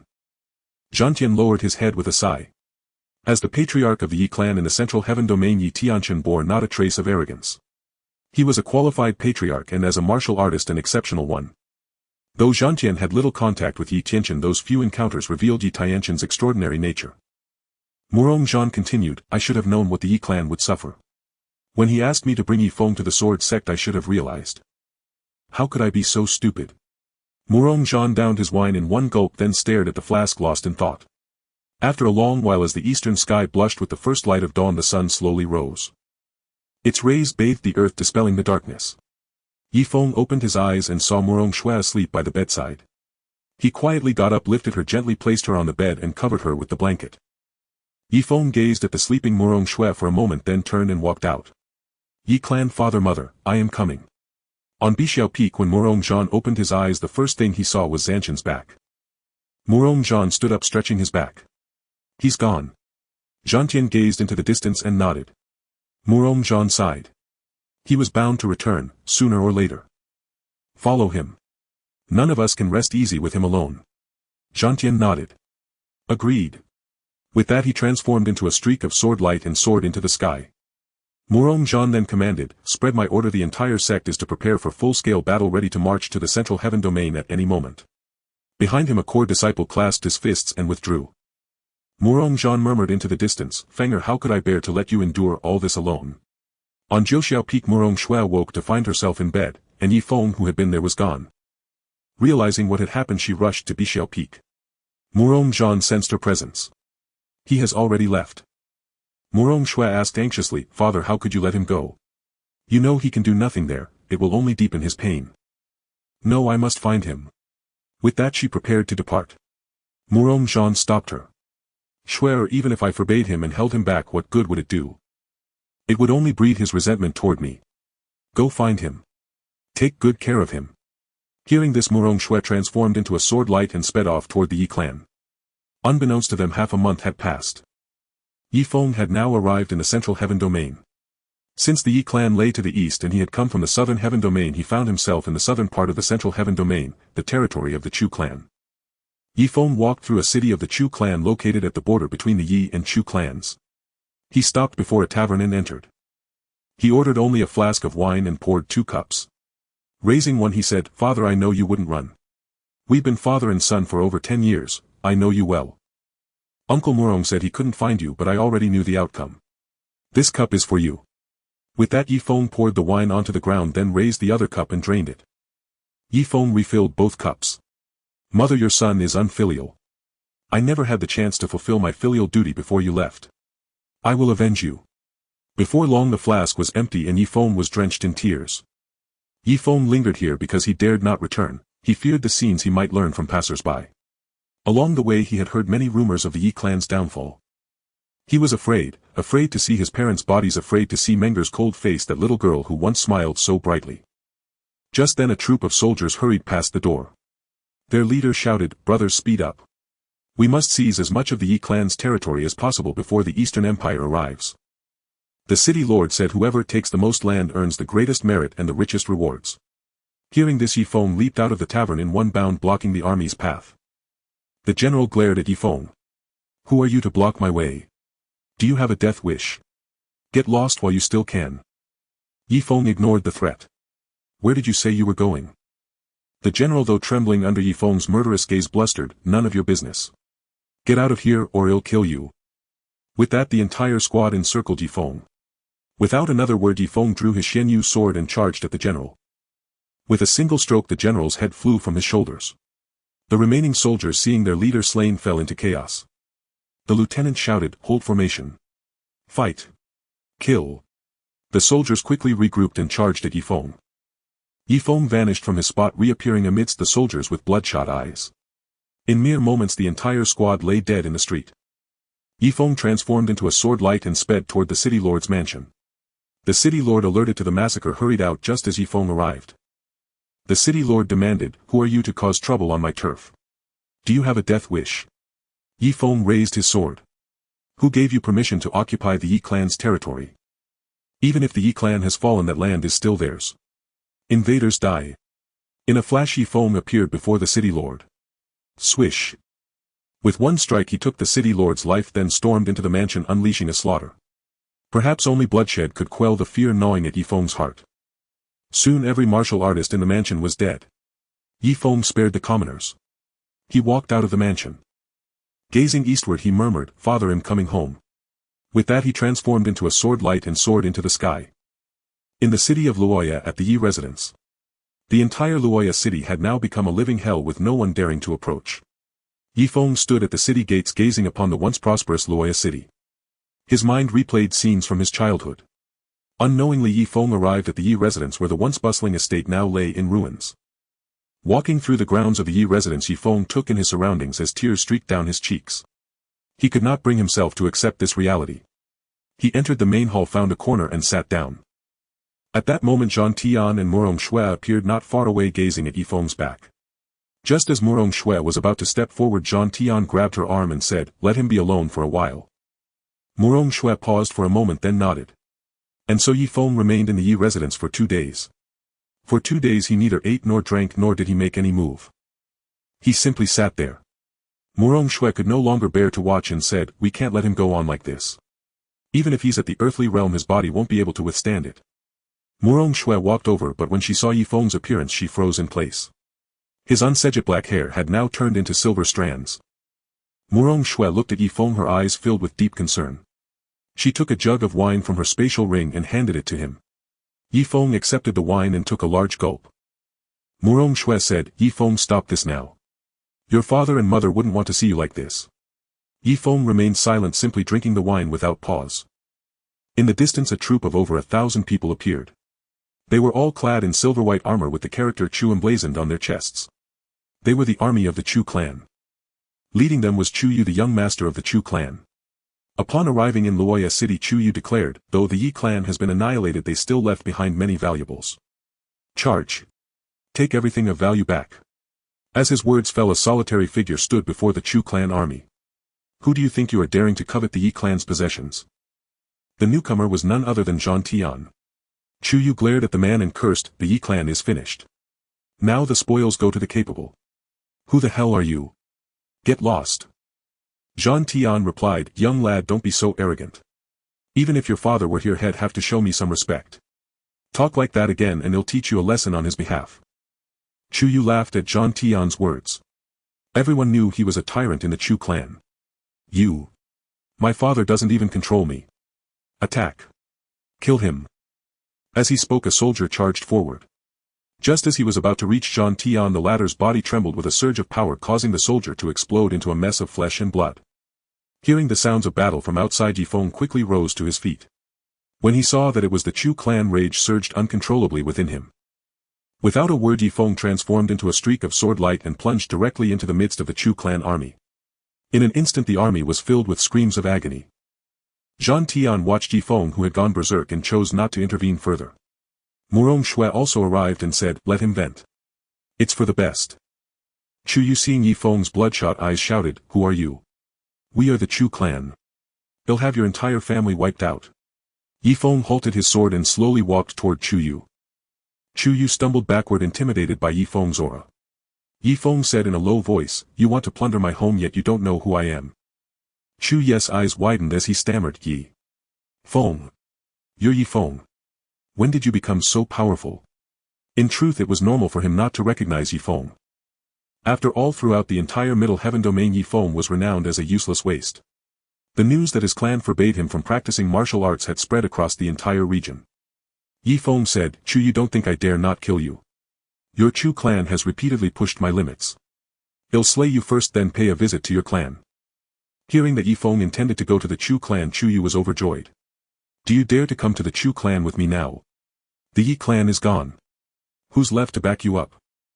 You were a coward before and you're still one now. Don't you know how the Yi clan was destroyed? Should I tell you?" "Ha!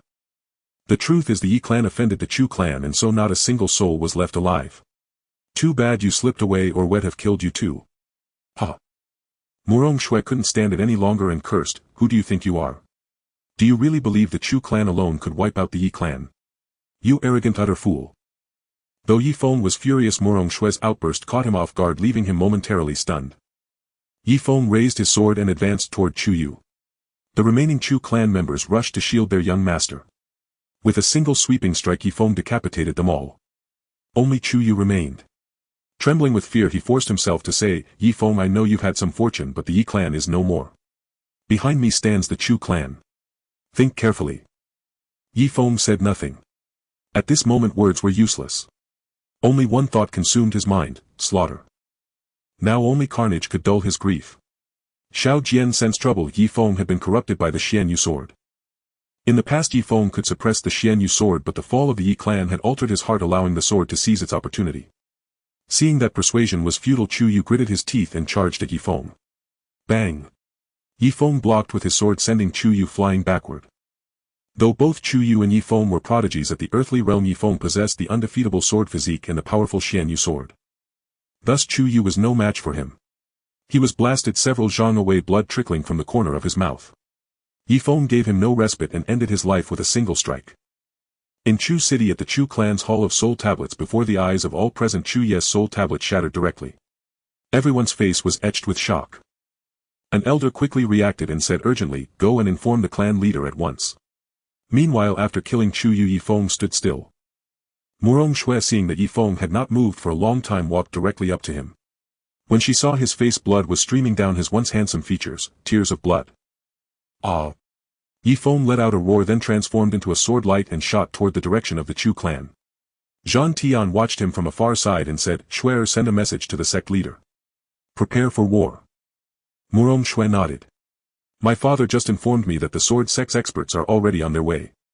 Zhang Tian nodded, and then the two of them pursued Yifeng toward the Chu clan. They would not stop Yifeng, for it was impossible to do so. Though they knew the true culprit was not the Chu clan, the clan's attempt to seize the Yi clan's territory at this moment was an unforgivable transgression. This had undoubtedly crossed Yifeng's bottom line.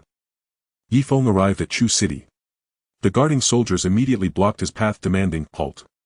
State your purpose." With two swift strokes of his sword he dispatched them both. Yifeng approached the Chu manor, leaping into the air and bringing his sword down upon its gate. With a thunderous crash, the entire gate shattered into fragments. Yifeng charged through the ruined gate. The Chu household, caught completely off guard, had no chance to retaliate before being cut down by his blade. Chu Tian, the clan leader, remained immersed in grief over his son's death, unaware of Yifeng's slaughter. Only when a servant rushed in to report did he learn of the intruder. Instinct told him this intruder was his son's killer. Chu Tian soared into the air, and seeing Yifeng turned into a demon of carnage below, he struck out with a palm. With his spiritual senses at their peak, Yifeng sensed the incoming palm strike and thrust his sword forward to meet it in a violent collision. Without pausing after blocking the palm, Yifeng delivered a sword slash. Chu Tian narrowed his eyes, incredulous that someone at the earth realm dared attack him. Amazed that Yifeng had withstood his blow, Chu Tian opened his palm, revealing a five-colored divine light within. Chu Tian blasted his palm toward Yifeng. The impact shrouded Yifeng in a cloud of dust. Believing his foe dead, Chu Tian began to descend. Suddenly a sword beam shot toward him. Chu Tian froze, unable to believe the man still lived. With a casual wave he dispelled the beam into nothing. As the dust settled, Chu Tian saw another figure beside Yifeng. He demanded, "Who are you? Why do you cause trouble in my Chu clan? Yi Feng fixed his gaze on Chu Tian. You slaughter my kin, destroy my clan, and ask who I am. Chu Tian frowned, unable to recall which clan he had annihilated to invite such vengeance. Zhan Tian patted Yi Feng's shoulder. Fenger, go ahead and kill. Your master will hold him off. With that, Zhan Tian charged at Chu Tian and the two clashed in fierce combat. Meanwhile, Yi Feng soared into the air with his Xian Yu sword. However, the 5 great elders of the Chu clan blocked his path. Young man, lay down your sword and I might consider granting you a whole corpse, one elder said. Yi Feng remained silent, vanishing from sight. He reappeared directly before that elder. His sword struck the elder's head but failed to even graze the skin. The elder shook his head. With such pitiful strength you dare cause trouble in the Chu clan. All 5 elders were true saint powerhouses and Yi Feng could gain no advantage against them. The elder punched Yi Feng flying, then released his pressure, pinning Yi Feng to the ground. Yi Feng struggled to rise, gritting his teeth and using his sword as a crutch to slowly stand. The elder showed surprise that Yi Feng could withstand his pressure. Boy, you are strong. How about becoming my disciple? I can guarantee your life and the Chu clan will overlook what you've done, the elder proposed. Yi Feng merely stared at him silent. The elder then told the other 4, go help the clan leader. Leave this one to me. The other elders nodded and joined the battle between Zhan Tian and Chu Tian. Initially, Zhan Tian with his sword immortal cultivation and personal strength could match Chu Tian and immortal venerate. But now 4 true saint elders joined the fray. Gradually Zhan Tian began to lose ground. Meanwhile, the second elder tried to sway Yi Feng, but Yi Feng, ignoring his words, simply drew his sword and slashed. The second elder countered with a punch. The impact sent Yi Feng staggering backward. When he stopped, he looked at his right arm, it was covered in cracks.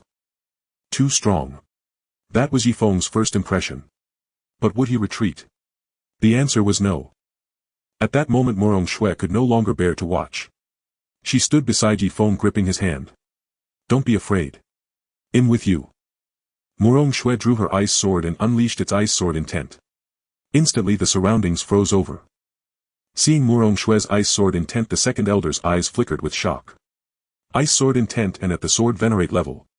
I thought he was a genius, but you are even more extraordinary. Would you consider becoming my disciple? Morong Shui retorted, the Chu clan is utterly depraved and you want me to become your disciple.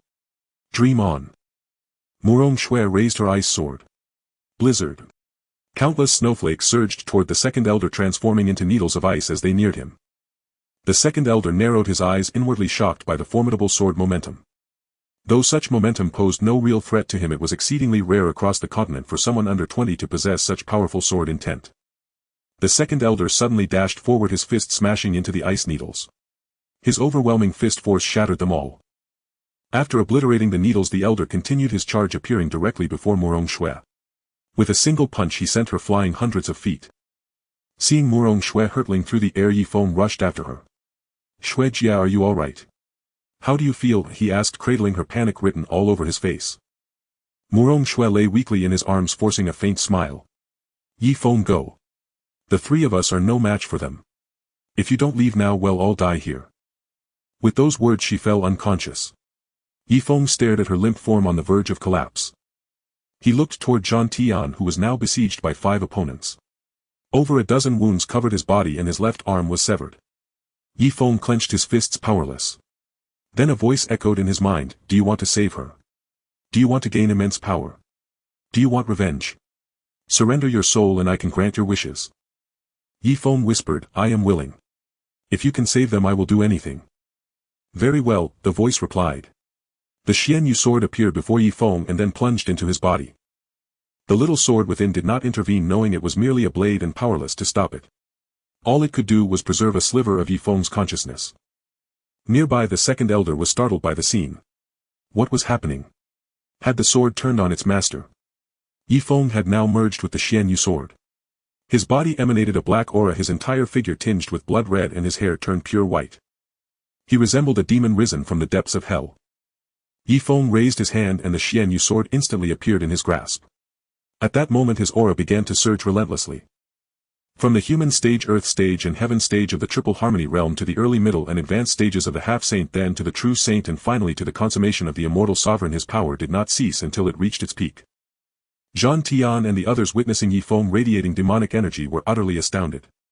They all halted their actions in unison. Yifeng gazed at Mu Rongxue lying on the ground, a flicker of tenderness in his eyes which then transformed into ferocity. He fixed his stare on the second elder. This was the man who had gravely wounded Mu Rongxue. Unforgivable.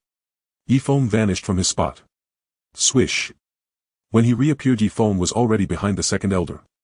As everyone stood in a daze, the second elder's head fell from his body. It rolled twice on the ground before finally coming to a stop. Everyone's pupils dilated in disbelief at the sight, so formidable was his demonic possession. Chu Tian was the first to react, shouting, "Quick, stop him or hell bring ruin to all." Spurred by Chu Tian's cry, everyone snapped to action and encircled Yifeng. Yet among this group only Chu Tian was at the middle stage of the immortal sovereign. The other four were merely at the true saint realm, no match for the demonically possessed Yifeng. In a single exchange 2 elders fell. Meanwhile Zhan Tian, dragging his battered body, hoisted Mu Rongxue onto his back and vanished from the spot. He had no choice but to flee. In his current state he was no match for Yifeng. So he could only bide his time until Yifeng's demonic energy dissipated.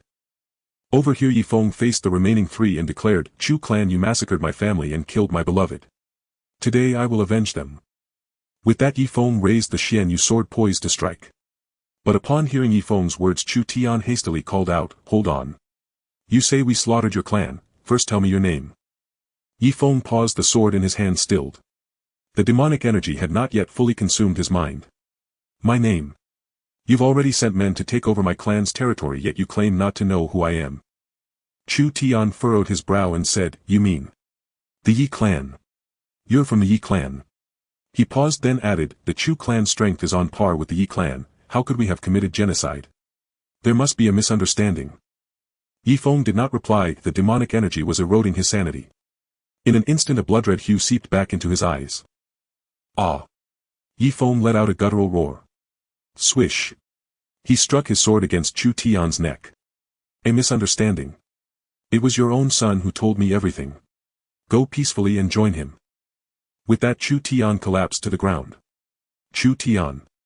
A prodigal son brings ruin to the family. Now only 3 elders remained of the Chu clan. They understood that alone they were no match for Yifeng. So exchanging a glance they fled in 3 different directions. Yifeng seemed not to notice. He did not move. Instead he waited until they had run a great distance, then condensed 3 swords of demonic energy. With a tremor of his body the 3 swords shot off in pursuit of the fleeing elders. Swish. With 3 agonized cries the elders fell to the ground, dead beyond any doubt. After slaying them Yifeng gazed down at the city of Chu below. He released an endless wave of demonic energy which instantly engulfed Chu city. All who came into contact with the energy had their life force drained, turning into desiccated corpses. With the influx of life force Yifeng's aura continued to strengthen. Zhan Tian, having now recovered his power, watched Yifeng helplessly at a loss for what to do. At that moment the sword sex experts led by sect leader Mu Rongzhan arrived at the Chu clan in the central heaven domain. Zhan Tian recounted everything that had happened to Mu Rongzhan. Mu Rongzhan's brow was tightly knit. He fell silent for a moment, then immediately ordered everyone to execute the heart-cleansing spirit-calming sword formation. He was uncertain if the formation would work, but at this point it was a desperate gamble. Mu Rongzhan looked at Zhan Tian and said, "Rest now, you need not participate later." Zhan Tian shook his head. "Feng'er is after all my disciple. I cannot simply look away." Seeing Zhan Tian's persistence, Mu Rongzhan said no more. Soon all the sword sect disciples arranged themselves in a spherical formation, trapping Yifeng within. Yifeng eyed them, a sinister smile curling at the corner of his mouth. Everyone channeled their power simultaneously, focusing their spiritual energy onto their sword tips and shot it toward Yifeng. One sword annihilation. Boom. With a single strike Yifeng shattered their sword formation, sending everyone crashing to the ground spitting blood. Seizing the moment, Yifeng moved to strike Mu Rongzhan, who saw the dire situation. He unleashed a sword slash. Bang. The 2 sword forces collided and the resulting shockwaves flung the recently risen disciples back to the ground. Mu Rongzhan was sent flying hundreds of zhang. When he finally stopped, his entire right arm trembled. Shock filled his heart. Yifeng was this powerful. Before he could think further, Yifeng charged with his sword. Mu Rongzhan had no time to dodge and was impaled through the chest. Blood trickled from Mu Rongzhan's lips as he rasped, "Feng'er, wake up. I'm your uncle Mu Rong. Snap out of it." Yifeng's face was utterly devoid of expression. He raised the Xianyu sword in his right hand, but as he was about to bring it down he felt a sharp sting in his back. Yifeng turned to look and found it was Zhan Tian. Zhang Tian met his gaze and said, Fenger, am your master. Don't you recognize me? Wake up now. Yifeng did not reply but instead threw a punch. Zhang Tian hastily blocked. Boom. With a single blow Zhang Tian's other arm shattered into pieces. It was completely obliterated. Yifeng stared at Zhang Tian before him poised to strike with his sword. Just then the sword sect disciples had reformed their sword formation. Swish. Countless beams of sword light shot toward Yifeng. Caught off guard he was enveloped by the radiance. Ah! The intense sword light seared Yifeng's body covering him from flesh to soul. Xiao Jian seeing that the heart-cleansing spirit-calming sword formation was effective against Yifeng rejoiced. It immediately released the last vestiges of Yifeng's clear consciousness that it had been shielding. Together with the sword formation it began to dispel the demonic energy. Ah! Yifeng continued to wail in agony. An hour later a glimmer of reason returned to him. Yifeng hastily cast aside the Xian Yu sword. Mu Rongzhan then waved his hand signaling the sword sect disciples to withdraw the formation. The pressure on Yifeng vanished instantly and he collapsed to the ground. After a moment Yifeng looked around at the devastation he had wrought. In an instant an overwhelming wave of remorse surged within him. He saw Zhang Tian lying unconscious on the ground, his arms severed. Yifeng fell to his knees. Thump. Thump. Thump. He kowtowed 3 times. Master, this disciple has failed you. Mu Rongzhan walked up behind Yifeng and placed a hand on his shoulder, lowering his head with a sigh. Yifeng rose and said, Sect leader, I wish to leave the sword sect. Mu Rongzhan stood frozen. You want to leave the sword sect? Yifeng nodded. Yes. Because of me the sword sect has suffered heavy losses and my master was gravely wounded on my account. I have no face to return. Mu Rongzhan said, I know this was not your intention. The destruction of the Yi clan dealt you a devastating blow. That is why the Xian Yu sword clouded your mind. The sword sect will not abandon you, so you must not abandon the sword sect either. Touched by Mu Rongzhan's words, Yifeng said, I want to travel and see the world. Mu Rongzhan nodded. Very well. Going out to experience the world will bring you greater growth. Yifeng knelt down and said, if the sword sect is in peril I shall return. Mu Rongzhan helped Yifeng to his feet and nodded with gratification. Then Yifeng produced the Xian Yu sword and handed it to Mu Rongzhan saying, Sect master, I entrust this sword to you. Seal it within the sword sect and let no one touch it. Mu Rongzhan accepted the Xian Yu sword and replied, Rest assured, as long as the sword sect stands this sword shall remain sealed. Yifeng nodded, then transformed into a streak of sword light and vanished. Mu Rongzhan watched Yifeng depart until he disappeared beyond the horizon before withdrawing his gaze. He looked at the Xian Yu sword before him. This was the blade that had annihilated an entire city. At that moment Zhang Tian also awoke. Having lost both arms, his cultivation had fallen from sword immortal to sword saint. Mu Rongzhan looked at Zhang Tian and said, he has left. Zhang Tian remained silent for a while, then said, it's good that he left. Going out to train might ease his mind. After all, the destruction of the Yi clan dealt him a terrible blow. Mu Rongzhan nodded, then carried Mu Rongshui on his back. She was still unconscious. Mu Rongzhan addressed the sword sect disciples before him saying, leave half of the disciples here to take over the territories of the Yi and Chu clans. The rest will return to the sect. In the distance Yifeng wandered aimlessly. Where are you planning to go? Xiao Jian asked. Yifeng was silent for a moment. To the northern heavenly domain. It's chaotic there, which makes it easier to grow stronger. 1 year later. In the northern heavenly domain dark corner, a certain place in the northern market. Haha, old Wang, I didn't expect you to come in person this time, said a burly pot-bellied middle-aged man as he entered. Old Jiu, spare the pleasantries. Where's my merchandise, said the man addressed as old Wang. Old Jiu chuckled, it's been years, old Wang, and you're still so direct. Your goods are right here. As he spoke, a man behind old Jiu placed 2 storage rings on the table. Old Wang glanced sideways and one of his men stepped forward to inspect the rings. Old Wang, with our years of friendship, is a check really necessary? Old Jiu said. After this deal let's have a good drink together. Old Wang looked at old Jiu and said flatly, even brothers settle accounts clearly. Such matters cannot be taken lightly. Old Jiu could only force an awkward smile at his words. Just then the man nodded to old Wang. Old Wang waved his hand and another man brought out a storage ring. Just as he was about to hand the ring over, a flying sword appeared behind the man. Swoosh! It pierced straight through him. Then everyone sensed a shadow dart past. By the time they reacted, a figure clad in black wearing a black mask was standing on the beam. The storage ring was in his hand. Old Jiu demanded, who are you? The black-clad man said coolly, I'm here to send you to your doom. You've committed heinous acts, it's time to meet your end. Old Jiu flew into a rage. You're asking for death. What are you waiting for? Get him. Old Wang also wore a displeased expression. The men behind Old Jiu charged at the black-clad man upon hearing the order. Old Wang also signaled his men to attack. Bang! Bang! Boom! After a fierce clash, the black-clad man walked out of the building. The fight drew no attention as such occurrences were commonplace in the dark corner. The black-clad man ran into a residence, removed his mask and revealed a handsome face. It was Yi Feng. He had been in the dark corner for a year, spending his days either cultivating or killing. In this environment Yi Feng had perfected the illusory mist art, and his swordsmanship had advanced from sword saint to sword venerable, though his realm had not improved. Nevertheless, Yi Feng could now contend with a true saint. Even if he couldn't defeat one, he could certainly escape. Among the 3 storage rings Yi Feng had seized one contained 5 million profound crystals. Yi Feng had already exhausted all his own profound crystals in the dark corner. This 5 million was his entire fortune. The other 2 rings held rare treasures scarce across the continent: Supreme King Do Ninefold Thunder Spirit Herb Orchid of 3 lifetimes and more. Yi Feng looked at the treasures in the rings, grinning from ear to ear.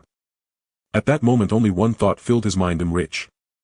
The next day Yi Feng arrived at a place called the Pavilion of Treasures. It was the largest trading association in the dark corner where anything imaginable could be found. It was also the safest place in the dark corner. As long as you paid, the dark corner would protect everything you owned. Fighting was forbidden within the pavilion and killing was absolutely prohibited. Rumor had it that the pavilion master was a cultivator at the peak of immortal sovereign perfection. He had once declared, wealth flows in from all corners of the world, peace reigns across every sea and land. Once someone defied this rule and started a fight in the pavilion. As expected, the offender was instantly killed and his head was hung at the entrance. Everyone connected to him also met a violent end. And that man was a true saint at the peak. From then on no one dared to cause trouble in the Pavilion of Treasures. As Yi Feng entered the pavilion, a woman with a beautiful face, an alluring figure and an air of mature grace approached him. She smiled and said, Young Master Yi, what treasures are you selling today? She teasingly lifted his chin with her finger. Yi Feng gently moved her hand away and laughed. Sister Yu, you've grown even more beautiful in these few days. Especially those 2 peaks before you. The woman called Sister Yu chuckled. Does young Master Yi want to touch them and see how they feel? Yi Feng was speechless. Since arriving in the dark corner he had frequently traded at the pavilion and Sister Yu had been his first contact. Yi Feng skipped her question and tossed her a storage ring, asking, how much can these things fetch? Sister Yu took the ring, glanced at it and gasped. Inside were rare treasures that were priceless and hard to come by. She stared at Yi Feng and said, these items are extremely precious. Even the pavilion couldn't gather so many in a short time. Wait here, need to consult the master. This is beyond my authority. With that she went straight to the 2nd floor. Soon she descended and said, Young Master Yi, the master requests your presence. Yi Feng nodded and followed Sister Yu upstairs. In a room on the 2nd floor an old man with white hair stood waiting. Seeing Yi Feng enter he greeted him with a broad smile. Please have a seat, young Master Yi. I am Qin Chuan, the master of this pavilion. Yi Feng nodded. Master Qin. Qin Chuan chuckled, you are a regular guest here, no need for such formality. I have appraised your treasures. They are valued at 98 million profound crystals. An auction would fetch a higher price, but we would charge a 5% fee. Which option would you prefer? Yi Feng said, I'll sell them directly. Qin Chuan was overjoyed. Excellent. Please wait a moment, young Master Yi. He hurried out. Qin Chuan was delighted because a direct sale meant greater profit for the pavilion. He returned shortly. Qin Chuan said, Young Master Yi, here are your profound crystals. Please keep them safe. Additionally, this is the pavilion's golden card. It entitles you to 3 instances of assistance from the pavilion and a 20% discount on all purchases. He paused and added, the discount also applies to auctions. Yi Feng accepted the golden card and the ring. He knew that the treasure pavilion had a membership system with cards ranging from bronze, silver, gold, platinum to obsidian. The obsidian card was the highest tier, granted only by the pavilion master and vice pavilion master. After taking the items Yi Feng rose to leave.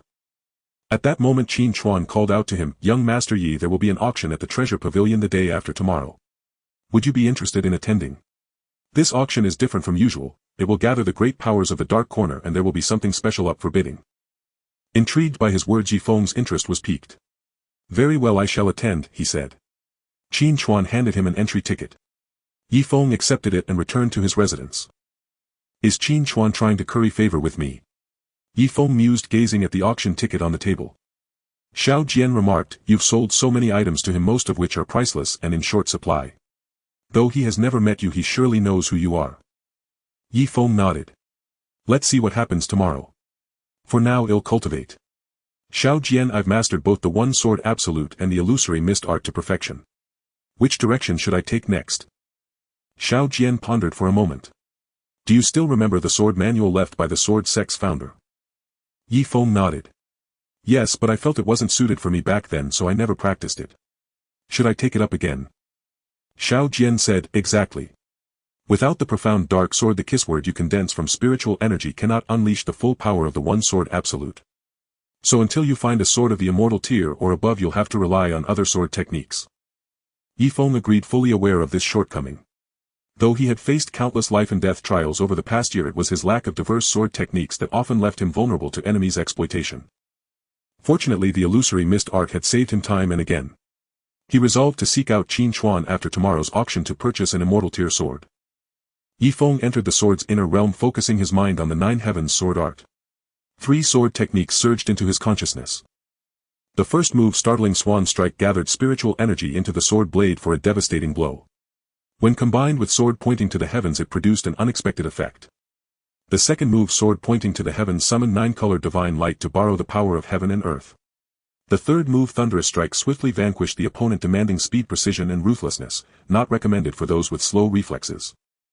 Yi Feng reviewed the 3 techniques of the Nine Heavens sword art in his mind, then began to practice and spar against the shadows within the sword. The next morning, after a night of intense practice, Yi Feng had largely mastered all 3 moves. He looked at his hands and murmured, Father, Mother, I will avenge you. Over the past year in the dark corner, aside from honing himself, Yi Feng had also been inquiring about the incident that befell the Yi clan a year ago. After a year of probing, he had only gathered a few basic clues. He remembered that Murong Zhan had said the attackers bore a Yi character on their chests, which sparked suspicions. Were these people connected to his own clan? But they weren't forces from this continent, so where had they come from?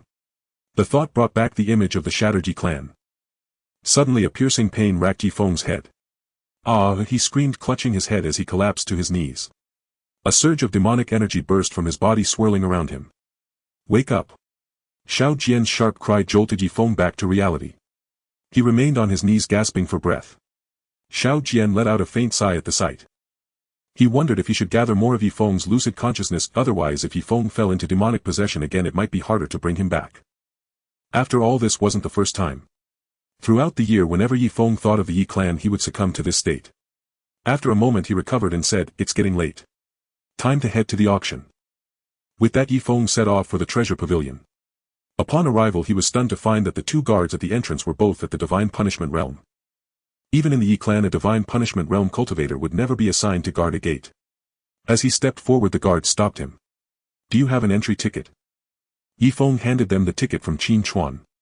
After inspecting it, they said, Intermediate ticket. You may enter. A young woman in a formal gown with a pure and delicate appearance emerged from the door and walked up to Yi Feng with a smile. Young master, please follow me. Yi Feng nodded and followed her inside. Along the way she introduced herself, Young master, my name is Xiao Rou. I will be at your service throughout this auction. If you fancy any treasure, I will place the bid for you. Yi Feng asked in surprise, Such service? Does everyone have this? Xiao Rou shook her head with a smile. No, only holders of intermediate tickets receive this along with a private booth. Yi Feng inquired, So the one I gave just now was an intermediate ticket? Xiao Rou nodded. Yes, yours is intermediate, granting you a private booth on the 2nd floor. Advanced tickets are for the 3rd floor. Ordinary tickets are only for the main hall. Yi Feng nodded, surprised that Qin Chuan had given him an intermediate ticket. He had thought a regular one would have been generous enough. He then asked, Who qualifies for advanced tickets?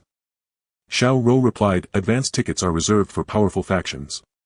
Only they can typically possess them. Intermediate tickets, on the other hand, are mostly for solitary practitioners like yourself. Yi Feng nodded, having suspected as much. It wouldn't make sense for a lone wanderer to hold an advanced ticket. Xiao Rou stopped in front of a booth. Young master, we've arrived. Please come in. Yi Feng entered the booth, which was simply furnished with a table and 3 chairs. From there he had an excellent view of the entire auction stage. Xiao Rou said, Young master, the auction will begin in a quarter of an hour. Is there anything you need? Yifeng hesitated for a moment then asked, Xiao Rou, could you bring me a list of the auction items? She nodded. Of course, he'll fetch it right away. Soon Xiao Rou returned with a list and handed it to Yifeng. He opened it and saw that 9 items were up for bidding today. When Yifeng's eyes fell upon a particular weapon, he was instantly consumed by rage. Boom! A powerful aura erupted within the booth, shattering everything around him into pieces. Xiao Rou was startled. Hearing the commotion, the guards outside rushed up and surrounded the booth. Sensing trouble, Xiao Jian quickly released his own power to suppress Yifeng's aura. Recovering his composure, Yifeng faced the guards and demanded, What do you think you're doing?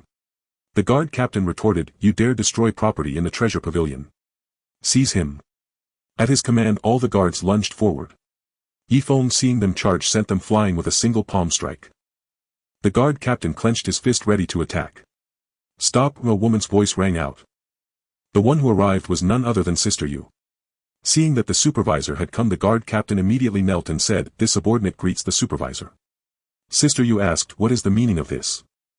Yifeng recounted everything that had just happened to Sister Yu and offered to cover the losses incurred. Sister Yu smiled and said, There's no need for that. Xiao Rou, escort young Master Yi to a different private room. You may rise as well. Continue your duties. The guard captain stood up and replied, Yes. With that he withdrew. Sister Yu entered Yifeng's new private room and said with a smile, Yu. How could you lose your temper like that? That's not like you. Yifeng replied, Sorry, I couldn't control myself. Sister Yu asked, What was the reason? Yifeng handed her the list before him and inquired, Sister Yu, do you know where this weapon came from? Sister Yu shook her head and said, I'm not sure about that either. I recall it was a man in a navy blue robe. He wore a mask that day, so I didn't see his face. The pavilion master should know. He personally received him. Yifeng nodded. He would have to find Qin Chuan to get the full story. Sister Yu asked, Young Master Yi, does this weapon have some connection to you? Yifeng remained silent for a moment then said, This sword was my father's personal blade. Sister Yu was stunned upon hearing this. She never imagined the sword held such a bond with Yifeng. Sister Yu asked, And what of your father? Yifeng was silent again before replying, He is dead. I never saw him one last time. That's why seeing his sword made me so emotional. Sister Yu fell silent. She turned to Xiao Rou and said, Take good care of young Master Yi. Then addressing Yifeng she said, Young Master Yi, I need to step out for a moment. Knowing her intentions, Yifeng quickly said, Sister Yu, I appreciate your kindness, but I would rather win it back with my own hands. Sister Yu nodded. It's almost time. I'll take the stage. I'm in charge of this auction. With that she cast a flirtatious glance at Yifeng. Yifeng shook his head with a wry smile. Soon a voice rang out from the auction stage, Thank you all for attending today's auction. I will be overseeing the proceedings. Instantly waves of astonished murmurs swept through the hall. After all, Sister Yu was renowned as the foremost beauty of the treasure pavilion, naturally drawing cheers from the crowd. Once the hall had quieted somewhat, she announced, The first item is the Heavenly Origin Divine Pill. This pill condenses the profound energy of heaven and earth. Consuming it can enhance one's strength, elevating the cultivation of those below the divine punishment realm by 1 level. There are 3 pills in total. The starting bid is 30,000 spirit crystals. The moment Sister Yu finished speaking, bids began to ring out. 30,000. 50,000. In the end, the 3 Heavenly Origin Divine Pills were won by a person in the general seating for 90,000 spirit crystals. The guests on the 2nd and 3rd floors had not made a move, likely looking down on such pills. Yifeng mused that in those great clans true emphasis was placed on one's own solid strength. The cultivation elevated by such pills was inherently unstable. An hour later the auction had progressed to the 9th item. The 6th item was none other than Yi Tianqian's personal sword, a celestial great treasured blade, the Heavenly Cry sword. Yifeng stared intently at the stage. After Sister Yu finished her introduction she announced, The starting bid is 10 million spirit crystals. Yifeng clenched his fists and signaled Xiao Rou to bid. The guest in box 2 bids 20 million. 20 million going once. 20 million going twice. 20 million going 3 times. Sold. Before the crowd could recover from Yifeng's sudden doubling of the price, Sister Yu had already auctioned off the Heavenly Cry sword. Yifeng looked at her with deep gratitude, a warmth filling his heart. As if sensing his gaze, Sister Yu looked up and smiled at Yifeng. Before long the Heavenly Cry sword was delivered to Yifeng's private room. He took the sword in his hand and said, Long time no see, Heavenly Cry. The sword hummed with a resonant ring as if answering Yifeng. He continued, From now on it's just the 2 of us, brothers in arms. Well, avenge father, mother and our clan together.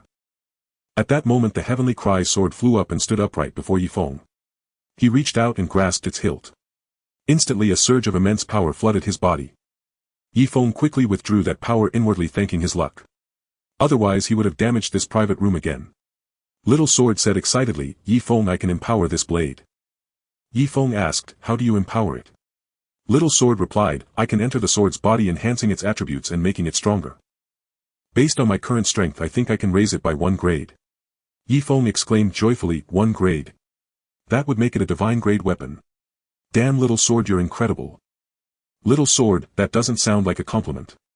Afterward Yifeng did not bid on anything else as the heavenly cry sword was already in his possession. This resolved his need for a sword and also gave him a companion to fight alongside. When the auction ended Yifeng went to find Sister Yu. Sister Yu smiled and said, come, I'll take you to see the pavilion master. Yifeng nodded and followed her.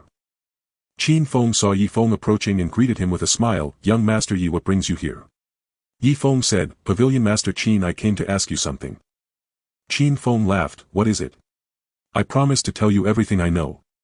Yifeng asked directly, I want to know who consigned this sword for auction. Yifeng brought out the heavenly cry sword. Qin Chuan's face showed difficulty upon seeing it. He said, young Master Yi, it's not that I won't tell you, but we at the Treasure Pavilion must protect our client's privacy. So I cannot answer that question. Yifeng said nothing, having anticipated this situation. He rose to leave. Just then Qin Chuan quickly called him back. Young Master Yi, while I cannot reveal who he is, I can tell you where he comes from. He is from the Leaf family of the Northern Heaven Domain. As for the specifics you will have to find out on your own. Yifeng nodded. Thank you, Pavilion Master Qin. I shall remember this favor. With that Yifeng left the treasure pavilion. Sister Yu asked in confusion, Pavilion Master, what are you planning? Qin Chuan said, I see potential in him. In truth, I have been observing him for the past year and making discreet inquiries. Sister Yu asked, what kind of person is he? Qin Chuan replied, a sword cultivator from the sword sect of the Southern Heaven Domain. The news of Yifeng's annihilation of the Chu clan had not spread. Since the entire Chu clan was wiped out, the dead could not speak. The sword sect, under a strict gag order from Murong Zhan, remained silent. Thus no one knew of Yifeng's deeds. Sister Yu said, you're betting on his potential as a sword cultivator. Qin Chuan affirmed, exactly. Since ancient times sword cultivators have been unparalleled prodigies. From what I can see, he is not yet 20, yet he has already reached the sword sovereign realm. Such a cultivation speed marks him as a genius among geniuses. Send someone to follow him and offer aid when necessary. Sister Yu said, understood. Qin Chuan added, but make sure no one knows we are helping him. Sister Yu replied, understood. Meanwhile Yifeng walked into an alley and suddenly sensed a chilling aura. He stopped and said, show yourself. Skulking in the shadows is no way for a hero to act. As his words fell, a ragged man wielding twin blades appeared behind Yifeng. Seeing the blades, Yifeng's eyes widened. Twin leaf crescent blades. Are you from the Yi clan? As his words fell, a ragged man wielding twin blades appeared behind Yifeng. Seeing the blades, Yifeng's eyes widened. Twin leaf crescent blades. Are you from the Yi clan? Yifeng was deeply stirred, believing that all members of the Yi clan had perished except himself, only to unexpectedly encounter another clansman here. The man was taken aback by Yifeng's words, then replied, indeed I am of the Yi clan. To be honest, the sword in your hand belongs to our clan. I implore you to part with it. Yifeng chuckled, who would have thought I'd meet a Yi clansman here? How many of the Yi clan remain and where are they? Yifeng recognized this as a member of the Central Heaven Domain Yi clan. He could not mistake the twin-bladed scimitar. The man demanded, why do you ask so much? Hand it over now or else I won't be polite. Yifeng's interest was piqued, eager to witness the strength of the Yi clan. He smiled, I'd like to see how you'll be impolite. Come on. Upon hearing this, the man vanished instantly. With a screech, the scimitar lunged toward Yifeng. The man was perplexed to see Yifeng motionless, yet he still charged forward. With a bang, Yifeng kicked him several meters away, using merely a tenth of his strength. Yifeng gazed at the man sprawled on the ground and remarked, is this all that remains of the Yi clan? The man stood up, glaring at Yifeng with a look that could devour him. The Yi clan is not to be insulted. The vast world of martial arts, the fierce twin-bladed scimitar. Can you only boast with words? Yifeng challenged. The man nervously stared at Yifeng and asked, who are you? Yifeng removed his mask and said, take a look for yourself. The man gaped in disbelief, then abruptly knelt. Young Master Yi Qinglin, Colonel of the Heavenly Word Camp Cavalry, pays respects to the young master. Yi Feng quickly helped him up, saying, General, rise. Tell me how many of the Yi clan remain. Yi Qinglin stood and reported, since the Yi clan was annihilated aside from the 1358 disciples training abroad, only 569 of us cavalry remain. Yi Feng's furrowed brow relaxed, if this was more than he had anticipated. Over the past year his search for surviving Yi clansmen had yielded grim results. To encounter so many clansmen here filled Yi Feng with exhilaration. He asked, where are they now? Yi Qinglin replied, we are currently resting at New City in the Northern Heaven Domain. I learned that the Tianming sword was being auctioned at the treasure pavilion, so I came to retrieve it. Little did I know I would meet the young master here. Yi Feng asked, are all the surviving clansmen there? Yi Qinglin answered, yes, young master. Let me take you there now. The clansmen are in low spirits, your presence will give them a pillar of strength. Yi Feng was silent for a moment, then said, all right. Subsequently Yi Feng and Yi Qinglin journeyed to New City. Along the way Yi Feng inquired about the current state of the Yi clan. After fleeing from the Central Heaven Domain to this place, the Yi clan sought a haven and thus arrived in the Northern Heaven Domain. However, persecuted by the Li family in the Northern Heaven Domain, they were forced into desolate lands. Now the entire Yi clan submits to the tyranny of the Li family. Though the Yi clan contemplated resistance, the disparity in strength was immense. After grasping the general situation, Yi Feng fell into a pensive silence. They arrived at New City, which was but a city erected in a bleak wasteland. Gazing at the city before him, Yi Feng's hands involuntarily clenched. There was a time when the Yi clan had never endured such humiliation. Yi Qinglin said, young master, there is something I hesitate to mention. Yi Feng replied, speak your mind without reservation. Yi Qinglin hesitated for a moment, then said, General Yi Shan of the Heavenly Word Camp seems to have reached some agreement with the Li family. He selects 3 young women from the Yi clan daily and takes them out, presumably as gifts to the Li family. It is rumored that the second young master of the Li family is a lecher, so this might be a means to secure peace for the Yi clan. Yi Feng listened to Yi Qinglin's words without a strong reaction.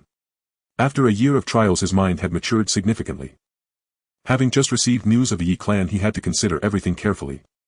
Yi Feng nodded and said, all right, I will question him personally when I see him. Yi Qinglin felt it prudent not to press further. They arrived before a central house flanked by Yi clan guards, all armed with twin-bladed scimitars. The guards recognized Yi Qinglin, so the two entered unhindered. Inside, Yi Feng met Yi Shan. After Yi Qinglin's introduction, Yi Shan understood the situation. Yi Shan said, the young master has toiled this past year. Welcome home. This evening I shall host a banquet to welcome you. Please rest for now. Turning to another person he instructed, take the young master to his quarters. Yi Feng said nothing and followed the man out. Once in his resting place, Xiao Jian exclaimed, damn Yi Feng, can you tolerate this? He's clearly disregarding you. Yi Feng smiled, this was within my expectations. In the old days I was a wastrel and I was absent from the clan. They hold no affection for me. Moreover, Yi Shan is the highest authority here. My arrival threatens his position, for I am the true young master of the Yi clan. Mark my words, at tonight's banquet he will surely try to drive me away or even kill me. Xiao Jian asked doubtfully, then why did Yi Qinglin bring you back? Yi Feng pondered for a moment and said, he wants to use me to oppose Yi Shan. Neither of them is trustworthy. Yi Qinglin will come to find me later. As his words faded, Yi Qinglin's voice came from outside, young master Yi Qinglin requests an audience. Yi Feng opened the door and smiled, come in. What brings you here? Yi Qinglin closed the door and said, young master, you have seen that Yi Shan is not pleased with your arrival. Yi Feng feigned ignorance and asked, I noticed. What do you suggest I do? Yi Qinglin proposed, young master, 2/3 of the cavalry obey Yi Shan while the remaining third are my men. We could seize the opportunity at tonight's banquet to eliminate Yi Shan. Once he is gone, the rest of the cavalry will pose no threat. The other Yi clansmen are dissatisfied with Yi Shan's actions, so few will support him. Yi Feng asked, after eliminating Yi Shan, what do you desire?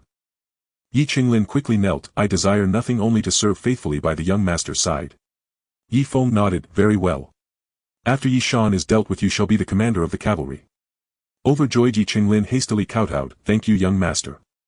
They conspired for a while longer before Yi Qinglin departed from Yi Feng's room.